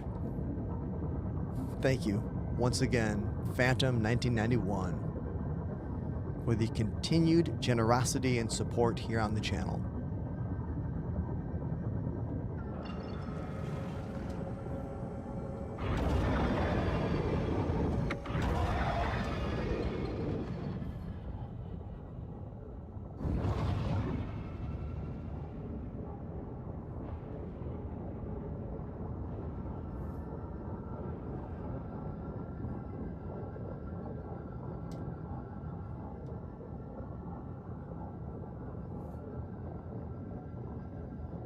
Oh, there we go. That's not me. Oh, Bears, that's you?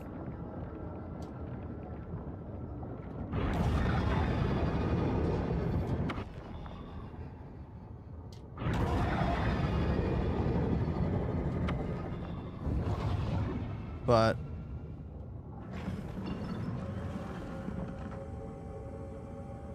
I'm not getting any things on screen for me. No prompts are coming up. Can I just fly into it?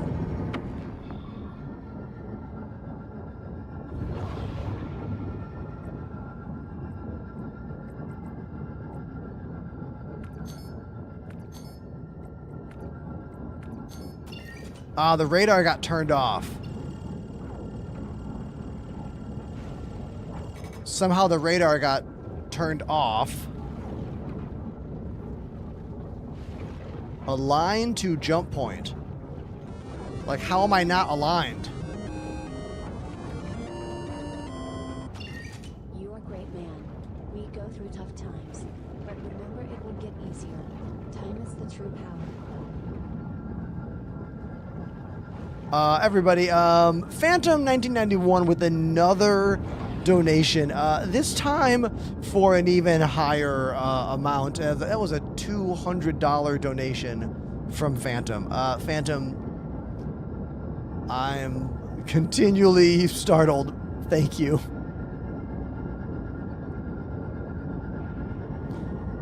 We will get through this jump. We will play a song on drums. All will be good. Hold on. I see I drifted up and didn't realize it.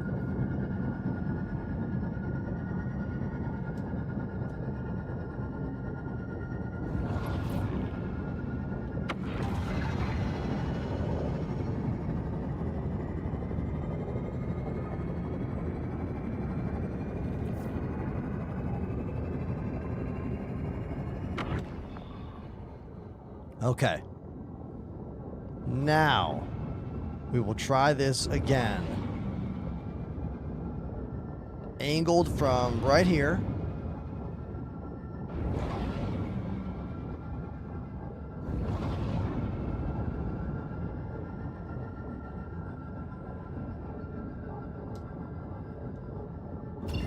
There we go.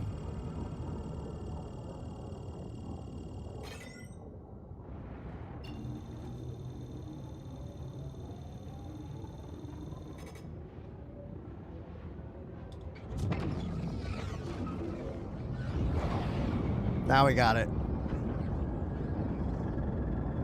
Now we just fly in.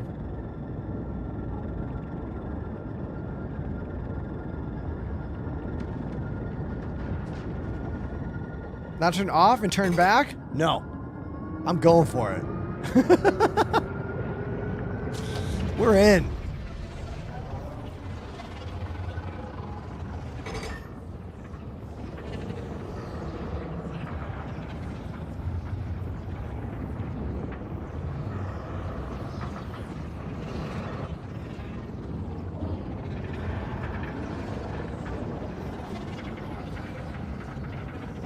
Music on.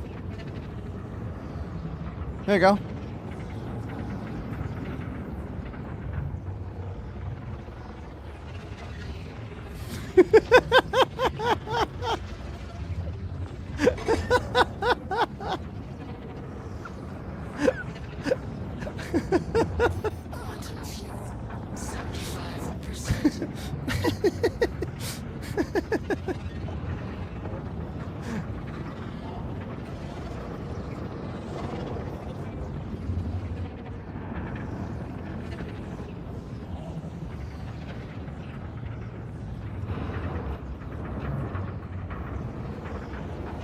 Give me your heart, make it real, or else forget about it.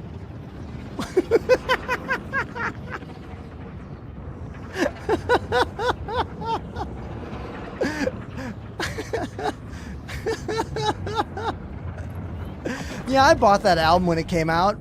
Yeah, I bought that album. Yep. I was in high school. Yeah. I remember watching the Grammy Awards when he played that song on the Grammys. True story.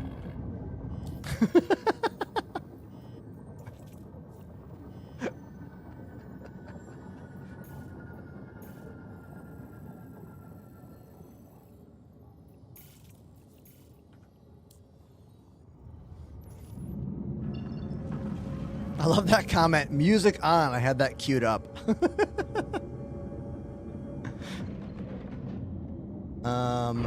Where is the marker? There it is. What? It keeps going away. All right, we're going to jump anywhere else and then try that again. So we'll clear all the jumps.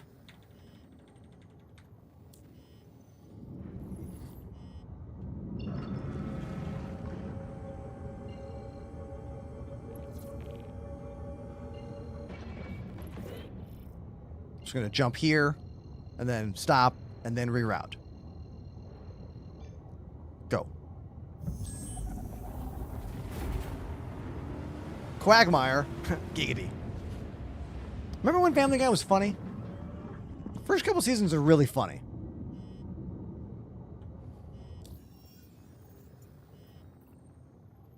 But, you know, Seth MacFarlane wanted to make a bunch of money, so he let someone else write it. Cash the check, just show up to do the lines.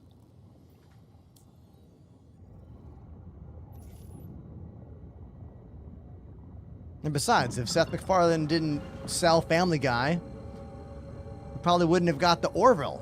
And the Orville is great. How many fans do we have of the Orville? I feel like almost every one of you. So the better question is, who didn't like the Orville?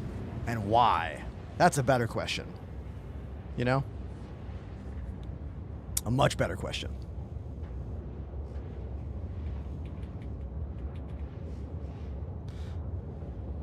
Okay, so here's the deal.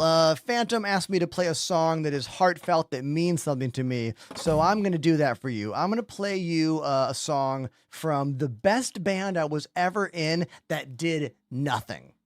Now, when I say did nothing, I mean we didn't go on any tours.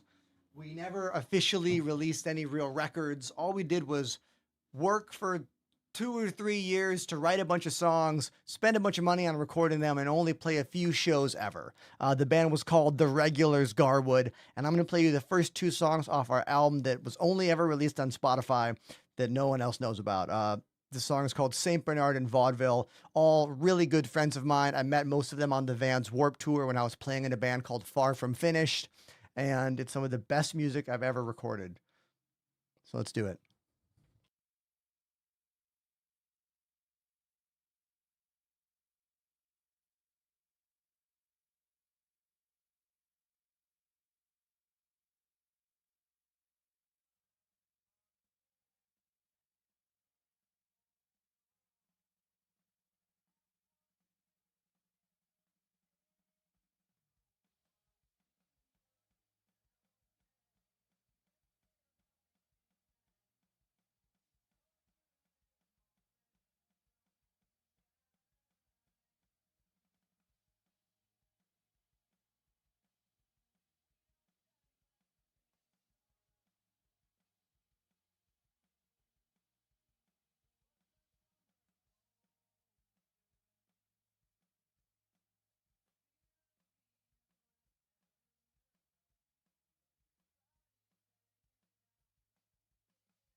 And now we do track 2.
And this is the best band I've ever been in that never did anything but make some really good songs.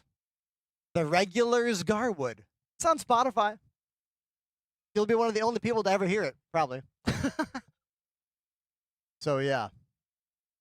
5 songs over the course of what, 3 years? Damn. That was for Phantom. Thank you, Phantom.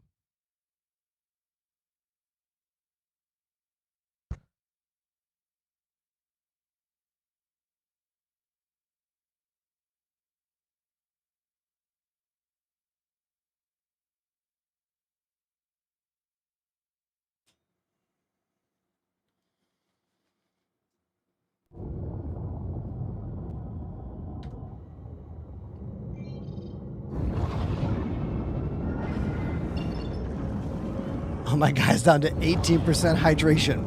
We can do it. We can pull off the mission and then perish.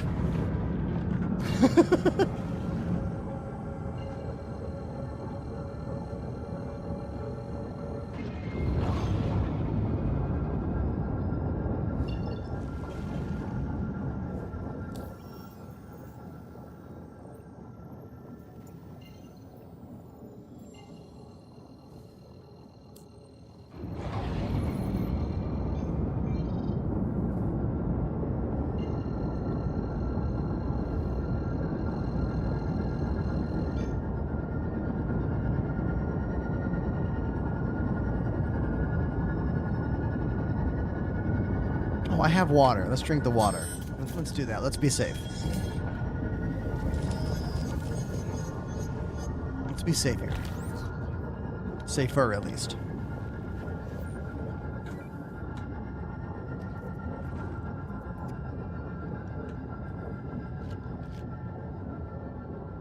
There we go. Just cutting it too close otherwise.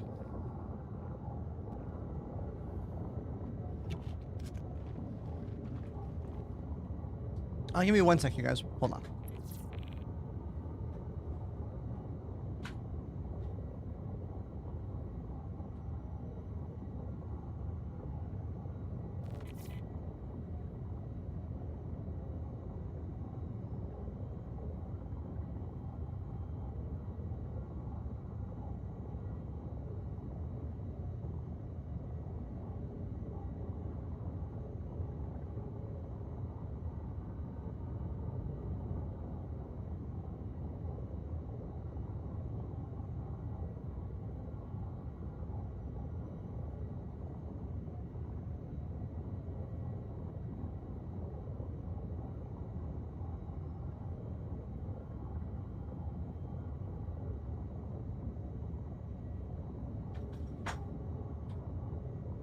Okay.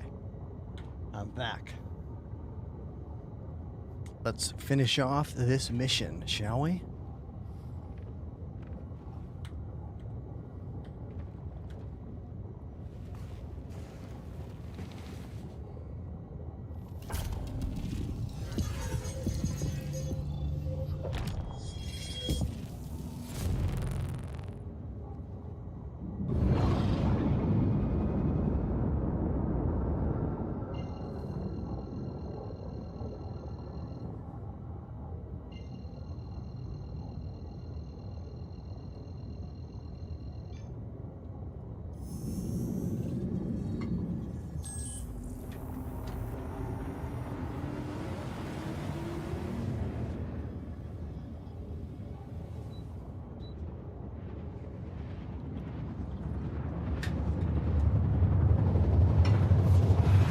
Dom in the chat asking, how would you rate the Raylan? Do you reckon it's worth the upgrade from the Hull B? Well, the Hull B does significantly less cargo than this, right? Isn't the Hull B only a couple hundred?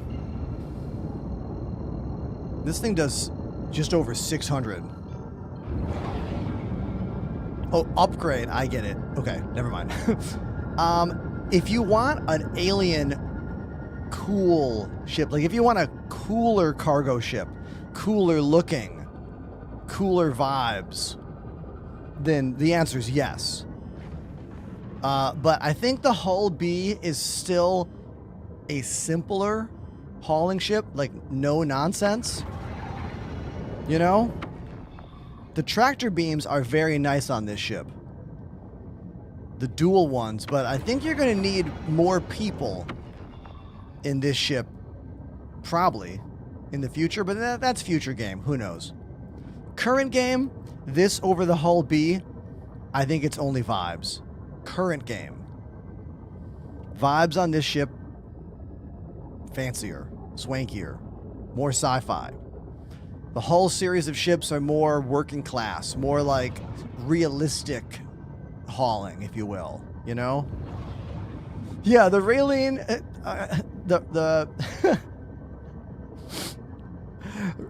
the Raylene is like a brand new electric car, like a Tesla, and the Hull B is like a pickup truck. Yeah, that's a better way of putting it. Yeah, definitely. Like, do you want a car with a full color screen in the dash, or no? You know? It's a great way to put it.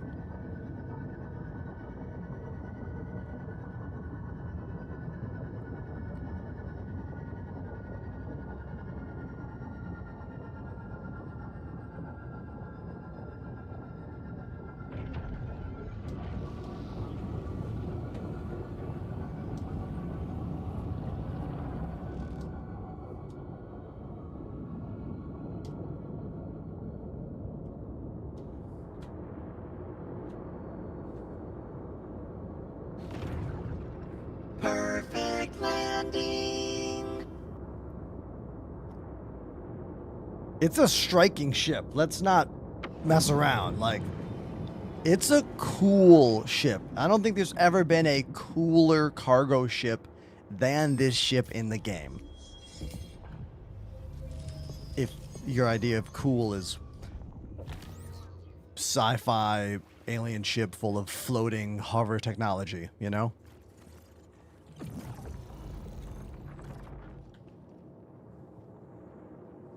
The Ironclad is a really cool ship too, but for a different reason.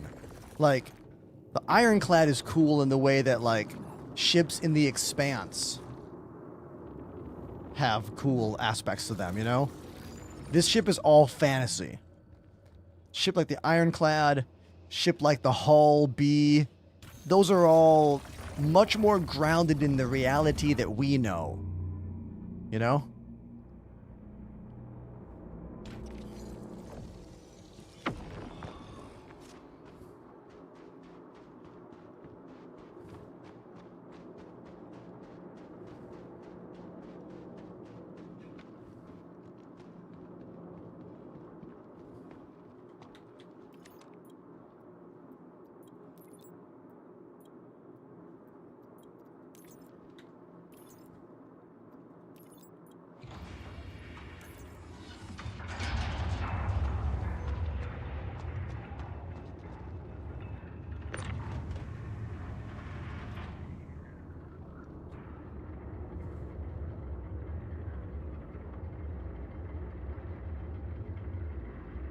Rare planet elevator working moment. Yeah, dude. It's because I believed, you know? I just had to believe.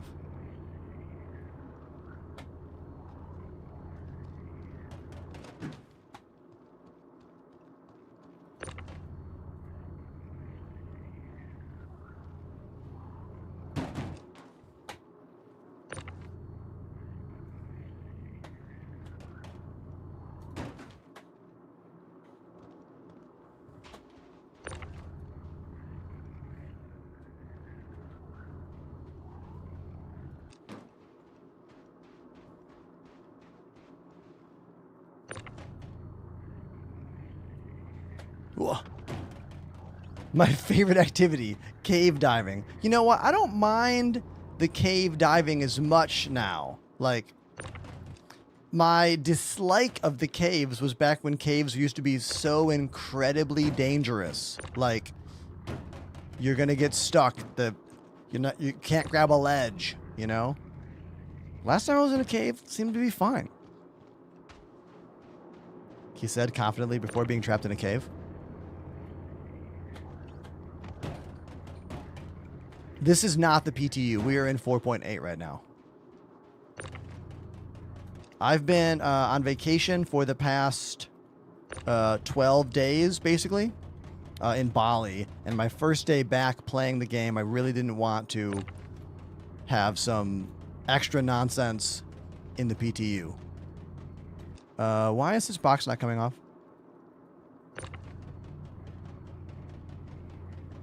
Watch me not be able to complete this mission because I can't get these boxes off. I guess I'll use the ship tractor beam and see if that works.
Okay.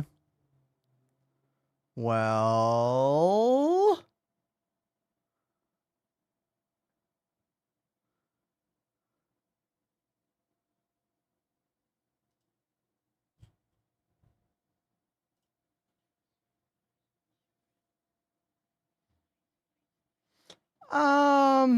okay. Yeah. Hey, everybody. Sometimes Star Citizen gives, and sometimes Star Citizen takes. And despite the fact that we've been working on this one stupid ass mission for like an hour or more, we're not going to complete it. We're not going to let it complete. Or rather, the game is not going to let it complete. So I'm going to leave my game on in the background just because. But I'm not going to play anymore. Yeah, we're done. Yeah, we're done. Yeah. Yep.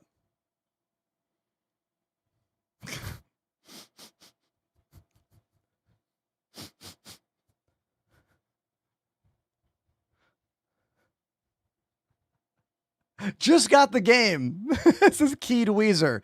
Yeah, Key, if this happens to you, just ride it out. Go do something else. Like, just go get a sandwich or take a nap or something. Don't quit the game. Let it just sit here until it fixes itself. You might get trapped in that server and have a harder time playing the game the next time you want to play. Okay?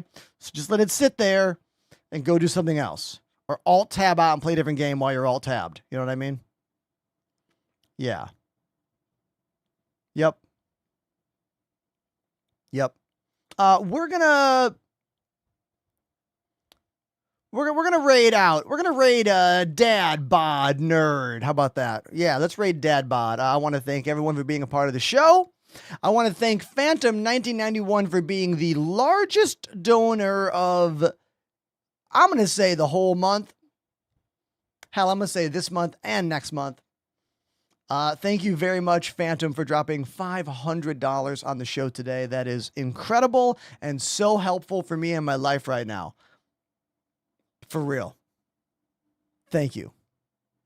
Thank you. Thank you. But I'm out of here. Everyone, have a good time with Dad Bod Nerd.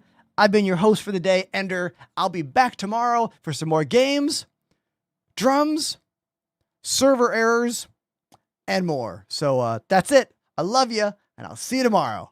Goodbye.